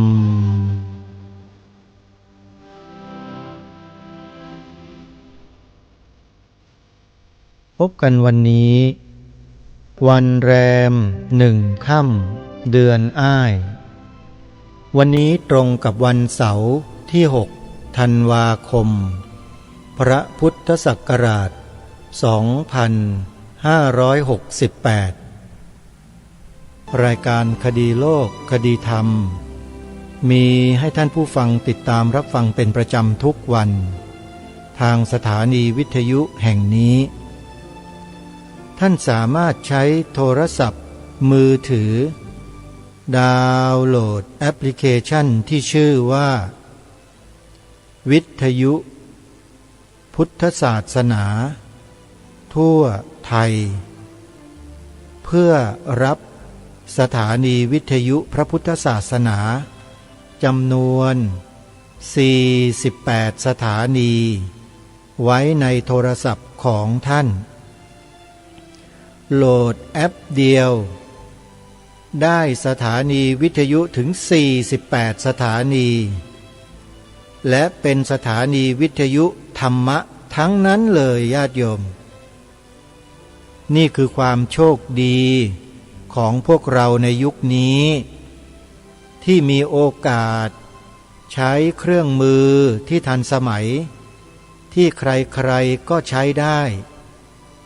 นำหลักธรรมคำสอนทางพระพุทธศาสนาเข้าสู่จิตใจของเราปัญญาสัมมาทิฏฐิเกิดจากการฟังเป็นอันดับแรกพระสัมมาสัมพุทธเจ้าเมื่อทรงอุบัติขึ้นในโลกพระองค์ตรัสรู้ธรรมและทรงแสดงธรรมถ้าหากว่ามีแต่ผู้แสดงไม่มีผู้ฟังธรรมนั้นก็จะหายไปก็จะไม่มีใครสืบสารต่อยอดพระธรรมคำสอนนั้นแต่อาศัยพระมหากรุณาคุณของพระสัมมาสัมพุทธเจ้าพระองค์ตรัสแสดงธรรมนี้แก่สาวกชุดแรกคือปัญจวัคคีย์ทั้งห้าให้บรรลุธรรมสำเร็จเป็นพระอรหันต์กันทั้งห้ารูปแล้วพระพุทธองค์ก็ทรงประทานการอุปสมบทให้ด้วยเอหิภิกขุอุปสัมปทาเพียงแค่กล่าวคำว่าเธอจงเป็นภิกษุมาเถิดแค่นี้แหละปัญจวัคคีย์ทั้งห้าก็ได้เป็นพระภิกษุสงฆ์ทันทีญาติโยมนี่คือในยุคเริ่มต้นของงานการเผยแผ่ธรรมะที่พระสัมมาสัมพุทธเจ้าทรงเผยแผ่ด้วยพระองค์เองต่อจากนั้นมาก็เกิดบรรดาสาวกทั้งที่เป็นอริยบุคคลตั้งแต่ชั้นพระอรหันต์ลงมาจนถึงพระอนาคามีสกทาคามีโสดาบันกัลยาณปุถุชนและปุถุชนทั่วไปพูดถึงซึ่งพระรัตนตรัยเป็นที่พึ่งเกิดขึ้นในโลกอย่างมากมายแล้วก็สืบสารพระธรรมคำสอนนั้นมาสู่พวกเราในวันนี้ 2,600 กว่าปีแล้วท่านผู้ฟังพระธรรมคำสอนยังอยู่และยังมีผู้สืบทอดนั่นก็คือพระภิกษุสงฆ์ถ้าไม่มีพระภิกษุสงฆ์ศาสนาพุทธหมดไปตั้งนานแล้วโยมไม่ได้โกหกนะพูดความจริงเพราะมีพระภิกษุสงฆ์นี่แหละจึงทำให้พระธรรมคำสอนของพระสัมมาสัมพุทธเจ้ายังมีอยู่ในโลกใบนี้เพราะพระภิกษุสงฆ์คือผู้สืบทอดหลักธรรมคำสอนตามพระบรมพุทธานุญาตที่พระสัมมาสัมพุทธเจ้าทรงวางหลักการหลักเกณฑ์เอาไว้คือพระธรรมวินัยถ้าหากไม่มีพระภิกษุสงฆ์พระธรรมวินัยของพระสัมมาสัมพุทธเจ้าก็จะอันตรธานไปจนหมดสิ้นไม่มีเหลือมาตั้งนานแล้วโยมขอให้ตระหนักในข้อนี้ด้วยนะฟังหลวงพ่อสุรชัยตอบปัญหาธรรมะมาหลายวันแล้วโยมถ้าโยมยังไม่เข้าใจในข้อนี้แล้วยังดูหมิ่นถากถางด่าทอพระสงฆ์อยู่รังเกียจพระสงฆ์อยู่ โยมก็จะบาปกรรมไปตลอดชาติเลยน่าเสียดายมาก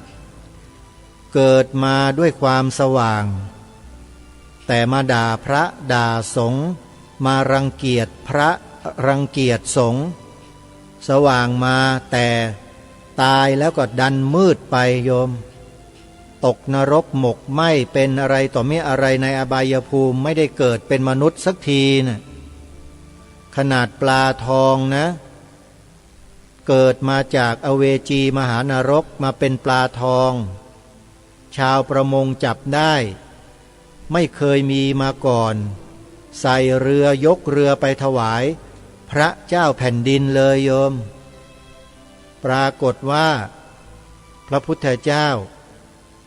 ตรัสถามปลาทองว่าเธอมาจากไหนปลาทองตอบเป็นเสียงมนุษย์ได้นะสมัยนั้นนะโยมบอกมาจากนรกพระเจ้าข้า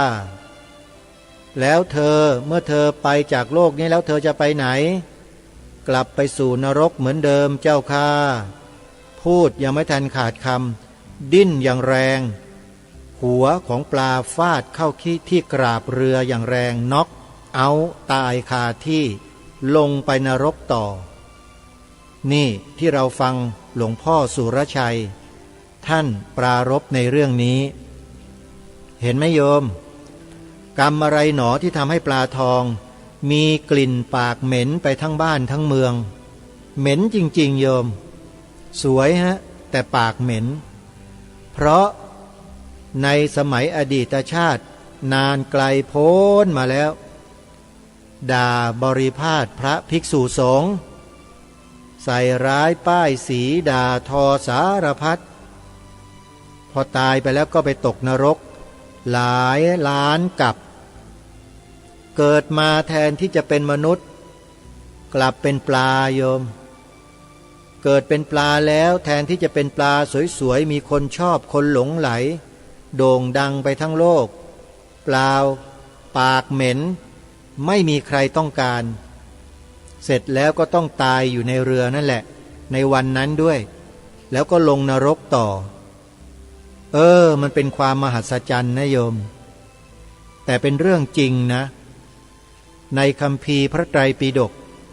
พระอรหันต์ทั้งหลายที่ทำสังคายนาคำสอนของพระสัมมาสัมพุทธเจ้าเนี่ยท่านทรงจำไว้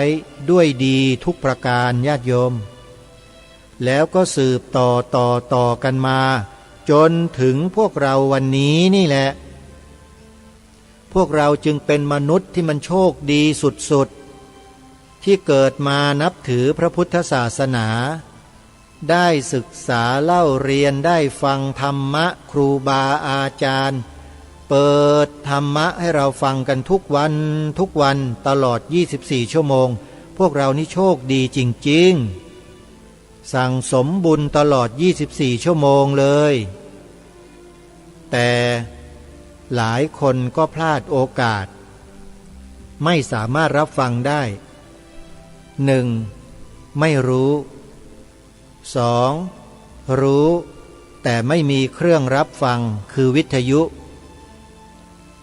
3. มีเครื่องวิทยุแล้วแต่เปิดฟังได้แค่สถานีเดียวอย่างเงี้ยโยมสถานีอื่นฟังไม่ได้วันดีคืนดีสถานีก็ดับไปหลายวันโยมก็เศร้าส้อยหงอยเหงาไม่ได้ฟังธรรมะ 4. ความโชคดีของอีกหลายคนมีโทรศัพท์มือถือรู้ว่าครูบาอาจารย์ท่านได้พัฒนาและจัดทำแอปพลิเคชันฟังธรรมะตลอด24ชั่วโมงเอาไว้ให้แล้วแต่ญาติโยมโหลดกันไม่เป็นโอ้ยโยมนี่มันยุคไหนเนี่ยโยมขวนขวายหน่อยโยมแล้วโยมจะมีสถานีวิทยุธรรมะ48สถานีให้เลือกฟังอย่างอิ่มหนำสำราญธรรมะเลยโยมจริงๆแอปพลิเคชันที่ชื่อว่าวิทยุพุทธศาสนาทั่วไทย จดทันไหมวิทยุพุทธศาสนาทั่วไทยโยมจดแล้วก็นำไปให้ลูกหลานเรานั่นแหละใครก็ได้ที่เขาอยู่ในวัยทำงานทุกวันนี้เขาโหลดให้เราได้เลยโยมแล้วเมื่อโหลดแล้วโยมจะดีใจสุดๆโอ้โหไม่เคยรู้ไม่เคยเห็นไม่เคยเกิดขึ้นกับชีวิตของข้าพเจ้ามาก่อนข้าพเจ้ามีสถานีวิทยุพระพุทธศาสนาฟังตั้ง48สถานีดีอกดีใจโยมเหมือนกับแม่จันทิพย์แสงทองอยู่ที่อำเภอสารพีจังหวัดเชียงใหม่เมื่อก่อนมีวิทยุเครื่องหนึ่งเปิดฟังสถานีวิทยุวัดฝายหินเดี๋ยวก็ดังก๊อกก๊อกแก๊กแก๊กเดี๋ยวก็หายไปเดี๋ยวก็มาเดี๋ยวก็มีไอ้นู่นแทรกไอ้นี่แทรกเดี๋ยวถ่านก็ดับโยมบอกว่าโอ้ยลำบากจังเลยพระคุณเจ้าอาตมาก็แนะนำโยมแม่จันทิพย์นี่มันยุคไหนแล้วโยมแม่โทรศัพท์มือถือมีไหมมีโยมดาวน์โหลดสิโยมดาวน์โหลดแอปพลิเคชันเลยไอ้หยังก็ดาวน์โหลดก็เจ้าบ่ฮู้เฮื่องคือโยมแม่เขาไม่รู้ว่าคืออะไรแอปพลิเคชันโอ้โยมคนสมัยก่อนเขาไม่ค่อยรู้จริงๆนะก็เลยให้โยมเนี่ยไปถามลูกๆหลานๆดูโยมจดชื่อนี้ไว้นะวิทยุพุทธศาสนาทั่วไทยแล้วไปให้ลูกๆหลานๆ Gen Y Gen X Gen Z ทั้งหลายเนี่ยไปดาวน์โหลดให้บอกไอ้หนูดาวน์โหลดให้ยายให้ย่าหน่อยเอานี่ชื่อเด็กก็พิมพ์ชื่อยังไม่ทันจบเลยวิทยุพระพิมพ์แค่พระนะสัญลักษณ์แอปพลิเคชันขึ้นมาอันดับหนึ่งเลยโยมขึ้นมาเต็มแล้วว่าวิทยุพระพุทธศาสนาทั่วไทยเด็กก็หวานหมูดิดาวน์โหลดให้โยมเรียบร้อยเนี่ยโยมแม่จันทิพย์เดี๋ยวนี้นะไปไหนเนี่ยขาดโทรศัพท์มือถือไม่ได้แล้วเปิดธรรมะฟังตลอดเห็นไหมเล่าแล้วถ้าโยมแม่จันทิพย์นะแนะนำให้ญาติธรรมเพื่อนพี่น้องญาติมิตรสหายพ่อค้าแม่ค้าในตลาดดาวน์โหลดแอปนี้นะโยมแม่ได้บุญนั่นน่ะได้บุญเยอะกว่าใครเพื่อนเลยนะโยมอย่าลืมไปแนะนำเขานะโยมจะได้บุญเยอะเลยนะแล้วถ้ายิ่งแนะนำให้ฟังรายการคดีโลกคดีธรรมด้วยนี่ยิ่งดีเลยโยมจะได้หูตาสว่างกันมากขึ้นหูตาสว่างในที่นี้ก็คือไม่มืดบอดที่มืดบอดก็เพราะถูกสื่อแมลงวันครอบงำตลอดเลยมืดบอดไม่รู้จักจบจักสิ้นการแนะนำให้ใครดาวน์โหลดแอปพลิเคชันดังกล่าวนี้เท่ากับว่าได้ทำลายความมืดบอดให้กับเขาเหมือนกับส่งแสงสว่างให้เขายังไงอย่างนั้นเลยโยมแม่จันทิพย์ว่าจริงไหมจริงไหมญาติโยมผู้ฟังทุกท่านจริงไหมโยมเมื่อก่อนนี่เราก็ไม่รู้ใช่ไหมเราไม่เคยรู้เราว่ามีสถานีวิทยุธรรมะพระสงฆ์ท่านจัดท่านทำขึ้นมาเรามารู้กันภายหลังทั้งนั้นแหละเปิดไฟเปิดมาย้ายไปย้ายมาเจอพระครูสมุวิสุวัตจัดรายการฟังซะหน่อยสิฟังไปฟังมาโยมติดเลยทีนี้พระครูสมุนิติศาสตร์ญาณิสโรโอ้ยแม่สุบินแสงสะคูอย่างเงี้ยม่วนอีหลีฟังกันไม่หยุดไม่หย่อนเห็นไหมหรือพระครูปริยัติโพธิธรรมพระครูดมวรานุวัตรพระครูจริยสารธรรมท่านอาจารย์นิรุตอย่างเงี้ยเห็นไหมโชคดีแค่ไหนญาติโยมลองดูโยมครูบาอาจารย์เหล่านี้พระสงฆ์เหล่านี้เป็นต้นนะเป็นต้นที่มีอยู่ในประเทศไทย300,000 กว่ารูปเนี่ยโยมถือว่าเป็นบุคคลสำคัญทุกรูปทุกนามเลยนะดูแลปกป้องคุ้มครองรักษาท่านให้ดี ถ้าท่านทำผิดพลาดพลั้งเผลออะไรไปอย่าไปด่าอย่าไปว่าอย่าไปเกลียดนะโยมบาปชิบเลยโยมการที่ท่านบวชสู้กับกิเลสทุกวันนี่มันก็แย่แล้วโยมถ้าหากใครอยู่ไม่ได้พ่ายแพ้เราก็ต้องสงสารและเสียดายไม่ใช่ไปเกลียดไปด่าไปว่าเหมือนสื่อแมลงวันที่มันทำกันอยู่ทุกวันเนี่ยโยมอย่าไปทำอย่างนั้น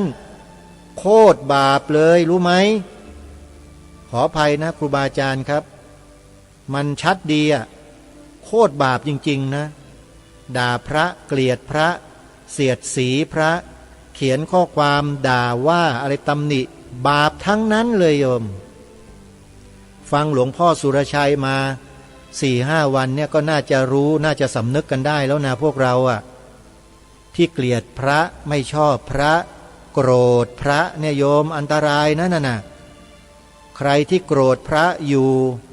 แล้วไม่ยอมไปช่วยงานวัดงานวาน่ะยังงอนอยู่นะโยมบาปนะเดี๋ยววันที่4 ธันวานี้ไปช่วยงานพระครูดมวรานุวัฒน์นะโยมเลิกเถอะเชื่ออาตมาสิบุญอยู่ข้างหน้าแท้ๆกลับไปโยนทิ้งเฉยๆเลยโอ้ยน่าเสียดายมากวัดศรีอุดมวงศ์เขาจะจัดงานปริวาสกรรม1-10 ธันวาคมเนี้ยโยมไปช่วยกันนะเลิกเกลียดพระได้แล้วโยมบาปช่วยกันส่งเสริมกันโยมตักตวงบุญกุศลกันให้เยอะๆชีวิตเหลือนิดเดียวแล้วอีกไม่กี่10 ปีเราก็จะตายกันแล้วโยมมัวโกรธพระกันอยู่ทำไมไปช่วยงานพระกันดีกว่านะโยมนะได้บุญกิริยาวัตถุเยอะแยะเลยตั้ง10 ข้อนู่นแน่โยมไปดูนะบุญกิริยาวัตถุมีอะไรบ้างไม่ต้องใช้ตังค์โยมไปช่วยงานวัดได้บุญโยมเอ้ยเนี่ยดูที่บุญอยู่ข้างหน้าแท้ๆแต่กลับไปทิ้งกันนี่ไม่เป็นไรโยมทิ้งไปไม่กี่วันเองยังกลับมาได้นะกลับมากันนะโยมนะเดี๋ยวอาตมาไปที่วัดศรีอุดมวงศ์วันที่4 ธันวาไม่เจอนะโยมน่าดูอาตมาจะพูดออกไมค์เลยจริงๆถ้าไม่กลับมากันเนี่ยมานะโยมนะมาช่วยกันมันเป็นบุญของเราโยมไม่ใช่บุญของใครนั่นน่ะเพียงแค่นิดๆหน่อยๆโยนมันทิ้งเถอะโยมเอ้ยอย่าไปเก็บไว้เลยพวกหนอนพวกอะไรที่มันไม่ดีอ่ะให้มันชัยอยู่ในหัวใจอยู่ตลอดเลยโยนมันทิ้งได้แล้วโยนมันทิ้งไปเถอะเดี๋ยวมันก็ไปตามธรรมชาติของมันนั่นแหละเราก็มาสร้างบุญสร้างกุศลกันเหมือนเดิมน่ะดีไหมก็ถือโอกาสประกาศงานบุญพระครูดมวรานุวัฒน์วัดศรีอุดมวงศ์แล้วนะ1-10 ธันวาคมงานปริวาสกรรมบวชเนกขัมมะปฏิบัติธรรมที่วัดศรีอุดมวงศ์อำเภอวังสะพุงจังหวัดเลยวันที่4-5 ธันวาคมในงานนั้นมีกิจกรรมพิเศษ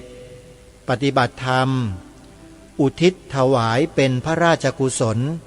แด่องค์บูรพมหากษัตริย์11 พระองค์ใครพลาดโอกาสนี้น่าเสียดายไปนะโยมนะมีแสดงธรรมมีเทศน์สอดแจ้งด้วยคืนวันที่4 ธันวาคมเช้าวันที่5 คมก็ตักบาตรทำบุญกันจากนั้น13-14 ธันวาคมงานปฏิบัติธรรมบูชาองค์พระธาตุพนมที่วัดพระธาตุพนม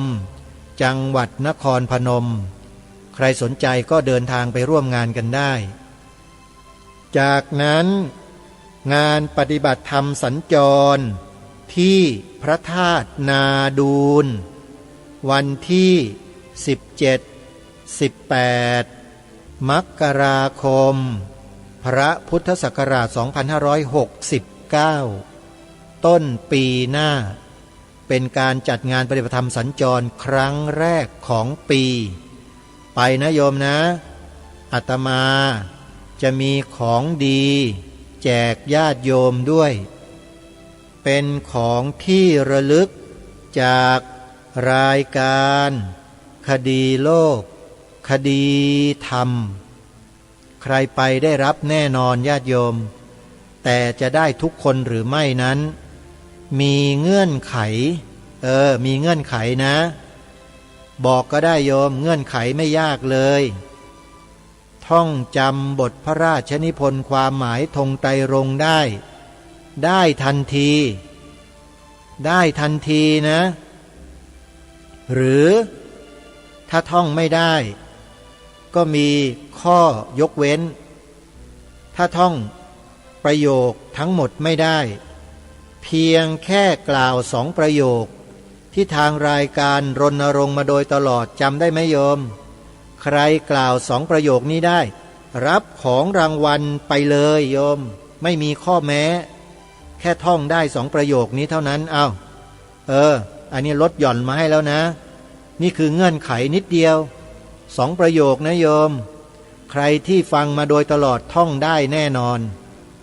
แต่ถ้าใครที่ไม่เคยท่องเสียใจด้วยโยมแต่ไม่สายไปถามคนที่เขาท่องได้นะโยมแล้วโยมก็ท่องจำไว้ประโยคที่1พระพุทธศาสนาเป็นศาสนาประจำชาติไทยของเราประโยคที่2สีขาวในธงชาติไทยหมายถึงพระพุทธศาสนาเท่านั้นใครท่อง2 ประโยคนี้ได้รับไปเลยของรางวัลจากรายการคดีโลกคดีธรรมที่งานปฏิบัติธรรมสัญจรพระธาตุนาดูล 17-18 มกราคมพระพุทธศักราช 2569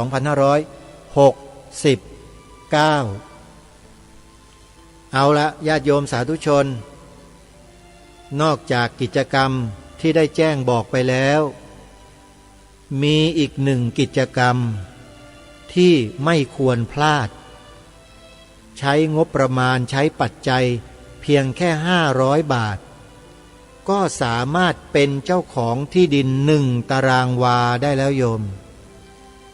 เป็นเจ้าของที่ดินในที่นี้ก็คือเกิดชาติหน้า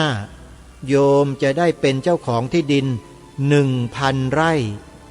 จากการทำบุญซื้อที่ดิน500 บาทต่อ1 ตารางวา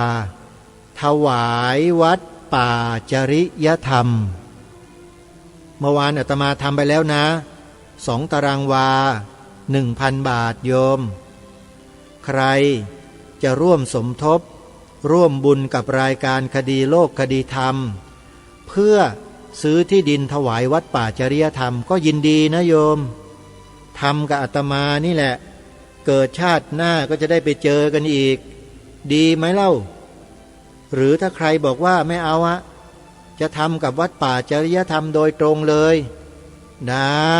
ยินดีอย่างยิ่งบอกเบอร์โทรศัพท์ให้ด้วยโยมใครจะทำบุญซื้อที่ดินถวายวัดป่าจริยธรรมตารางวาละ500 บาท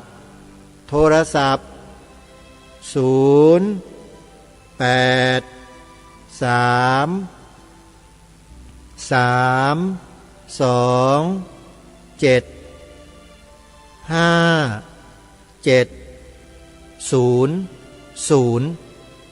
ทรไปเลยโยมช้าหมดนะช้าหมดจริงๆนะโยมในประเทศไทยเนี่ยมีผู้ฟังรายการวิทยุที่กำลังฟังอยู่เนี่ยจำนวนน่าจะเป็นพันคนละโยมนี่คืออย่างน้อยๆนะแต่จะมีกี่คนได้ทำบุญซื้อที่ดิน500 บาทอาตมาว่าคนมีบุญเนี่ยมีอยู่น้อยมากเลยโยมนะมีน้อยถ้าไม่รีบทำนะอดทำนะโยมขอบอกนะหาทำยากนะเนี่ยทำบุญซื้อที่ดินให้วัดเนี่ยโยมและแค่ตารางวาแค่500 บาทเท่านั้นเองอาตมาทำไปแล้ว2 ตารางวาสบายใจแล้วใครก็มาแย่งอาตมาไม่ได้แล้วล่ะทีนี้โยมก็ต้องแย่งกันเองนะโทรไปวัดป่าจริยธรรมเลยโยมแต่ถ้าใครต้องการแบบเร็วๆด่วนๆเห็นเป็นรูปธรรมก็ผ่านทางรายการคดีโลกคดีธรรมมาก็ได้นะโยมนะอนุโมทนาบุญด้วยกัน แล้วก็งานเปิดถ้ำประกายเพชรงานเปิดถ้ำประกายเพชรวันที่7 ธันวาคมวัดถ้ำประกายเพชรอยู่ที่ตำบลนาดอกคำอำเภอนาด้วงจังหวัดเลยโยมแทบจะไม่เคยได้ยินการประชาสัมพันธ์ประกาศงานบุญวัดถ้ำประกายเพชรเลยใช่ไหมเพราะไม่มีใครประกาศใช่ไหมโยมอาตมาประกาศให้ทำไมประกาศอาตมาลงไปดูถ้ำประกายเพชรมาแล้วโยมขอบอกได้เลยว่ามหัศจรรย์ธรรมชาติสร้างสรรค์ผลงานเอาไว้สุดยอดมากๆใครไม่ไปเนี่ยนะขอบอกได้เลยว่าเกิดมาแล้วเสียดายเหลือเกินชีวิตนี้ไม่ได้ไปถ้ำประกายเพชรสวยสดงดงามระยิบระยับกันทั้งถ้ำเลยโยมถ้าไม่ได้ไปเห็นด้วยตาตัวเองนี่พูดไม่ได้นะเนี่ยกล้าพูดเลยโยมไปแล้วอยากจะไปอีกขอบอกเลยแล้วปีหนึ่งเขาเปิดให้ลงไปครั้งเดียวนะโยมไม่ได้เปิดพร่ำเพื่อนะจะบอกให้ฝรั่งวันนั้นอาตมาไปเนี่ยฝรั่ง2 คนมาจากต่างประเทศเขาเห็นถ้ำประกายเพชรจากต่างประเทศบินมาประเทศไทยแล้วก็เดินทางรอนแรมมาจนกระทั่งเจอถ้ำประกายเพชรปรากฏว่าเจ้าหน้าที่ไม่เปิดให้ลงเพราะผิดระเบียบมันเป็นกติกาของชุมชนเขาโยมเป็นสมบัติอันล้ำค่าของชุมชนจะเปิดให้เข้าโดยที่ไม่มีระเบียบแบบแผนไม่มีวินัยเนี่ยไม่ได้เพราะฉะนั้นใครจะเดินทางไปดูถ้ำประกายเพชรด้วยตนเองไปแบบไม่มีการแจ้งล่วงหน้าเนี่ยขอแสดงความเสียใจไว้เบื้องต้นอดแน่นอนยกเว้นโทรมาหาอาตมาแล้วเดี๋ยวอาตมาจะบอกให้เปิดให้ไม่ได้เก่งหรอกโยมแต่เจ้าอาวาสน่ะเป็นลูกศิษย์อาตมาเองเจ้าอาวาสวัดถ้ำประกายเพชรทุกวันนี้ท่านสุทธินันท์น่ะนั่นน่ะเป็นสหธรรมิกก็แล้วกันรุ่นน้องรู้จักกันมานานแล้วอาตมาก็ไม่รู้นะว่าท่านไปเป็นเจ้าอาวาสอยู่ที่นั่นนะตะพัดตะผูไปเป็นได้ยังไงและอาตมาไม่ประกาศให้ท่านอาตมาก็แย่แล้วโยมและที่ประกาศเนี่ยเพราะไปเห็นมาด้วยตาตัวเองแล้วว่าเป็นความมหัศจรรย์จริงๆไม่เคยเจอไม่เคยปรากฏไม่เคยเห็นที่ไหนมาก่อนโยมขอบอกเลยนะว่าหาชมหาดูได้ยากมากนี่คือสิ่งที่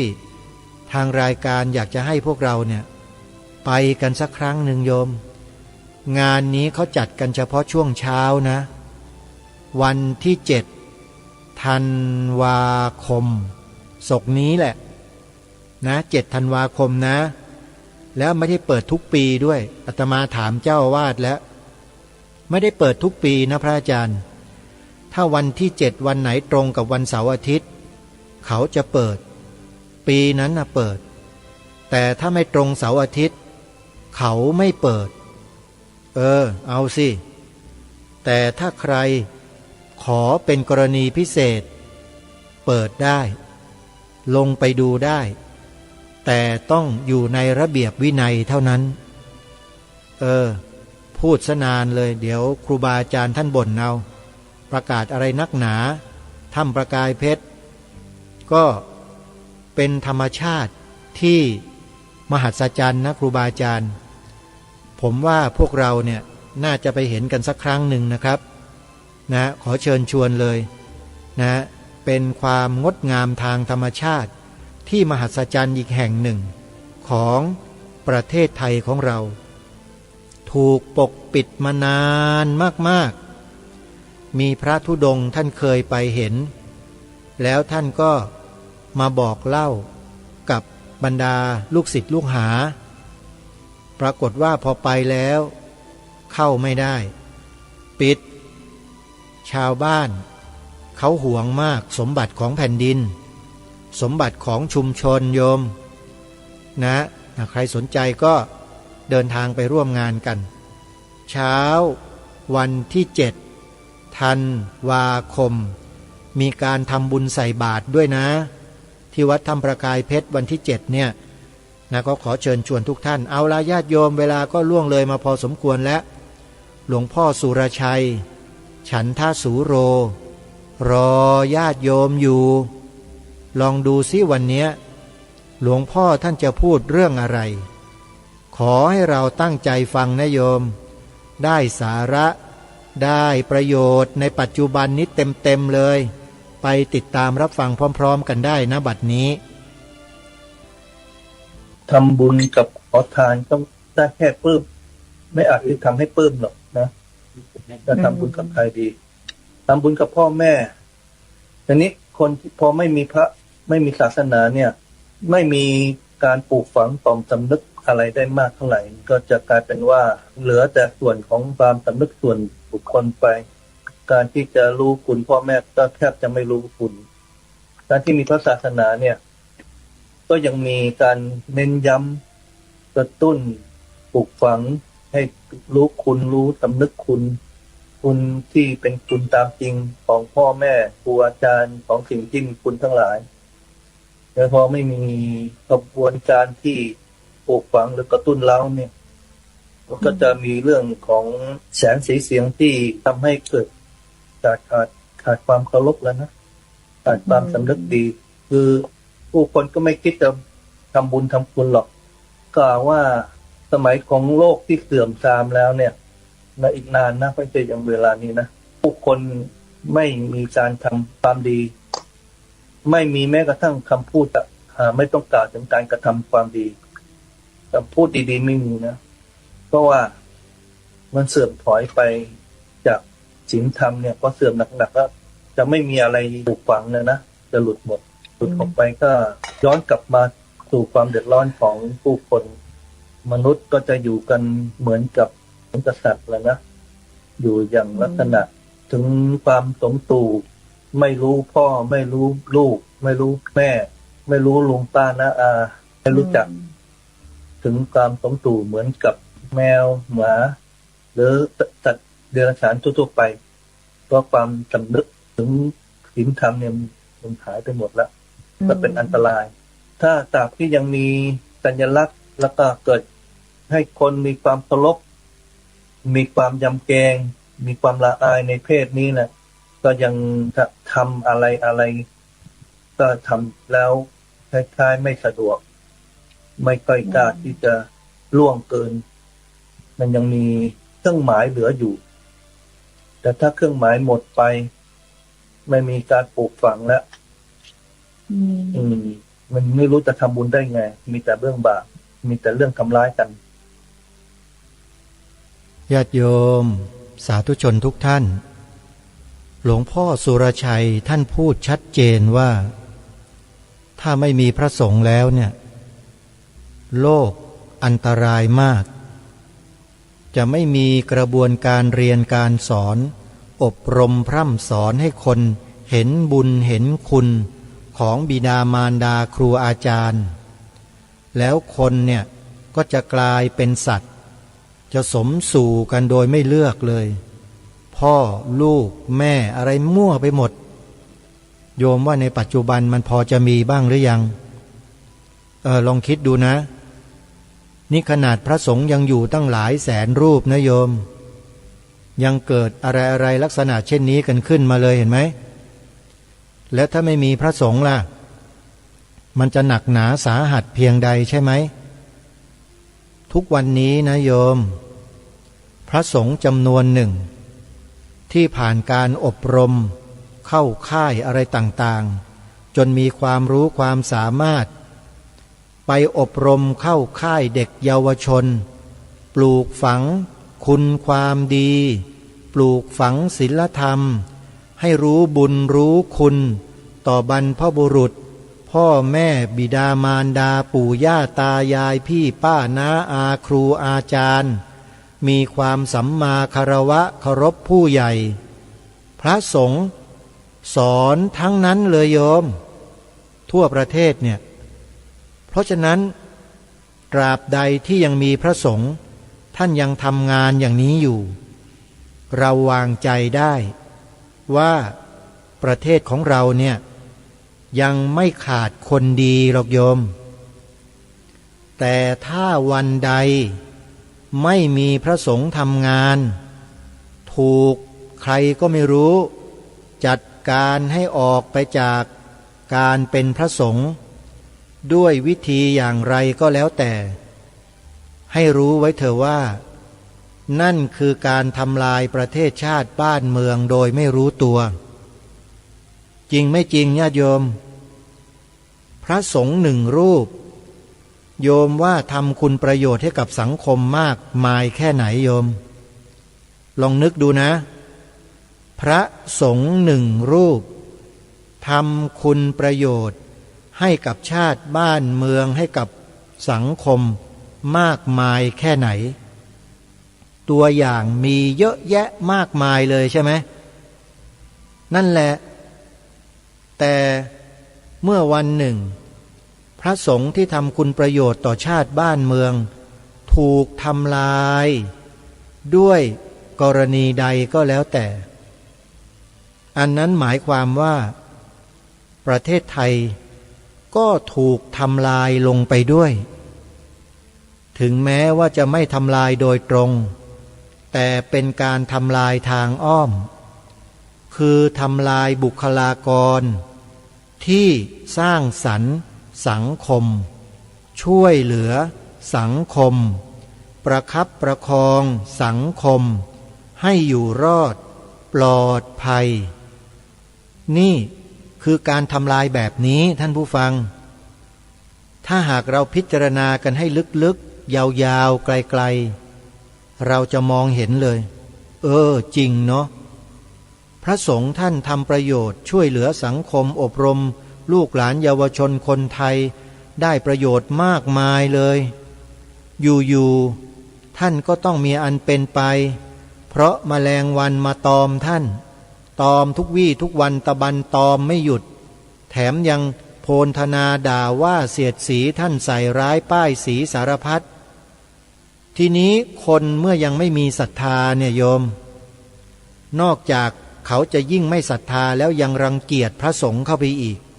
เพราะอะไรเพราะถูกกล่าวหาใส่ร้ายป้ายสีถูกนำเสนอผ่านสื่อตลอดมีใครบ้างที่จะเกิดความเมตตากรุณาและเห็นใจพระเหล่านั้นนะโยมคนทั่วๆไปเนี่ยเขาไม่เห็นใจหรอก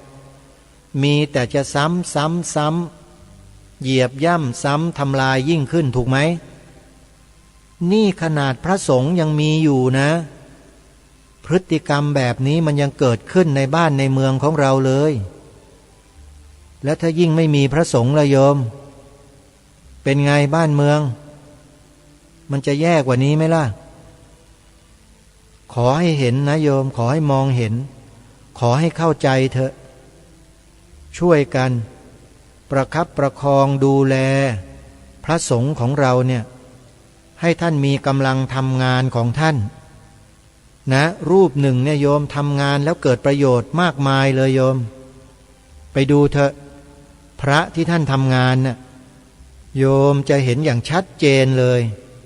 นะอันนี้ต้องขอฝากพวกเราด้วยอย่าไปหลงเชื่อสื่อทุกวันนี้โยมสื่อทุกวันนี้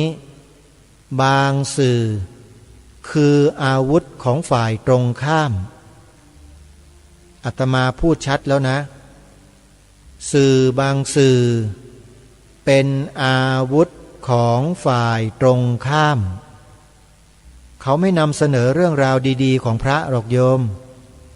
สื่อพวกเนี้ยมีแต่ข่าวเสียหายทำลายล้างอย่างเดียวนั่นแหละขอให้เราได้จำเถอะว่าสื่อมันคืออาวุธของฝ่ายตรงข้ามถ้าเราช่วยกันส่งเสริมไปดูไปติดตามเราก็ทำบาปไปด้วยเหมือนกันโยมใครตามดูสื่อพวกนี้อยู่เป็นบาป บาปมันจะเกาะกินเข้าไปในใจส่วนลึกโดยไม่รู้ตัวมารู้อีกทีหนึ่งกูด่าพระเข้าไปแล้วกูเขียนคอมเมนต์ด่าแม่งเละเลยอะไรอย่างเงี้ยโยมขออภัยนะใช้คำแรงๆหน่อยมารู้ตัวทีหลังโยมปรากฏว่าพระรูปนั้นมรณภาพไปแล้วจะไปขอขมาก็ขอขมาไม่ได้กรรมอันหนักมันก็ติดตัวไปตลอดทุกภพทุกชาติละคราวนี้ซวยเลยโยมเกิดชาติหน้าไม่ต้องหาความดีเลยทีเนี้ยชีวิตมันก็มีแต่ความเดือดร้อนหมกไหม้อยู่ตลอดกรรมนะโยมมันแรงมากอย่าหาทำกันเลยโยมถ้าถอนตัวออกมาได้ไม่ไปดูไม่ไปฟังสื่อแมลงวันยิ่งดีโยมเลิกอาตมาเลิกฟังเลิกดูมานานแล้วโยมมันไม่มีสาระอะไรเลย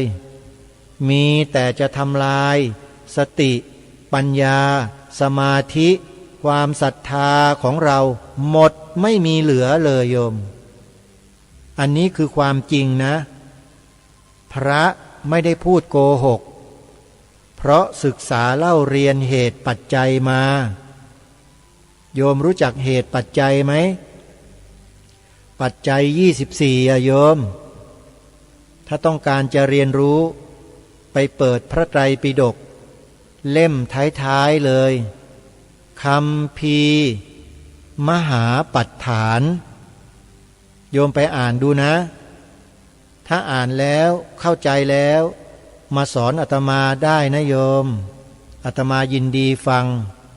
ชอบมหาปัฏฐานเนี่ยมหัศจรรย์พันลึกสุดๆและไม่มีศาสดาหรือเทวดาพรหมที่ไหนจะกล่าวแสดงปัจจัย24ได้อย่างละเอียดสุขุมคัมภีรภาพลึกซึ้งมหัศจรรย์พันลึกเหมือนอย่างพระสัมมาสัมพุทธเจ้าของเราไม่มีแน่นอนนอกจากพระสัมมาสัมพุทธเจ้าของเราเท่านั้นฝากไว้ท้ายรายการนะโยมทำบุญกันใครที่เลิกทำบุญแล้วขอให้กลับไปทำบุญเหมือนเดิมนะวันที่4-5 ธันวาคมเนี้ยงานปฏิบัติธรรมซอดแจ้งที่วัดศรีอุดมวงศ์ไปกันให้เยอะๆนะโยมนะแล้วไปเจอกันที่นั่นเอาละวันนี้เวลาของรายการหมดลงแล้วต้องขอสมมุติยุติไว้แต่เพียงเท่านี้พบกับรายการได้ใหม่ในวันต่อไปขอความสุขความสวัสดีในธรรมแห่งองค์สมเด็จพระบรมศาสดาสัมมาสัมพุทธเจ้าจงปรากฏเกิดมีขึ้นในจิตใจของท่านผู้ฟังทุกท่านทุกคนเทินขอเจริญพรกล้าคิดก็ต้องกล้าทำอย่ากลัวถ้าทำความดีเร่งศึกษาปัญหาให้ทันท่วงทีเมืองไทยจะพัฒนากว่านี้รายการดีๆคดีโลกคดีธรรมขอรำพันบรรยายความคิดเครื่องหมายแห่งสีทั้งสามงามถนัดขาวคือบริสุทธิ์สีสวัสดิ์หมายพระไตรรัตน์และธรรมะคุ้มจิตไทยแดงคือโลหิตเราใสซึ่งยอมสละได้เพื่อรักษาชาติศาสนาน้ำเงินคือสีโสภาอันจอมประชาถ้าโปรดเป็นของส่วนองค์จัดริ้วเข้าเป็นไตรรงค์จึงเป็นสีธงที่รักแห่งเราชาวไทยทหารอวตารนำไปยงยุทธวิชัยวิชิตก็ชูเกียรติสยาม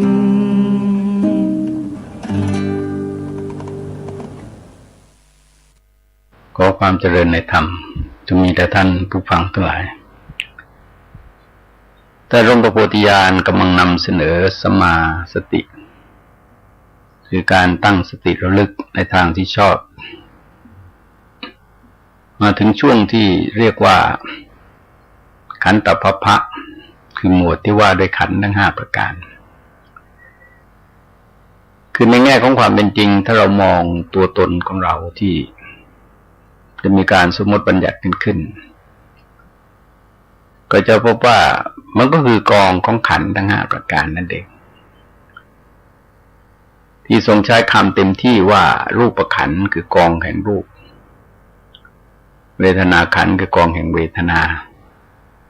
สัญญาขันธ์คือกองแห่งสัญญาสังขารขันธ์ก็คือกองแห่งสังขารวิญญาณขันธ์ก็คือกองแห่งวิญญาณ ในมหาสติปัฏฐานสูตรนั้นทรงสอนให้มองขันธ์5แต่ละข้อก็ใน 3-4 ช่วงด้วยกันในข้อความว่าดูก่อนภิกษุทั้งหลายข้ออื่นยังมีอยู่อีกภิกษุย่อมพิจารณาเห็นธรรมในธรรมคืออุปาทานขันธ์5ดูก่อนภิกษุทั้งหลายก็อย่างไรภิกษุย่อมพิจารณาเห็นธรรมในธรรมคืออุปาทานขันธ์5ดูก่อนภิกษุทั้งหลายภิกษุในธรรมวินัยนี้ย่อมพิจารณาเห็นดังนี้ว่าอิดังรูปังอย่างนี้รูปอย่างนี้ความเกิดขึ้นของรูปอย่างนี้ความดับไปของรูปก็แสดงไว้มอง3 ตอนรูปก็คือรูปที่ได้กล่าวไว้ในวันก่อนที่กล่าวโดยสรุปก็คือชีวิตแต่ละชีวิตที่ประกอบด้วยดินน้ำลมไฟอากาศแล้วก็วิญญาณพอกล่าวโดยการแยกย่อยมันก็อาจจะแยกเป็นธาตุ6ธาตุ4แยกเป็นธาตุ4แยกเป็นธาตุ5แยกเป็นธาตุ6ก็ได้แยกเป็นธาตุ4ก็คือดินน้ำลมไฟแยกเป็นธาตุ5ก็คือเพิ่มอากาศธาตุเข้าไปแยกเป็นธาตุ6ก็คือเพิ่มวิญญาณธาตุซึ่งเป็นตัวชีวิตหรือจิตเข้าไปแต่ว่าในส่วนของรูปก็เอาเฉพาะ5อย่างคือดินน้ำลมไฟอากาศเราเห็นว่าการมองแยกนั้นจะมองในแนวใดก็ได้ดังที่ได้พูดไว้ในกายานุปัสสนาสติปัฏฐานคือแยกกายเอาเป็นอาการ32แยกกายเอาเป็นธาตุ4แยกกายเอาเป็นซากศพซึ่งปรากฏอยู่ในป่าช้า9ประเภทหรือแม้แต่แยกกายออกเป็นลมหายใจเข้าออกนี่ดับไว้ถือรูปอื่นมันสร้างรูปได้นะฮะอวิชชาเป็นปัจจัยเกิดสังขารสังขารเป็นปัจจัยเกิดวิญญาณวิญญาณเนี่ยเป็นปัจจัยเกิดนามรูปเนี่ยพวกนี้มันตามไปสร้างรูปอื่นได้ก็กลายเป็นภพเป็นชาติเป็นสังสารวัฏที่มีการเวียนว่ายตายเกิดอยู่จนหาจุดจบไม่ได้ในข้อต่อไปก็สอนที่เวทนาโดยโครงสร้างเดิมนะฮะโครงสร้างเดิมคือใช้3ประโยค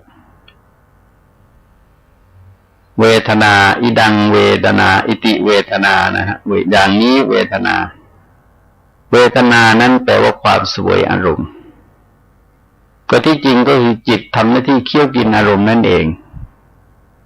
แต่ว่าตรงนี้ท่านแปลท่านใช้ราชาศัพท์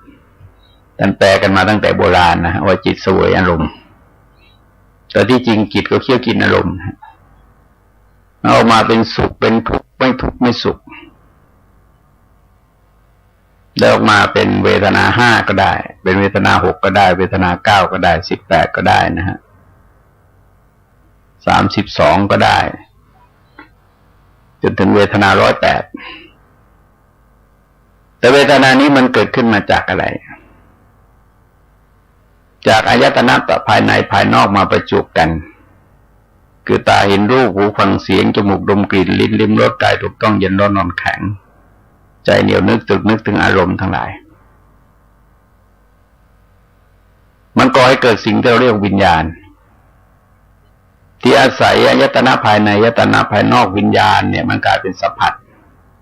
คือการกระทบกันของยตนะภายในภายนอกวิญญาณสัมผัสก็การกระทบกันจักขุสัมผัสโสตสัมผัสคือสัมผัสทางตาทางหูทางจมูกทางลิ้นทางกายและก็ทางใจถามว่าสัมผัสอะไรสัมผัสรูปเวทนาสัญญาสังขารวิญญาณมันก็ปนอยู่ตรงนี้นะฮะเราก็มีแค่6อย่างเท่านั้นเองแต่6อย่างนี้ก็ยุ่งน่าดูนะฮะไม่สงบเลยเพราะว่าวุ่นวายอยู่กับพวกอายตนะภายในภายนอกเนี่ยทีนี้เมื่อเกิดสัมผัสแล้วต่อมาก็เกิดเวทนาคือใจจะไปกำหนดอารมณ์ถ้าฟังลองสังเกตว่าสิ่งที่เราสัมผัสครั้งแรกเนี่ยเราจะมีอวิชชาคือเราจะไม่รู้จึงต้องเกิดความยินดียินร้ายเมื่อเกิดความยินดียินร้ายก็ไม่มีสุขมีทุกข์อะไรแต่พอถึงจุดหนึ่งเนี่ยมีการศึกษาเรียนรู้มีการสะสมข้อมูลมีความเข้าใจในสิ่งนั้นมากยิ่งขึ้นในสุดมันก็เกิดเป็นความรู้ขึ้นพอรู้แล้วนี่จะจำเอาไว้ทั้งส่วนดีและส่วนไม่ดีของสิ่งเหล่านั้นเพราะรูปคนบางคนสิ่งบางสิ่งอะไรบางอย่างเนี่ยที่เราเคยสัมผัสมาคือเคยจำมาพอเห็นคนบางคนเนี่ยบางทีเราดีใจ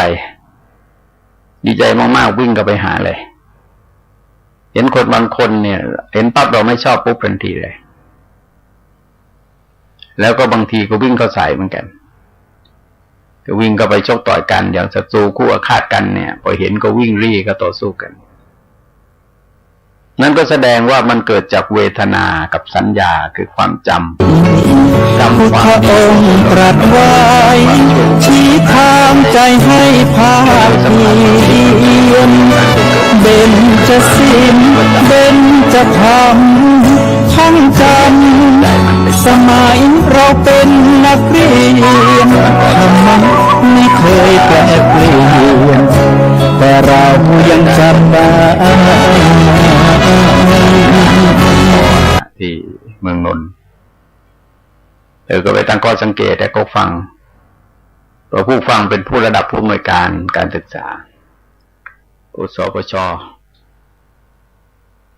ก็บอกเขาว่าเวลาเนี้ยเรากำลังถกเถียงเรื่องเด็กท่องไม่ท่องจำไม่จำเนี่ยแล้วก็มีการต่อต้านความจำคือเด็กคิดเป็นทำเป็นแก้ปัญหาเป็นแต่ไม่มีจำเนี่ยถามว่าทำได้หรือเปล่าเราก็ยกตัวอย่างอะไรให้เขาฟังหลายประเด็นพอถึงจังหวะที่รองปลัดกระทรวงศึกษาธิการท่านจะพูดท่านก็เห็นด้วยนะฮะว่าต้องจำต้องมีสุจิปุริมันเป็นเรื่องธรรมดานะฮะถ้าเราไม่จำเราก็คิดไม่ได้เพราะฉะนั้นสัญญาขันธ์เนี่ยคือการศึกษาที่จริงมันเกินคือการพัฒนาขันธ์ทั้ง5ไอ้หน่วยความจำเราไม่ได้ใช้ให้เกิดประโยชน์มันจะมีผลในการศึกษาเราเรียนได้ยังไง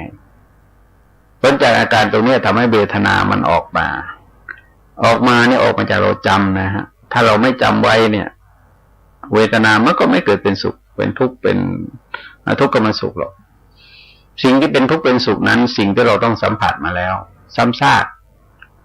ก็ได้เห็นจนจำได้นะฮะได้ยินเสียงก็นึกได้แหละและความรู้สึกจำเนี่ยมันจะปลุกกระแสความคิดเดิมซึ่งเราเคยรับสุขรับทุกข์จากคนเหล่านี้มาเราก็จำหมดจำตัวรูปร่างหน้าตาบุคลิกกรรมดีความชั่วของบุคคลเหล่านั้นก็จำไว้หมดมันก็กลายเป็นสุขเป็นทุกขเวทนาและเวทนาเหล่านี้เราจำแนกไปตามประสาทสัมผัสนะฮะจำแนกไปตามประสาทสัมผัสก็เรียกว่าเป็น6เรียกเต็มที่นะเรียกเต็มที่ว่าจักษุสัมผัสชาเวทนาความเสวยอารมณ์เพราะจักษุสัมผัสเป็นปัจจัยโสตสัมผัสชาเวทนาความเสวยอารมณ์เพราะโสตสัมผัสเป็นปัจจัยฆานะสัมผัสชาเวทนาความเสวยอารมณ์เพราะฆานะสัมผัสเป็นปัจจัยชิวหาสัมผัสชาเวทนาความเสวยอารมณ์เพราะชิวหาสัมผัสเป็นปัจจัยแล้วก็มโนสัมผัสชาเวทนาความเสวยอารมณ์เพราะจิตสัมผัสธรรมารมณ์เป็นปัจจัยมันก็เราก็รู้สึกเป็นสุขเป็นทุกข์ไปตามที่เรากำหนดนะฮะคือการที่เป็นสุขเป็นทุกข์มันอยู่ที่มันเหมือนกับอร่อยไม่อร่อยหอมไม่หอมเหม็นไม่เหม็นเนี่ยมันก็อยู่ที่ความรู้สึกของเราเราจะกำหนดมันยังไงเป็นไปตามความชอบใจของเราทีนี้ความดับของเวทนาเนี่ย เราจะเห็นว่าเวทนาที่จริงมันเกิดดับเกิดดับมันเป็นสุขเป็นทุกข์ไม่ทุกข์ไม่สุขมันก็ปุ่นหมุนวนกันไปเรื่อยๆเกิดดับกันไปต่อเนื่องมันไม่มีเวทนาอะไรยั่งยืนถาวรคงที่ไม่แปรผันยามใดที่เกิดสุขเวทนายามนั้นก็ไม่เกิดทุกขเวทนายามใดที่เกิดทุกขเวทนายามนั้นไม่เกิดสุขเวทนายามใดที่เกิดอทุกขมสุขเวทนายามนั้นก็ไม่ใช่ทุกข์ไม่ใช่สุขเวทนาทีนี้การจะดับเวทนาประการหนึ่งเนี่ยคือเราอย่าไปยึดมั่นถือมั่นมันอย่ารู้สึกว่าเวทนานี่เป็นเราหรือเรากำลังเสวยเวทนาหรือเวทนาเป็นของเราหรือเราเป็นของเวทนาอย่าไปคิดมันก็สักแต่ว่าเวทนานะมันก็ปวดก็ปวดมันไม่ใช่ปวดคนเดียวแต่เราเนี่ยนะคนอื่นก็ปวดด้วยสบายมันก็สักแต่ว่าสบายนะประเดี๋ยวมันก็ไม่สบายเราก็ไม่ยึดมั่นถือมั่นมันเพราะในการมองเนี่ยคือมองหลายอย่างมองเวทนาเป็นของศูนย์ไปเลยคือไม่มีอะไรที่จะไปเกาะกลุ่มไปยึดติดมองมันสักแต่ว่าเวทนาสักแต่ว่าเวทนาเวทนาก็สักแต่ว่าเวทนาสุขก็สักแต่ว่าสุขทุกข์ก็สักแต่ว่าทุกข์อทุกขมสุขก็สักแต่ว่าทุกขมสุขคือมันอยู่ที่เราไปตีค่ามันเองเนี่ยให้ลองสังเกตว่าเรื่องบางเรื่องนี่เรื่องเดียวกันเนี่ยสมมติเราเห็นรูปเดียวกันเนี่ยคนหนึ่งรู้สึกดีใจคนหนึ่งรู้สึกเฉยๆคนหนึ่งรู้สึกไม่ชอบใจทั้งในรูปเดียวกันเสียงกลิ่นรสก็มีลักษณะอย่างนั้นเพราะเวทนามันจะเกิดขึ้นจากการปรุงคิดปรุงของเราขึ้นมาเองแต่ว่าเกิดเป็นโทสะเกิดเป็นความสุขเกิดเป็นความทุกข์เกิดเป็นไม่ทุกข์ไม่สุขมันเกิดขึ้นจากจิตเราปรุงขึ้นมาเองมันทำยังไงจึงปล่อยมันไปวิธีปล่อยนั้นก็ทรงสอนโดยในต่างๆนะฮะเช่นสอนพระพายะทารุจิริยะนี่สอนไม่ให้มาถึงเวทนาคือไปตัดเสียตั้งแต่ที่เกิดของมันคือไม่เห็นก็สักแต่ว่าเห็นเมื่อได้ยินก็สักแต่ว่าได้ยินเมื่อทราบก็สักแต่ว่าทราบเมื่อรู้ก็ไม่ได้รู้ไม่ได้ปรุงต่อจบลงตรงนั้นเหมือนกับคนเดินผ่านบ้านไปเนี่ยก็สักแต่ว่าคนเราไม่รับรู้เราไม่สนใจว่าจะเป็นใครจะเกี่ยวข้องอะไรกับเราไม่สนใจอะไรเขาก็ผ่านมาเขาก็ผ่านไปก็เป็นปกติธรรมดาของเขาเขามาด้วยเหตุปัจจัยของเขาเขาเดินผ่านบ้านเราก็ด้วยเหตุปัจจัยของเขาแล้วเขาก็จากไปก็ด้วยเหตุปัจจัยของเขาเราไม่ได้เกี่ยวอะไรอีกอย่างหนึ่งคือไปตัดตอนมาตั้งแต่โน้นเลยตั้งแต่ได้สัมผัสตัวเวทนาคือเราจะลืมว่าในแง่กระบวนการทางจิตแล้วเนี่ยมันมาจากอายตนะภายในภายนอกเพราะก่อนที่จะเป็นเวทนาเนี่ยมันเป็นวิญญาณมาก่อนแล้วก่อนจะเป็นเวทนามันเป็นสัมผัสมาก่อนแล้วจึงมาเกิดเป็นเวทนาเพราะถ้าสติเราแหลมคมมากพอเนี่ยเราก็สามารถสกัดให้หยุดจะได้ตั้งแต่ตอนหัวมาก็สิ่งนั้นก็ตกไปจากจิตมันก็เกิดนั่นแหละแต่ว่าเมื่อเราไม่ไปผูกพันไม่เอาจิตไปยึดมั่นหรือมั่นมามันก็ตกไปจากจิตให้สามารถทำอะไรแก่เราได้ซึ่งหลักการตรงนี้มันอยู่ที่การฝึกปรือใช้สติให้ระลึกรู้เท่าทันถึงความจริงของสิ่งเหล่านั้นแล้วก็ปล่อยวางความยึดมั่นถือมั่นเอาไว้ไม่ปรุงต่อไปหรือบางครั้งบางคราวเนี่ยเราประสบทุกขเวทนามันก็สาหัสสากันพอสมควรนะฮะแต่เราลองดูจริงๆว่าไม่มีใครประสบทุกขเวทนาสาหัสที่สุดในโลกนี้มันไม่มีมันมีคนที่สาหัสกว่าอยู่อย่างพระโมคคัลลาเถระท่านต้องการจะสอนพระภิกษุให้รู้จักสำรวมระวังท่านไปนั่งอยู่กลางแดดจ้าเลยแดดอินเดียร้อนสาหัสนะฮะแล้วก็พระก็ไปบอกว่าแต่เท้านิมนต์เข้าไปนั่งข้างในนั่งข้างนอกร้อนท่านก็บอกว่าไฟนรกเนี่ยมันร้อนกว่านี้นะคุณนะเป็นการเตือนให้เห็นว่าไอ้ที่เราบอกว่าเราร้อนเนี่ยที่จริงมันมีร้อนกว่าก็มีร้อนกว่าก็มีร้อนกว่าก็มีร้อนกว่ามันมีร้อนที่สุดมันไม่มีเพราะมันที่สุดมันก็มีที่สุดมากกว่านั้นอีกในนรกอเวจีมหานรกเองก็ร้อนไม่เท่ากันทั้งที่สุดๆแล้วนะครับเพราะเราก็จะเห็นว่าเวทนามันก็อย่างนั้นแหละเพ พอประสบทุกข์ขึ้นมาเมื่อคนอื่นก็ทนได้เราก็ควรจะทนได้ประสบสุขก็มาเขาก็ไม่เห็นดีอกดีใจอะไรทำไมเราจะต้องดีอกดีใจเอาขนาดนี้นะฮะเอาขนาดนี้คือว่าในแง่ของความเป็นพระอริยบุคคลเท่านั้นเองที่จะไม่หวั่นไหวไปกับแรงเหวี่ยงของเวทนาไม่ว่าเวทนาจะปรากฏภาพลักษณ์ว่าเป็นยังไงก็ตามท่านก็มีความรู้เห็นตามความเป็นจริง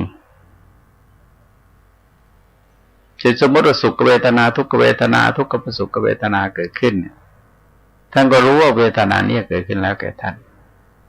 แต่เวทนานี้เป็นของไม่เที่ยงเป็นทุกข์มีความแปรปรวนเปลี่ยนแปลงไปเป็นธรรมดาเกิดก็เกิดตั้งอยู่ก็ตั้งอยู่ดับไปก็ดับไปเราก็จริงเนี่ยเราก็ไม่เป็นเวทนาเวทนาก็ไม่เป็นเราเราก็ไม่เป็นเวทนาเวทนาก็ไม่ได้มีอยู่ในเราจริงๆมันเป็นกระบวนการของเหตุปัจจัย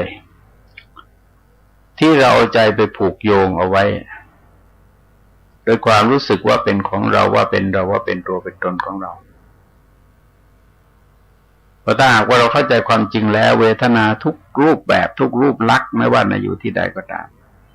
มันก็คือตกอยู่ในกฎของปัจจัยลักษณ์ดังกล่าวคิดได้อย่างนี้เราก็สามารถดับเวทนาได้ในขณะนั้นๆแม้จะไม่ถึงดับถาวรก็จะสงบเย็นลงไปอีกมากท่านฟังทั้งหลายแต่หลวงพ่อโพธิญาณในวันนี้ขอยุติไว้ด้วยเวลาเพียงเท่านี้ที่สุดนี้ขอความเจริญงอกงามไปบูรณนธรรมจะมีแต่ท่านผู้ฟังทั้งหลายโดยทั่วกันสวัสดีขอความเจริญในธรรมจะมีแต่ท่านผู้ฟังทั้งหลายแต่หลวงพ่อโพธิญาณในวันนี้คงเป็นการนำเสนอเรื่องสัมมาสติในตอนที่ว่าด้วยขันธปภะคือหมวดที่ว่าด้วยขันธ์ต่อไปเมื่อก่อนได้พูดมาถึงเวทนาขันธ์ว่ากันตามความเป็นจริงในโครงสร้างเนี่ยมันอยู่ในลักษณะโครงสร้างเดียวกันคือรู้จักขันธ์แต่ละขันธ์และการเกิดของขันธ์การดับของขันธ์ก็มี3ประเด็นเป็นมองหลักนี่3ประเด็นเป็นอาการของวิปัสสนากรรมฐานนะครับแต่ว่าในช่วงสุดท้ายเนี่ยจะนำมาเสนอแบบสรุปเห็นว่าแต่ละอย่างเนี่ยท่านแยกออกเป็น10ก็เป็นอาการทั้งหมดก็50แสดงในการฝึกปรือสติจนแหลมคมมองเห็นชัดเจนตามความจริงของขันธ์แต่ละข้อในช่วงต่อไปก็ทรงสอนให้พิจารณาว่าอิติสัญญาอย่างนี้คือสัญญาความจำได้หมายรู้สัญญานั้นเป็นกระบวนการของจิตตัวเขาเองเป็นเจตสิกเกิดขึ้นปรุงจิตแต่เป็นเจตสิกกลางๆนะฮะคือจำดีก็ได้จำไม่ดีก็ได้จำกลางๆก็ได้ก็แล้วแต่เขาเพราะเมื่อเรากล่าวถึงสัญญาแล้วมันก็แบ่งสัญญาออกเป็น6ตามสิ่งที่เราจำได้หมายรู้คือจำรูปเรียกว่ารูปสัญญาสิ่งที่เป็นเสียงเรียกสัทธสัญญาสิ่งที่เป็นกลิ่นเรียกรสสัญญาสิ่งที่เป็นรสสิ่งที่เป็นรสเรียกรสสัญญาสิ่งที่เป็นกลิ่นเรียกว่าคันธสัญญาสิ่งที่เป็นเย็นร้อนอ่อนแข็งเรียกว่าโผฏฐัพพสัญญาสิ่งที่เป็นอารมณ์ซึ่งเก็บสะสมไว้ภายในใจจะดีไม่ดีกลางๆก็ไม่รู้เราพูดในประเด็นจำแล้วก็คือก็เรียกว่าธรรมสัญญาคือการจำได้หมายรู้ในสิ่งที่เป็นอารมณ์ซึ่งเก็บสะสมแล้วก็นำมาปรุงคิดปรุงอยู่ภายในใจทีนี้ถามว่าสัญญามันเกิดขึ้นได้ยังไงแล้วก็มองย้อนกลับไปในกระบวนการของการเรียนรู้โลกโดยประสาทสัมผัสเนี่ยมันก็เริ่มต้นจากอายตนะภายในภายนอกมากระทบกันโดยตาเห็นรูปหูฟังเสียงจมูกดมกลิ่นลิ้นลิ้มรสกายถูกต้องเย็นร้อนอ่อนแข็งแล้วใจเหนียวนึกถึงอารมณ์ทั้งหลายพอจากนั้นมันก็กลายเป็นวิญญาณแปลความรู้แจ้งซึ่งอารมณ์ก็คือจักขุวิญญาณโสตวิญญาณคณวิญญาณจิวหวิญญาณกายวิญญาณมโนวิญญาณวิญญาณความรู้แจ้งซึ่งอารมณ์เนี่ยนำไปสู่สัมผัสอายตนะภายในภายนอกวิญญาณเนี่ย3อย่างนี้นำไปสู่สัมผัสคือการกระทบ ก็หมายความว่าออกมาเป็นสัมผัสหกตามอายตนะภายในที่เราสัมผัสเวลาท่านเรียกเนี่ยจักขุสัมผัสโสตสัมผัสฆานะสัมผัสจิวหสัมผัสกายสัมผัสมโนสัมผัสแต่ว่าโปรดเข้าใจนะฮะว่าชื่อเนี่ยสมมติเรียกเอาโดยภาษาบาลีนะชนชาติอื่นก็เรียกอย่างอื่นมันก็เรื่องของเขาแต่ว่าโดยสภาวะแล้วมันเป็นอย่างนั้นเนี่ยไม่มีการเปลี่ยนเป็นอย่างอื่นมันเป็นก็มันยังไงมันก็เป็นก็มันอย่างนั้นจากนั้นก็เป็นเวทนาดังกล่าวมันก็เรียกไปตามประสาทสัมผัสที่รู้อารมณ์ข้างนอกเรียกเต็มที่ว่าจักขุสัมผัสชาเวทนาความเสวยอารมณ์ประจักษุสัมผัสเป็นปัจจัยก็นับเรียงเรื่อยไปตามหูจมูกลิ้นกายเนี่ยเป็นกายสัมผัสชาเวทนาเป็นมโนสัมผัสชาเวทนาเป็นความเสวยอารมณ์เพราะมโนสัมผัสเป็นปัจจัยที่ในสิ่งที่เราเสวยเนี่ยมันเราจำไม่จำก็เรียกว่าสัญญา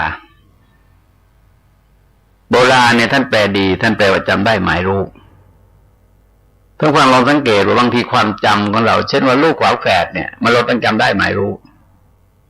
จำได้ว่าคนนั้นเป็นคนนั้นมีจุดเด่นที่เราควรสังเกตกำหนดความแตกต่าง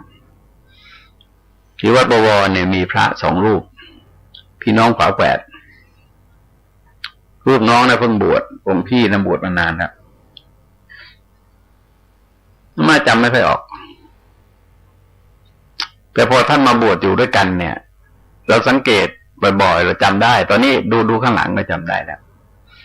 แต่เมื่อก่อนนี่จำไม่ได้นั่นก็แสดงเราจำได้หมายรู้ต้องสังเกตรูปร่างหน้าตาปุคลิกลักษณะท่าทางนะครับอย่างคุณแก้วกับคุณขวัญเนี่ยวัชโรไทยจำไม่ได้จนทุกวันนั้นเนี่ยเวลาเจอกันก็พูดคลุมๆไปอย่างนั้นเองอ่ะเพราะเราไม่ได้เจอเขาสองครั้งซ้อนคือสองครั้งทั้งพี่ทั้งน้องเนี่ยเราเจอแล้วก็นั่งใกล้แล้วเรามีข้อสังเกตเนี่ยเราไม่เคยเจอในลักษณะอย่างนั้นคุณแก้วเขาบวชที่วัดก็คนกลางคุ้นกันแต่พอเอาก็จริงก็จำไม่ได้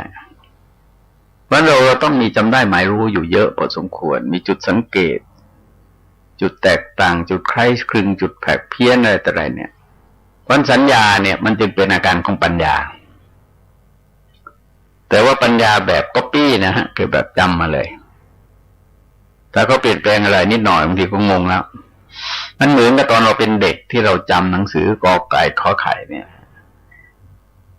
ถ้าเราสังเกตว่าเราจำตัวมันเนี่ยเขียนขนาดไหนเราก็จำได้พอขยายตัวใหญ่ชักงงแล้วพอจำตัวเล็กชักงงแล้ว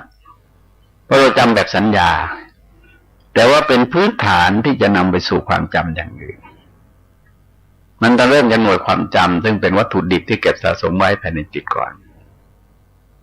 ผลสัญญามันเกิดตามกระบวนการของประสาทสัมผัสแล้วก็ต่อไปที่จริงก็มีสัญเจตนานะแต่ว่าในนี้ไม่แสดงคือความจงใจนึกจงใจคิดจงใจทำจงใจพูดตามที่ตนจำไว้มันเป็นกระบวนการทางจิตทั้งหมดทีนี้ความดับของสัญญาเนี่ยคือสัญญาเนี่ยอย่างที่บอกไว้ว่ามันก็ดับอยู่สองแนวนะฮะคือแนวหนึ่งก็คือดับที่จริงน่าจะขยายเป็นสามแนวหมายความว่าดับด้วยการตายเป็นสมมติมรณะเราก็ดับสัญญาดับสัญญาดับเวทนาไประยะหนึ่งเมื่อไปถือกำเนิดในภพชาติใหม่ก็เกิดสัญญาเวทนาขึ้นมาใหม่แล้วก็ดับแบบนิพพานคือดับไปเลยหรือบางทีท่านเข้านิโรธสมาบัติเนี่ยท่านดับสัญญาดับเวทนาเหมือนกันมันก็อ่านนิพพานไปเลยแต่ว่าในที่นี้เราเอาเฉพาะดับตรงนี้ดับ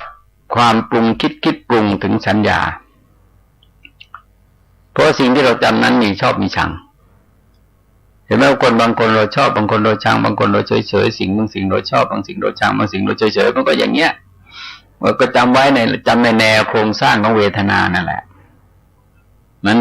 นเป็นเขาเรียกว่าเป็นจิตสังขารด้วยกันสัญญากับเวทนาเป็นสิ่งที่ปลนปลือจิตหล่อเลี้ยงจิตรักษาจิตอยู่ด้วยกัน ดังนั้นก็อาการดำรงอยู่ของเขาก็แบบเดียวกับเวทน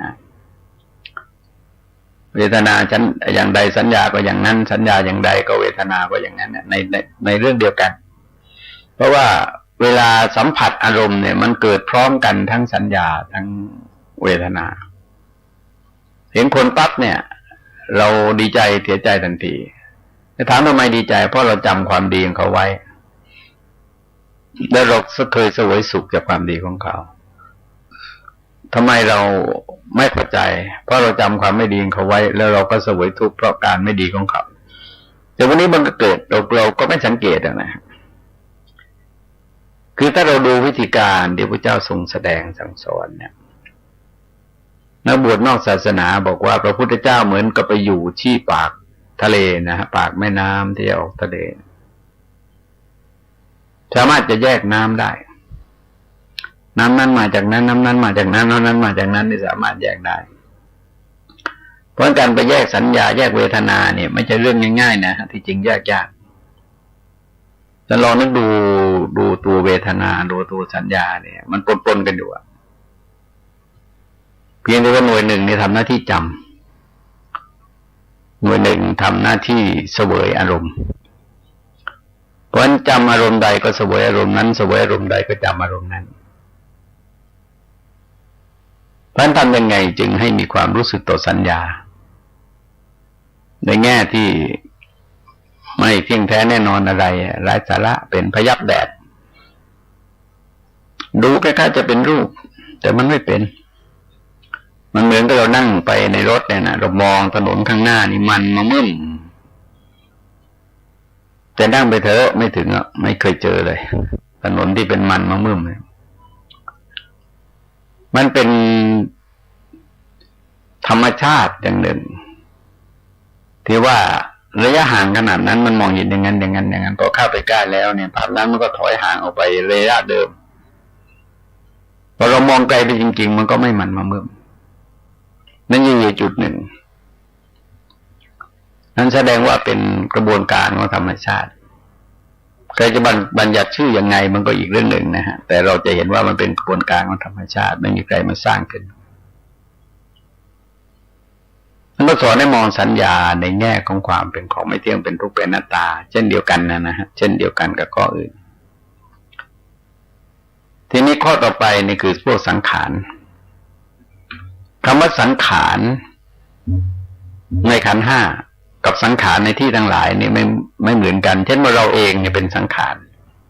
เขาเรียกว่าอุปาทินกะสังขารที่มีใจครองก้อนหินมันก็เป็นสังขารเป็นอนุปาทินกะสังขารไม่มีใจครองต้นไม้ภูเขาก็เป็นสังขารเป็นสังขารที่ไม่มีใจครองคนสัตว์ก็เป็นสังขารที่มีใจครองเพราะในสังขารเนี่ยมันจะหมายถึงอะไรก็ตามที่มาผสมกันอยู่เป็นจังหน่วยย่อยเป็นถึงอนูเนี่ยอนูที่ย่อยออกมาเป็นอเนกอนันต์มากมายกายกองหน่วยย่อยแต่ละหน่วยเนี่ยมันเป็นสังขารคือสิ่งที่ผสมกันเราลองสังเกตไหมว่าอะไรดินสอปากกาอาหารเนื้อตัวของเรานี่ผสมกันทั้งนั้นไม่ได้มีอะไรเป็นของเที่ยงแท้แน่นอน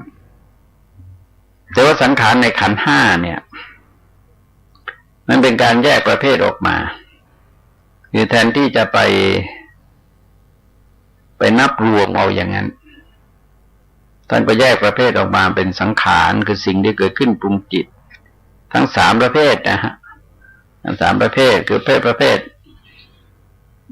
ทกลางๆคือหมายความว่ามันเข้ากับจิตได้ทุกประเภทแหละ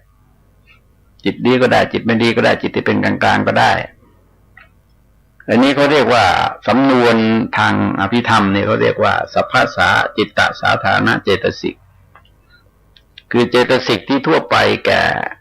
จิตทั้งปวงหมายความเกิดขึ้นแก่จิตที่เป็นกุศลก็ได้กลางๆก็ได้เช่นผัสสะการกระทบเวทนานี่มันก็คือเวทนาห้านะฮะสุขเวทนาทุกขเวทนาโสมนัสเวทนาโทมนัสเวทนาเวขาเวทนาและสัญญาคือความจำเราจำทั้งดีทั้งไม่ดีเจตนาคือความจงใจความตั้งใจคว ความปักใจลงไปที่จะทำอย่างนั้นที่จะพูดอย่างนั้นที่จะคิดอย่างนั้นซึ่งอาจจะดีก็ได้อาจจะไม่ดีก็ได้อาจจะเป็นกลางๆก็ได้เอกคตาจิตนะจิตที่มีอารมณ์เป็นอย่างเดียวเป็นกลางๆก็ได้เป็นมิจฉาทิฏฐิก็ได้ให้ไปใจเป็นมิจฉาสมาธิก็ได้เป็นสัมมาสมาธิก็ได้ชีวิตอินทรีย์คือทำให้ชีวิตดำรงอยู่แล้วมนสิการในการใส่ใจสนใจทั้งสิ่งทั้งหลายอาจจะดีก็ได้ไม่ดีก็ได้กลางๆก็ได้ทีนี้บางทีเป็นปกิณกะวิตกวิจารเนี่ยคืออาจจะคิดดีก็ได้ไม่ดีก็ได้นะอธิโมกข์การน้อมใจเชื่อสิ่งที่เราน้อมใจเชื่อลงไปเนี่ยเป็นสิ่งที่ดีก็มีไม่ดีก็มีวิริยะความเพียรถูกก็ได้ผิดก็ได้ปิติความเอิบอิ่มใจนะส่วนใหญ่มักจะออกมาเรื่องดีแต่บางทีมันก็ออกมาในเรื่องไม่ดีฉันทาความพอใจนะสิ่งที่เราพอใจนะอาจจะเป็นสิ่งที่ดีก็ได้ไม่ดีก็ได้อย่างก็เป็นพวกบาปพวกอกุศลทั้งหลายเช่นโมหะความหลงความไม่ละอายต่อบาปความไม่สะดุ้งกลัวต่อบาปความฟุ้งซ่านความโลภทิฏฐินะพวกมานะโทสะความริษยาความตนีความฟุ้งซ่านความง่วงงุนความเมามัวเมาความเครือบแคลงสงสัยคือบางอย่างก็เป็นกุศลเช่นพวกสัตตะศรัทธาความเชื่อสติความระลึกได้หิริความละอายต่อบาปโอตตัปปะสะดุ้งกลัวต่อบาปอโลภะความไม่โลภอโทสะความไม่ประทุษร้ายอโมหะมัตตัตระมัชฌตาคือความที่เป็นกลางๆนะฮะความที่เป็นกลางๆแล้วก็บางอย่างก็เป็นปัสสัทธินะความสงบหรือละหุตาความเบาสลวยมุรุตาความอ่อนกัมมัญญตาใช้การงานได้ปกุญญตาคล่องแคล่วอุชุกตาความทรงความงดเว้นความกรุณาความมุทิตาความเมตตาอุเบกขาปัญญาอะไรต่างๆเนี่ยทั้งหมดเนี่ยเราจะเห็นว่าเราเรียกว่าเจตสิกคือเป็นสิ่งที่เกิดขึ้นปรุงจิตแล้วก็เปลี่ยนแปลงจิตให้เป็นอย่างที่เขาเป็นคล้ายๆกับสีนะฮะคล้ายๆกับสีคล้ายๆกับรสคล้ายๆกับกลิ่นทั้งหลายเนี่ยคือเอาลงไปในน้ำเนี่ยมันเปลี่ยนสีของน้ำให้เป็นอย่างที่มันเป็นเปลี่ยนกลิ่นของน้ำอย่างที่มันเป็นอย่างที่มันเป็นเปลี่ยนรสของน้ำอย่างที่มันเป็นให้เป็นอย่างที่มันเป็นมันก็แล้วแต่ว่ามันเป็นอะไรคือตัวมันเป็นเครื่องปรุงแต่งจิตแต่เกิดขึ้นกับจิตร่วมดับพร้อมกับจิตและมีอารมณ์มันเดียวกับจิตอย่างนี้เราเรียกว่าสังขารเพราะถ้าถามว่าสังขารมันเกิดขึ้นมาได้ยังไงมันเกิดขึ้นมาจากมันมีธาตุคือมีเชื้ออยู่ภายในใจเช่นสมมติว่ากามธาตุเชื้อของความใคร่เนี่ยมันก็มีอยู่ภายในใจเราถ้าใจเราไม่มีเชื้อของความใคร่เราเห็นรูปฟังเสียงดมกลิ่นเป็นต้นมันก็จะไม่ใคร่แล้วเราสังเกตว่าไม่ใช่ว่ารูปทุกรูปแล้วเราจะชอบเสียงทุกเสียงเราชอบฟังมันไม่ใช่อย่างนั้นมันต้องมีเชื้อคือมีธาตุเหล่านั้นอยู่ภายในใจเราจึงชอบเราจึงพอใจเราจึงใส่ใจที่จะฟังกลิ่นรสก็มีลักษณะเช่นเดียวกันเพราะฉะนั้นความรู้สึกเหล่านี้ทั้งหมดเนี่ยมันเกิดขึ้นจากเรามีเชื้อเช่นสมมติเรามีเชื้อกามอยู่ภายในใจก็เรียกว่ากามธาตุคือเชื้อของความใคร่มีกามสัญญาจิตกำหนดว่าสิ่งนี้น่าใคร่มีกามฉันทะมีความพอใจในสิ่งนั้นด้วยอำนาจของความใคร่แล้วก็มีความดำริถึงเรียกว่ากามสังกัปปะคือดำริไปด้วยความใคร่ถึงสิ่งที่เราใคร่นะฮะดำริไปด้วยความใคร่แล้วในสุดก็เล่าร้อนด้วยแรงปรารถนาเพื่อจะให้เกิดการตอบสนองความต้องการของตนเรียกว่ากามปิลาหะเสร็จแล้วก็มีกามปริกามตัณหาคือกระตุ้นให้เกิดความอยากพออยากมันก็คุมความอยากไว้ไม่อยู่มันก็แสวงหาก็ต่อสู้ขัดขวางผจญอุปสรรคอันตรายอะไรต่างๆกันอีกมากจนถึงจุดหนึ่งก็จะได้มาครอบครองพอได้มาก็ยึดถือปักใจฝังใจนั่นของเราเรื่องมันกิเลสทั้งบวกทั้งลบมันเกิดขึ้นมามากมายก่ายกองนะฮะอีกเป็นอันมากซึ่งกล่าวโดยสรุปอาจจะรู้สึกว่ามันเกิดรู้สึกว่าเป็นของเรารู้สึกว่าเป็นเรารู้สึกเป็นตัวตนของเราอย่างเงี้ยพวกเรานี้ก็จะเกิดขึ้น ทีนี้วิญญาณเนี่ยก็สอนเช่นเดียวกันนะอิติวิญญาณังอย่างนี้วิญญาณอิติวิญญาณัสสะสมุทัยโยอย่างนี้ความเกิดขึ้นของวิญญาณอิติวิญญาณัสสะสมุทังกโบอย่างนี้ความดับของวิญญาณก็วิญญาณเนี่ยแปลว่าความรู้แจ้งหรือความรู้วิเศษเป็นวิถีวิญญาณคือเรารับรู้รูปเสียงกลิ่นรสโผฏฐัพพะทางตาหูจมูกลิ้นกายแล้วก็ส่งเข้าสู่มโนวิญญาณเลยครับส่งเข้าสู่ใจเพราะวิญญาณถ้าถามว่าวิญญาณเนี่ยมันเกิดขึ้นได้ยังไงวิญญาณนั้นมันมีหลายแห่งนะถ้าปฏิสนธิวิญญาณก็เกิดขึ้นมาจากอวิชชาเป็นปัจจัยเกิดสังขารปัจจัยก็เกิดเป็นปฏิสนธิวิญญาณขึ้นมาถ้าเป็นวิญญาณขันธ์ก็คือกองของวิญญาณดังกล่าวที่ทำหน้าที่รู้รูปเสียงกลิ่นรสโผฏฐัพพะธรรมารมณ์ที่ผ่านมาก็เป็นจักขุวิญญาณโสตวิญญาณคานวิญญาณเทววิญญาณเป็นนี้การดับของวิญญาณนะฮะก็คือการดับของจิตที่ไม่ปรุงคิดปรุงกลายเป็นเห็นก็สักแต่ว่าเห็นได้ยินก็สักแต่ว่ายินได้กลิ่นก็สักแต่ว่ากลิ่นลิ้มรสก็สักแต่ว่าลิ้มรสถูกต้องเย็นร้อนอ่อนแข็งก็สักแต่ว่าถูกต้องเย็นร้อนอ่อนแข็งรู้ธรรมารมณ์ด้วยใจก็สักแต่ว่ารู้ธรรมารมณ์ด้วยใจไม่ปรุงคิดไม่คิดปรุงไม่เกิดกำหนัดเพลิดเพลินยินดียินดีหรือไม่อย่างนั้นก็สักแต่ว่ารูปสักแต่ว่าเสียงสักแต่ว่ากลิ่นสักแต่ว่ารสสักแต่ว่าเย็นร้อนอ่อนแข็งสักแต่ว่าธรรมารมณ์จิตมันก็ไม่ปรุงต่อก็ทำให้ดับพวกวิญญาณเหล่านี้ลงไปได้แต่วิญญาณที่ดับโดยไม่กำเริบอีกเลยเนี่ยฮะมันต้องโน้นแหละอวิชชาดับสังขารดับสังขารดับวิญญาณดับมันต้องไปโน้นเลยตรงโน้นมันก็ไกลเกินไปนะฮะไกลกับกำลังที่จะพูดถึงโดยหลักการในการมองเนี่ยทรงสอนให้มองให้เห็นว่าพวกนี้ตกอยู่ในกฎของไตรลักษณ์คือไม่เที่ยงเป็นทุกข์เป็นอนัตตาที่เรียกว่าไม่เที่ยงเนี่ยมันเป็นมาตรเป็นเครื่องมือในการวัดว่าที่ว่าไม่เที่ยงเนี่ยที่เวทนาที่สัญญาที่รูปเวทนาสัญญาสังขารวิญญาณไม่เที่ยงเนี่ยเพราะว่ามันเกิดขึ้นมันตั้งอยู่แล้วมันดับไปเป็นการตั้งอยู่ได้ชั่วขณะ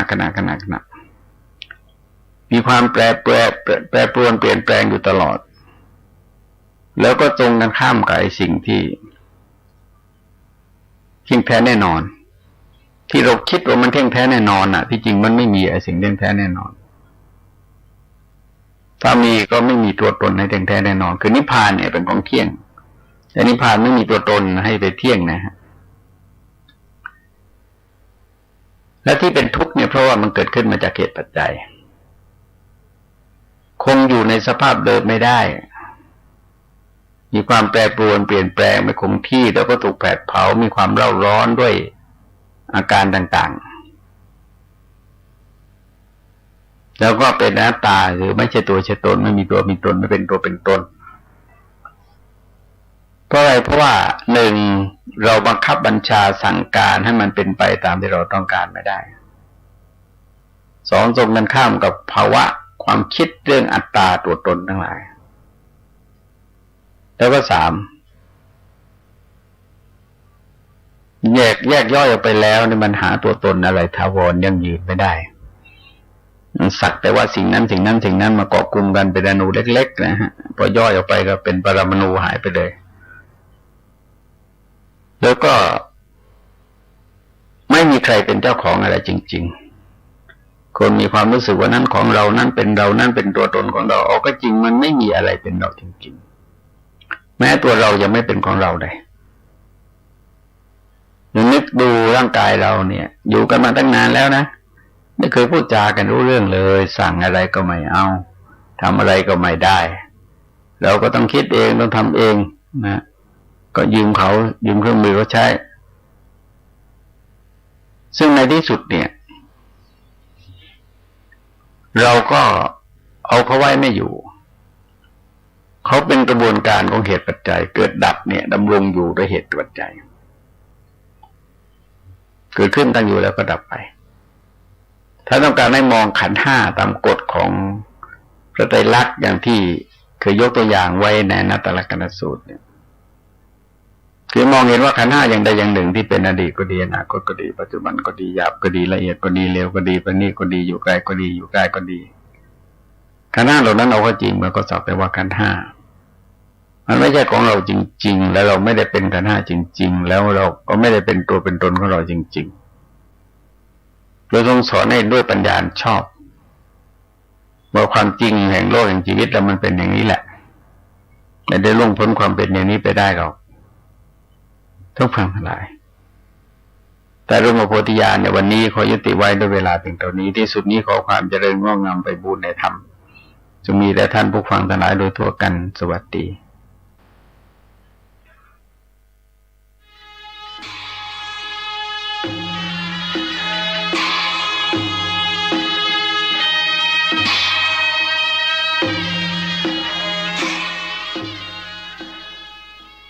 ขอความเจริญในธรรมและความผาสุกทางใจจงได้มาบังเกิดมีแก่ท่านสาธุชนคนดีผู้เจริญในศีลในธรรมทุกท่านพร้อมกันนี้ขอยกมือ10 นิ้วกราบอาราธนาเอาคุณพระพุทธเจ้าคุณพระธรรมพระสงฆ์คุณพ่อคุณแม่คุณครูบาอาจารย์ผู้ประสิทธิ์ประสาทวิชาความรู้บุญศีลบุญทานสิ่งศักดิ์สิทธิ์ทั้งหลาย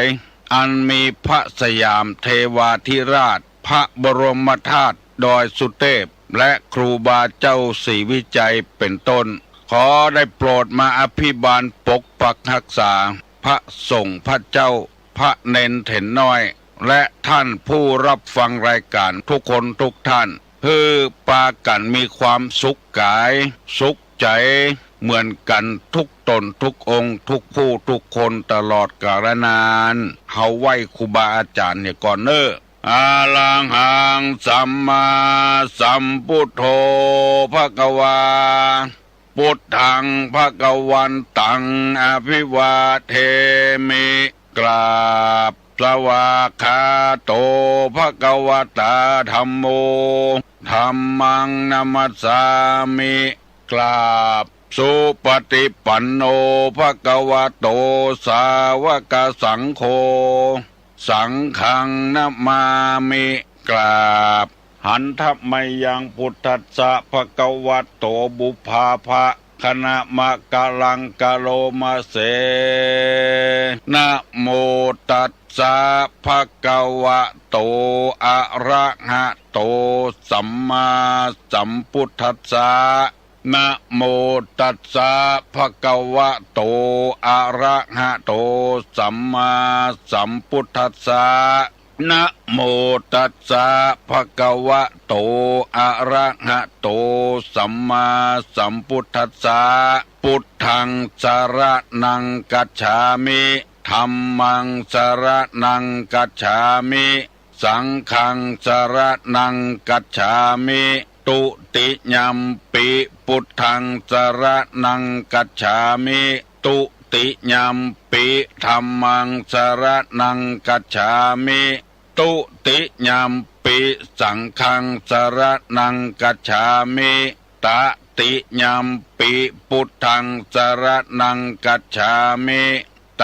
ติยัมปิธัมมังสรณังกัจฉามิตติยัมปิสังฆังสรณังกัจฉามิอิติปิโสภะคะวาอะระหังสัมมาสัมพุทโธวิชชาจรณะสัมปันโนสุขโตโลกาวิทูอนุตตโลปุริสาธัมมสาละถิสัทธาเตวะมนุสสานังพุทโธภควาติสวากขาโตภควตาธัมโมสันติติโกอากาลิโกเอหิปัสสิโกโอปนะยิโกปัจจัตตังเวทิตโพวินยูหิติสุปฏิปันโน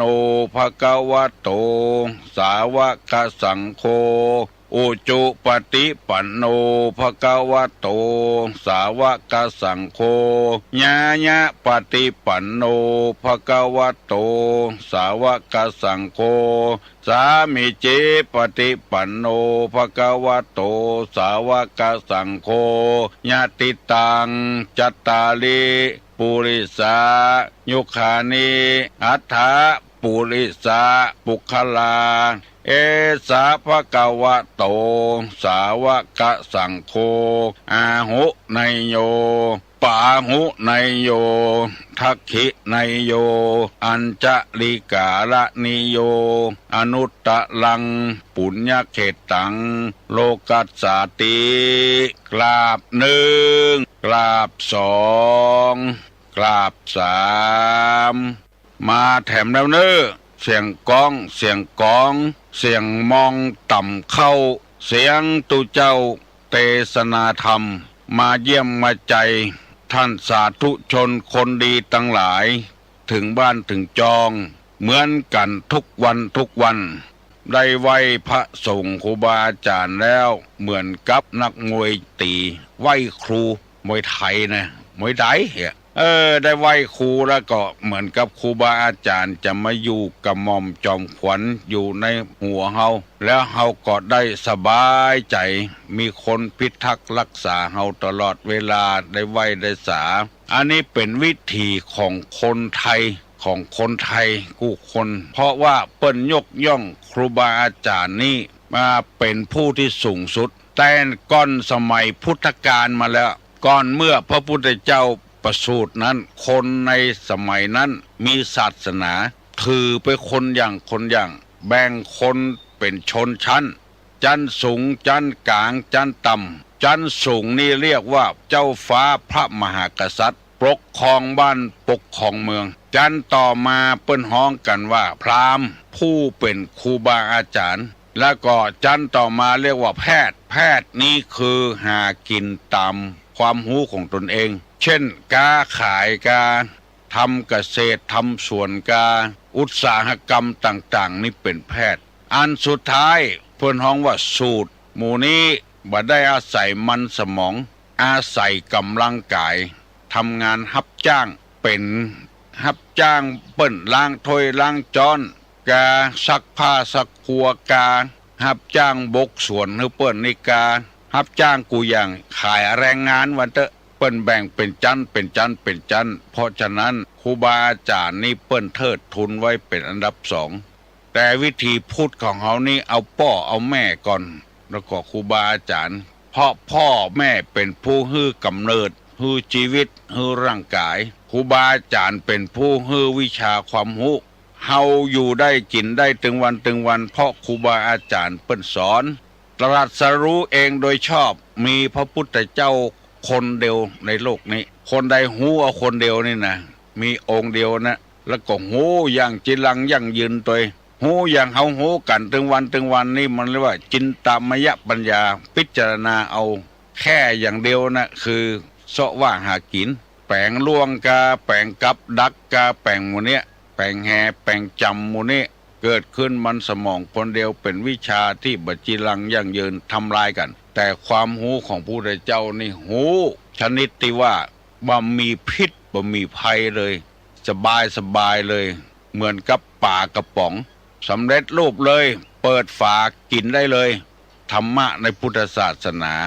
วิชาอย่างอื่นเป็นวิชาที่จะต้องไปเสาะป่าเหี่ยก่อนเอามาต้มมาแกงเหี่ยก่อนใส่ขี้มันเหี่ยก่อนใส่พริกใส่เกลือเหี่ยก่อนแต่วิชาของพระพุทธเจ้านี่เป็นวิชาวอสระอิชอช้างแล้วก็ชอช้างสระอาวิชากับวิชานี่บ่เหมือนกันพระพุทธเจ้านี่เป็นวิชาจรณะสัมปันโนพูดถึงพร้อมด้วยวิชาจรณะแต่เฮาทั้งหลายบ่เอาถึงขนาดนั้นเพราะยังเป็นปุถุชนอยู่เป็นกัลยาณชนเป็นสามัญชนอยู่เอาแค่วิชาวันนี้ตุลุงจะนำเอากรรมบักเก่ที่ว่านี้เฮาก็ได้ยินทั่วไปแล้วมันติดปากบ่ได้มันบ่เข้าถึงจิตถึงใจเปิ้นว่าอย่าไปปึดขอนหาจะเข็บอย่าไปปึดขอนหาจะเข็บ หมายความว่าจักเข็บอยู่ปื้นขอนจักเข็บนี่เป็นสัตว์ที่มันบดุบะซวกบะก้าอย่างแต่มีปิดมีไมมันมีปิดมีไมถ้ามันครบแล้วเงี้ยวก็ใส่แล้ววันนั้นวันค่ำคืนหุ่งเป็นว่าค่อยควบก่อนมันถึงจะหายยังมาหายดีแต่ยังซ่ออยู่ถ้าจะเข็บครบละมีคนเฒ่าคนหนึ่งเป็นคนไทยเป็นชอบเนี่ยสวนเป็นเอาหญ้าเอาหญ้านี่หมายความว่าไม่ใช่เอานะเอาหญ้าออกจากต้นไม้จะเข็บอยู่ในหั่นครบมือเปิ้นโอ้บ่เอาอย่างเสียอย่างอะขี้มูกไหลน้ำลายย้อยให้อยู่หั่นอึกจำลูกมันไปเซาะขอคนตะกอนนี่มันเปิ้นบ่มีโรงพยาบาลอย่างบ่เดียวไปแก้พิษแก้ไงไล่ขอเปิ้นมาเป่ามีคนหนึ่งซึ่งเป็นคนขี้อู้เหรอเปิ้นว่าโอ้ปวดตายปวดตายมี2ตัวกันโนครบมือแล้วก็เกาแห่ผู้ทำกรรมงัดไปได้คนบ้านเฮาเนี่ยกะไปเป่าโอ้นี่ยังดีกับป้านายยังทนได้อีกคนนั้นคนนี้ผมไปเป่าให้อย่างลูกตายเมียตายกำเดียวเอาแล้วให้อึกแล้วน้ำตาร่วงพึกแล้วแนะนำถึงหมดได้แนะนำคนอื่นยังให้ตัวเองให้ละให้อึกแล้วจักเข็บมันมีปิดมีไมอู้ถึงจักเข็บนี่ก็ดีแมงป่องก็ดีมันมีปิดมีไมของมันเป็นเครื่องประกันตัวคนเฮาเกิดมาตึงเจ้นตึงจาดนี่จะต้องมียังเพื่อได้เป็นปิดเป็นไมของตัวเองอย่าไปให้คนอื่นลูกคมลายมันมีถ้าบ่มีปิดบ่มีไมสักอย่างนี่บ่มีอย่างป้องกันตัวอย่างนั่งฟังประเดี๋ยวเนี่ยกำลังเสาะหาปิดหาไมเพื่อจะมาป้องกันตัวเฮามีความหูเหี้ยแล้วได้ฟังตุเจ้าเทศน์ต่ำในวิทยุทุกสถานีเวลานี้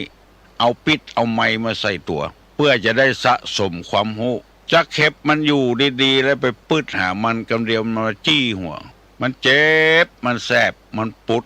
มันบ่ม่วนซ้ำเก่าซ้ำใหม่อยู่หั่นละเนี่ยการยังก็บ่ได้เนี่ยละวันเท่าใดก็เนี่ยบ่ได้ขายครัวก็ขายบ่ได้มันเจ็บมันปวดเสียเวลาไปโค่นกรรมเก่าเฮาฮู้ว่ามันเป็นปิดเป็นไมอยู่หั่นแล้วเฮาไปโค่นหามันเอามาพิษหัวกันเทียงหัวกันจนเข็นจนฆ่าเปิ้นว่าตายเพื่อซ้ำไปเติมกันเฮาฮู้ว่ามันเป็นพิษเป็นภัยแล้วมันเป็นศัตรูกันแล้วจะไปเอามาใกล้กันอึ่งกับเมาจินเน่ากับหนอนงูกับปังปอนบ่ควรได้ใกล้อย่าไปเสาะหามันเป็นพิษเป็นภัยเป็นไม้กับกันแล้วเพื่ออยู่กันคนตี้คนต่างอย่าไปเสาะหามันถ้าไปเสาะหามันแล้วเอาทำแล้วอยู่บดายนี่ไปเสาะถามเมื่อเพิ่นว่ากันเดียวได้เงี้ยแล้วอยู่บดายมันเป็นอย่างก็บ่ได้ถามเมื่อถามหมออย่างละถามหันถามนี่โอ้ดวงกำลังแหงเนอะฮือไปตานขันเข้าเนอะฮือเจ้ากรรมในเวรเดี๋ยวก็จะถูกหวยอะปืดขอนหาจะเข็บได้เสี่ยงกระตางย่อยทำละกล้าคูยังบ่ปอกล้าอย่างทำคนมันบัดถูกบัดลงกันนั้นแล้วจะไปประชดประชันกันจะไปเปิดหาเรื่องหาราวกันไปเสาะหาเรื่องหาราวมาพิษมาเถียงกันอันนี้ห้องว่าปืดขอนหาจะเข็บโหยซื้อมาใดก็ถึงบ่ถูกอยู่ฮะแล้วถ้ามันถูกมันถึงถูกมาใดบ่เบาปิ๊กมาซื้อแถมก็เสี่ยงไว้แถมละบ่ได้สักบาทเดือดตัวแถมถ้าตึงบ่มีโจกในการเสี่ยงนะก็ตึงหูตัวอยู่ร่นไปซื้ออยู่ยืมเงินยืมทองเพิ่นโจกดีมาไปได้ที่อื่นเอามาทรายเพิ่นแล้วหมดแล้วเอาเข้าโล่นไปยืมเพิ่นแถมเมาะขี้เปอะปอกห่างหมูขึ้นติ๊กจนเป็นคนล้มละลายเปิ้นว่าเสือตัวว่าเป็นพระเจ้าล่นไปหาปืดขอนหาจักเข็บทานไฟเก่าขี้เต้ายังมีจะไปโค้นหาจะไปปืดหามันดับดีสี่ขาไว้เหรออยู่ไปสร้างอันใหม่เรื่องเมื่อใดเมื่อเบามาแล้วเอามากึดกำเดียวโคทำละมิ่งทำละเรื่องดีๆเปิดเลอะเปิดเตอเขายังบอกมากึดมาเล่าไปเปิดหามันกันเดียวมันครบหัวให้โง่ทำละกรรมไทยว่าเจ็บแล้วต้องจำไว้จะไปใกล้ไปก่ายมันจะเข็บมันตึงปิดมือใหม่อยู่หั่นแล้วมันจะปิกมาช่วยเหลือเฮาไอ้อย่างเฮามันตึงบ่ได้แล้ว เป็นหนี้เป็นศีลเปิ้นใจคือเปิ้นเหี่ยหมดเรื่องหมดราวแล้วก็ย่างละอดมือกินมือเอาจะไปเสาะหาเรื่องหาราวหาตัวกรรมเดียวกันนะถึงที่ว่าแกว่งตีนหาน้ำแกว่งตีนหาเสี้ยมกำเดียวไปโดนมาทำละเดือดร้อนมันบ่ถูกบ่โล่งกันก็บ่ถูกบ่โล่งกันนะไปกระทบกระเทือนอย่างกันจะไปว่าอย่างคือกันผัวก็จ้างเมียก็จ้างกรรมเนี้ยถ้าอู้ออกมาบ่ใดก็ผิดนะการเมื่ออันตีเขาว่าบัดติดตานการเข้าคือผัวเนี่ยผัวบ่ได้กินนะบ่ใช่มันได้กินแต่ว่าผัวใหม่มีหั่นกกงกแกแล้วไปตานกันเข้าผัวเก่าคือมันหู้มันก็ยังข่างอยู่นะผัวพวกเผาแล้วมาได้มาเบาผัวเก่าไปตานกันเข้าหู้ยังข่างอยู่เพราะฉะนั้นใครตานก็ไปลักตานจะไปฮื้อมันหันก็มันข่างอยู่หั่นแล้วก็แถมวันก็ไปตานแถมเนี่ยเอาเรื่องเก่ามายุ่งแถมขี้เก่าขี้เดิมแล้วก็แล้วไปอดีตคืออดีตเป็นคำฝันตุลุงนำมาเสนอให้พี่น้องทั้งหลายได้ฟังฉบับลากย่าเพราะคนบ่ได้กึดเมาไปอู้เรื่องสวรรค์เรื่องนิพพานปุ่นเรื่องอย่างปุ่นหญ้าปากคอกนี่งัวควายบ่ให้กินความจริงหญ้าปากคอกนั้นมันจัดงามตุลุงนี่เตดแบบหญ้าปากคอกเนี่ยงัวควายตัวใดฉลาดมาถ้าไปไก่เสี่ยงเสือเสี่ยงมีครบเหบ่ได้แบบหญ้าปากคอกเนี่ยคนเฮาตึงวันนี่ก็ศีล5นี่ยังรักษาบ่เสี่ยงเอาไปอวิหาอัตตปาสุทัสสาทุทัสสีอากันนิฐาขึ้นพงไปใหญ่ติ๊กมันบ่ใครหูเรื่องที่ตุลุงนำมาเสนอนี่หูเรื่องดีอย่าไปปึดขอนหาจะเข็บตุลุงได้นำเอาทศพิธราชธรรม10ประการมาเสนอให้พี่น้องทั้งหลายไผใครหูใครรวกจำบ่ได้ก็จดเอาไว้เนอะข้อที่1ว่าทานคือการให้ข้อที่2คือศีลการสำรวมกายทวารวจีทวารข้อที่3ว่าปริจาคะคือการบริจาคข้อที่4ว่าอาชวะแปลว่าความซื่อตรงข้อที่5ว่ามัทธวะแปลว่าความอ่อนโยนข้อที่6ว่าตัปปะคือการทำความเพียรเผากิเลสข้อที่7ได้ออกเสนอเมื่อตะว่าอักโกทะความไม่โกรธและข้อที่8วันนี้ว่าอวิหิงสาความไม่เบียดเบียนแปลว่าความไม่เบียดเบียนได้8ข้อเนอะจะอธิบายข้อที่8เวลาก็น้อยไปเหลือสัก9 นาที10 นาทีเหี่ยแต่อวิหิงสาออ่าง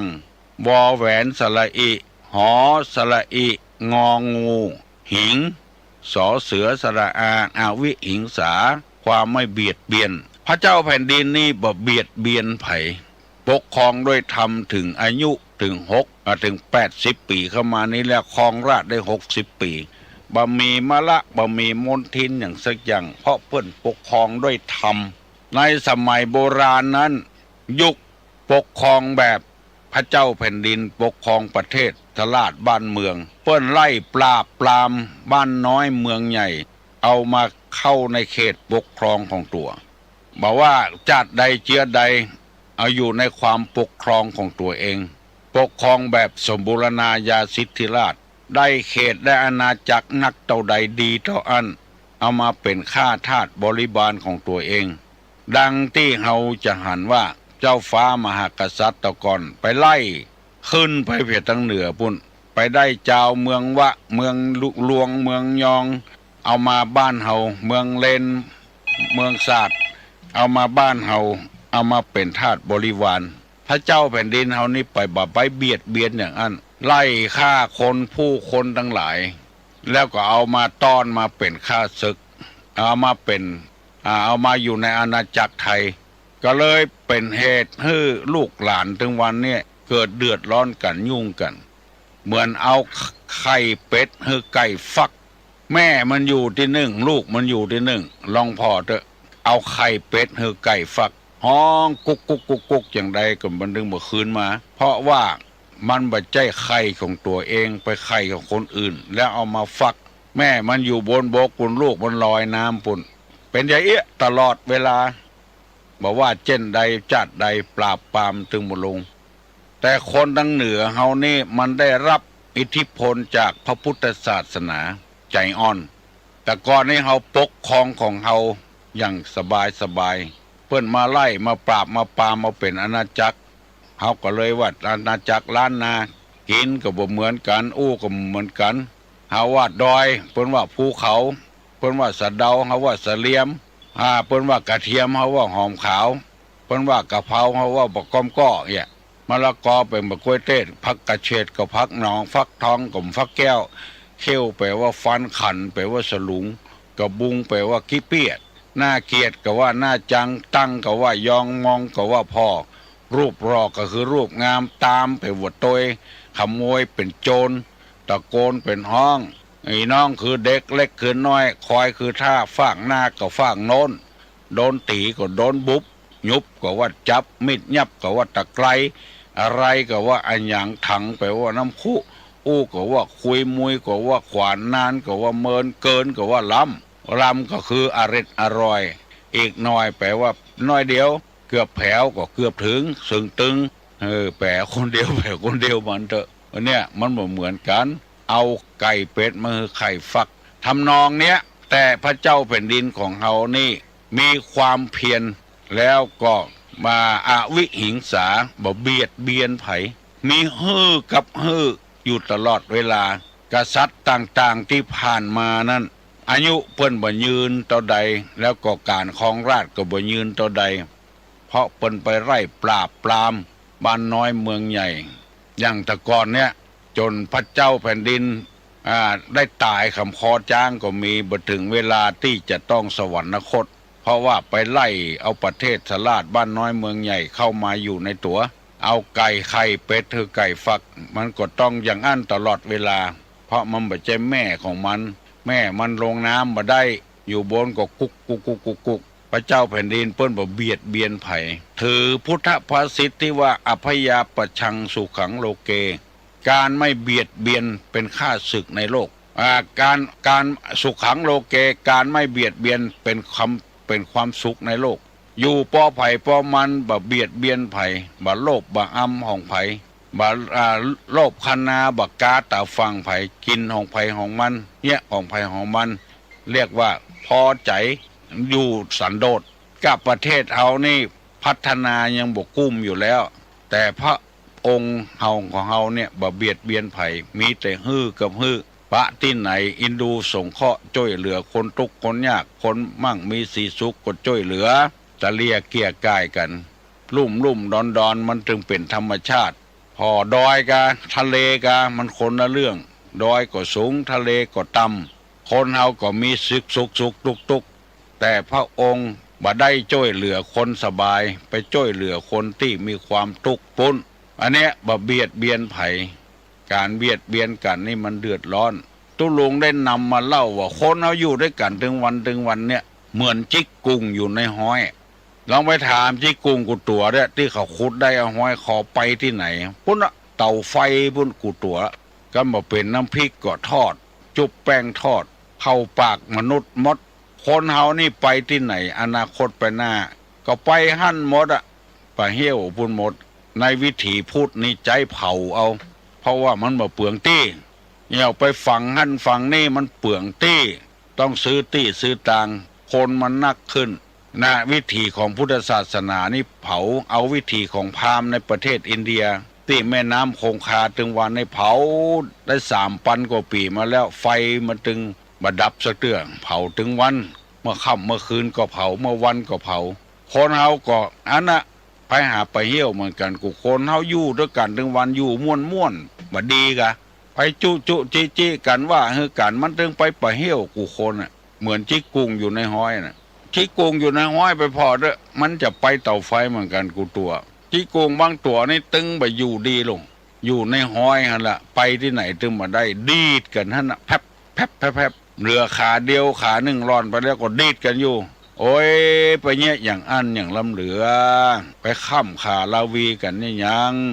เมียเป็นฝ่ายที่มันอ่อนแออยู่หั่นแล้วตัวเป็นผัวเมาเหล้าเข้าบ้านมาตีเมียบุบเมียไปเนี่ยคือเปิ้นนี่อย่างหน้าปูดหน้าเป่าเมียมันไม่ใช่ตุ๊กตาโลมันของมีชีวิตชีวาเปิ้นล้นแล้วเปิ้นกลัวหั่นแล้วกลัวตายหั่นแล้วไล่ซ้ำเปิ้นอยู่ไปเนี่ยอย่างอัน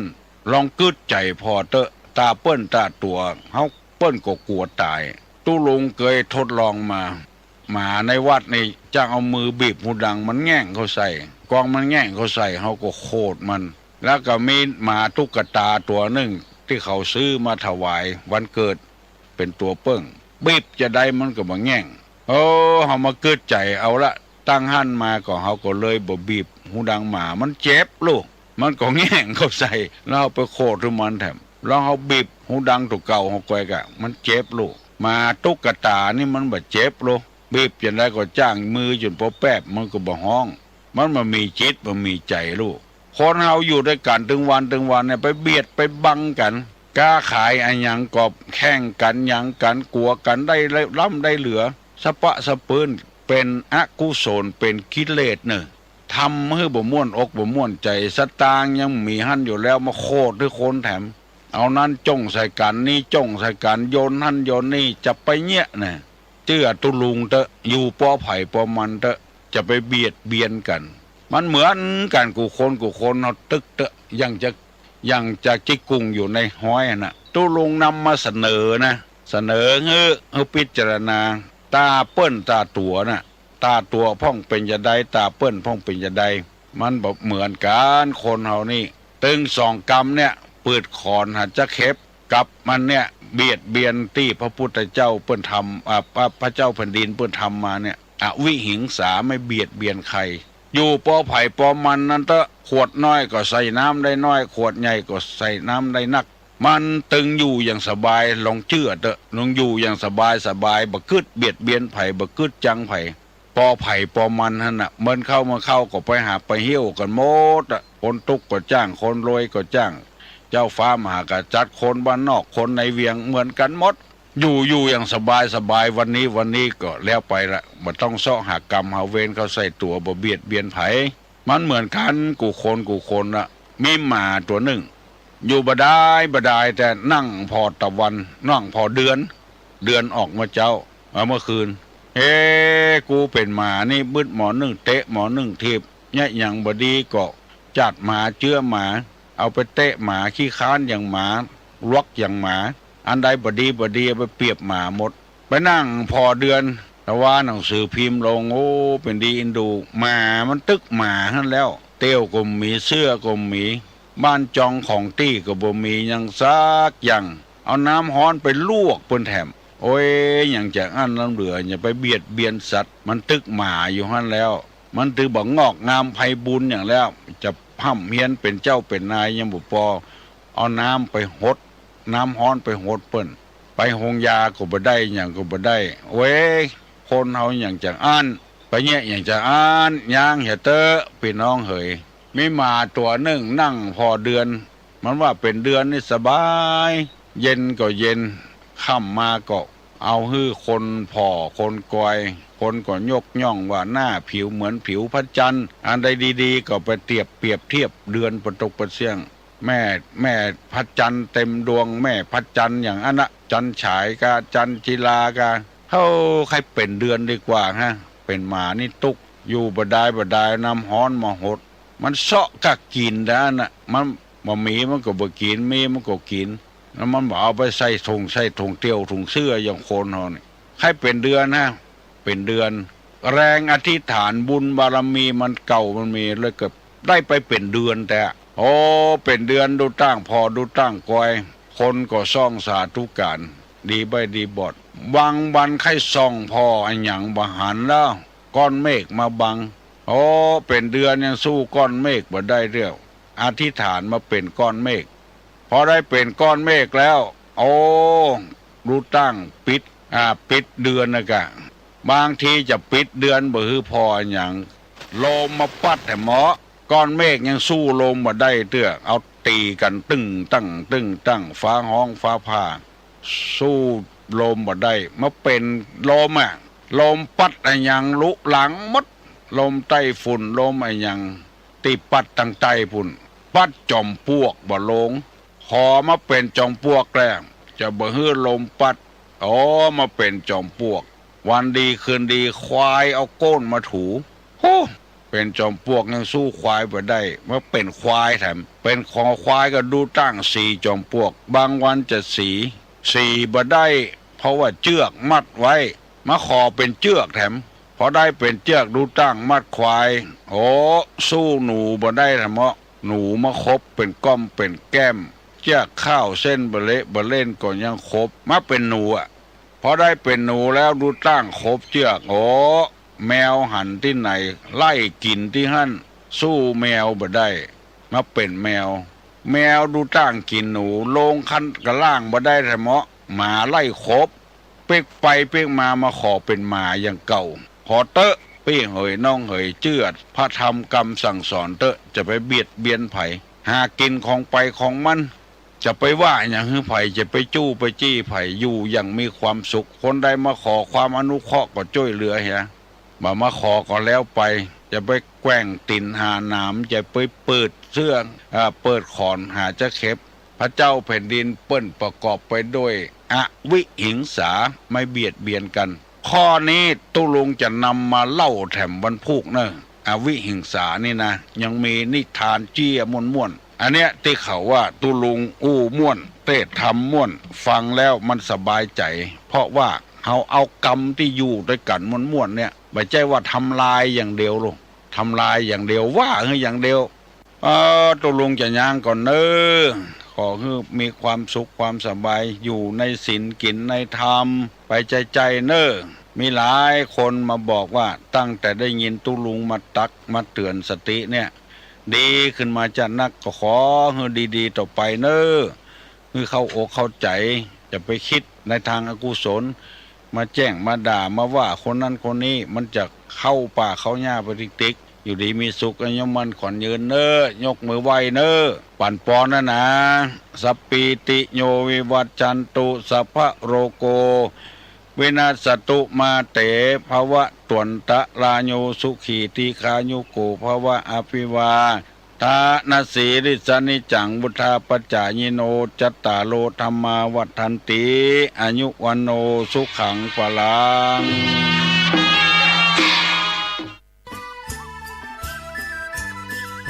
ซอเพื่อฟังวันค่ำเลยเนาะครับซอคณะอย่างพูดนะครับฟังคนเดียวเนาะฟังคนเดียวต้นจะมีปอดซอเพื่อฟังวันค่ำเป็นกินข้ามตันเป็นหลวงวัดโดยสามเณรรักปัญโยนานเนาะครับแม่เพนตากย้างเลยเนาะแม่น้อมกับแม่สุกเกี้ยว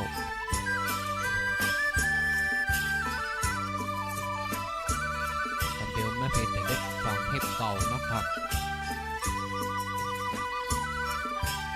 กับสวัสดีครับ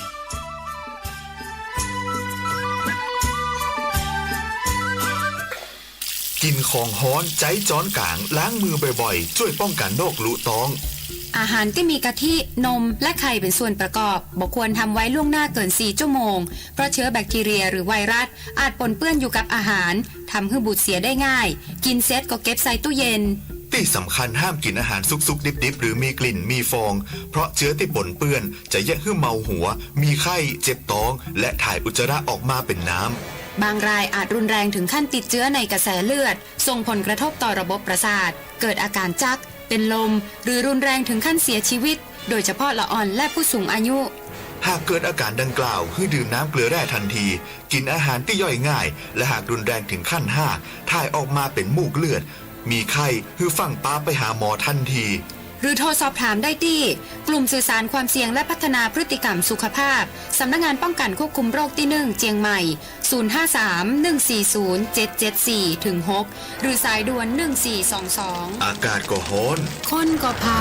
เอาจะได้กันดีพี่น้องถ้าบอกร่วมมือกันโรคภัยไข้เจ็บก็จะถามหาเพราะสูดควันพิษเข้าสู่ร่างกายเป็นน้อยๆก็แสบหูแสบตาไอจามเจ็บคอมีน้ำมูกนักขึ้นมาแหมหน่อยก็จะเป็นหอบหืดตาแดงและเคืองตาถ้าหนักกว่านี้จะหายใจลำบากเจ็บหน้าอกโดยเฉพาะผู้ป่วยโรคหัวใจต้องระวังให้ดีเพราะอาจเกิดอาการหัวใจวายได้ คนเฒ่าคนแก่ละอ่อน คนท้อง ผู้ป่วยโรคระบบทางเดินหายใจ โรคหลอดเลือด และผู้ป่วยโรคเรื้อรังก็จะต้องดูแลตัวเกาให้ดี หลีกเลี่ยงการอยู่นอกอาคารเมินๆไปไหนมาไหนก็ให้ใส่หน้ากากอนามัย คนเป็นโรคปอดต้องเตรียมยาให้พร้อม และที่สำคัญหากมีอาการผิดปกติให้พาไปหาหมอทันที ถ้าใครรู้รายละเอียดเพิ่มเติมโทรสอบถามได้ที่กลุ่มสื่อสารความเสี่ยงและพัฒนาพฤติกรรมสุขภาพสำนักงานป้องกันควบคุมโรคที่1เชียงใหม่053-140-774-6หรือสายด่วน1422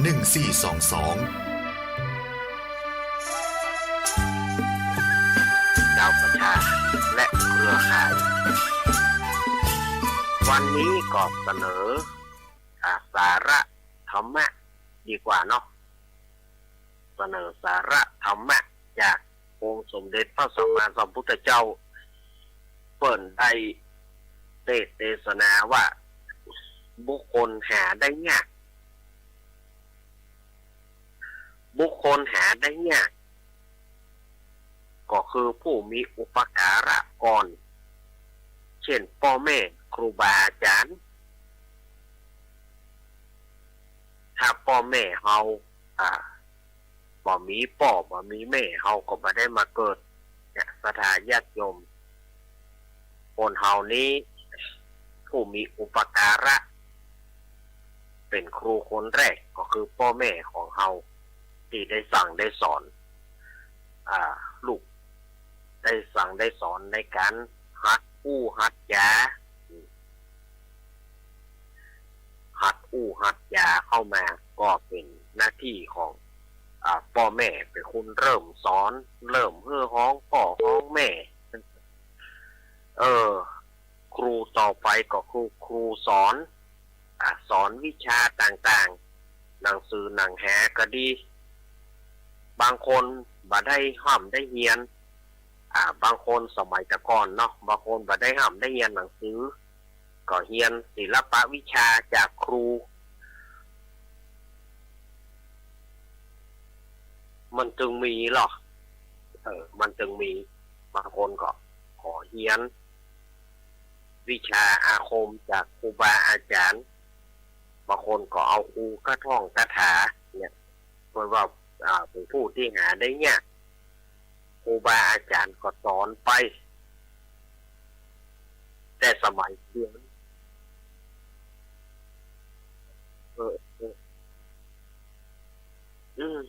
เจนอ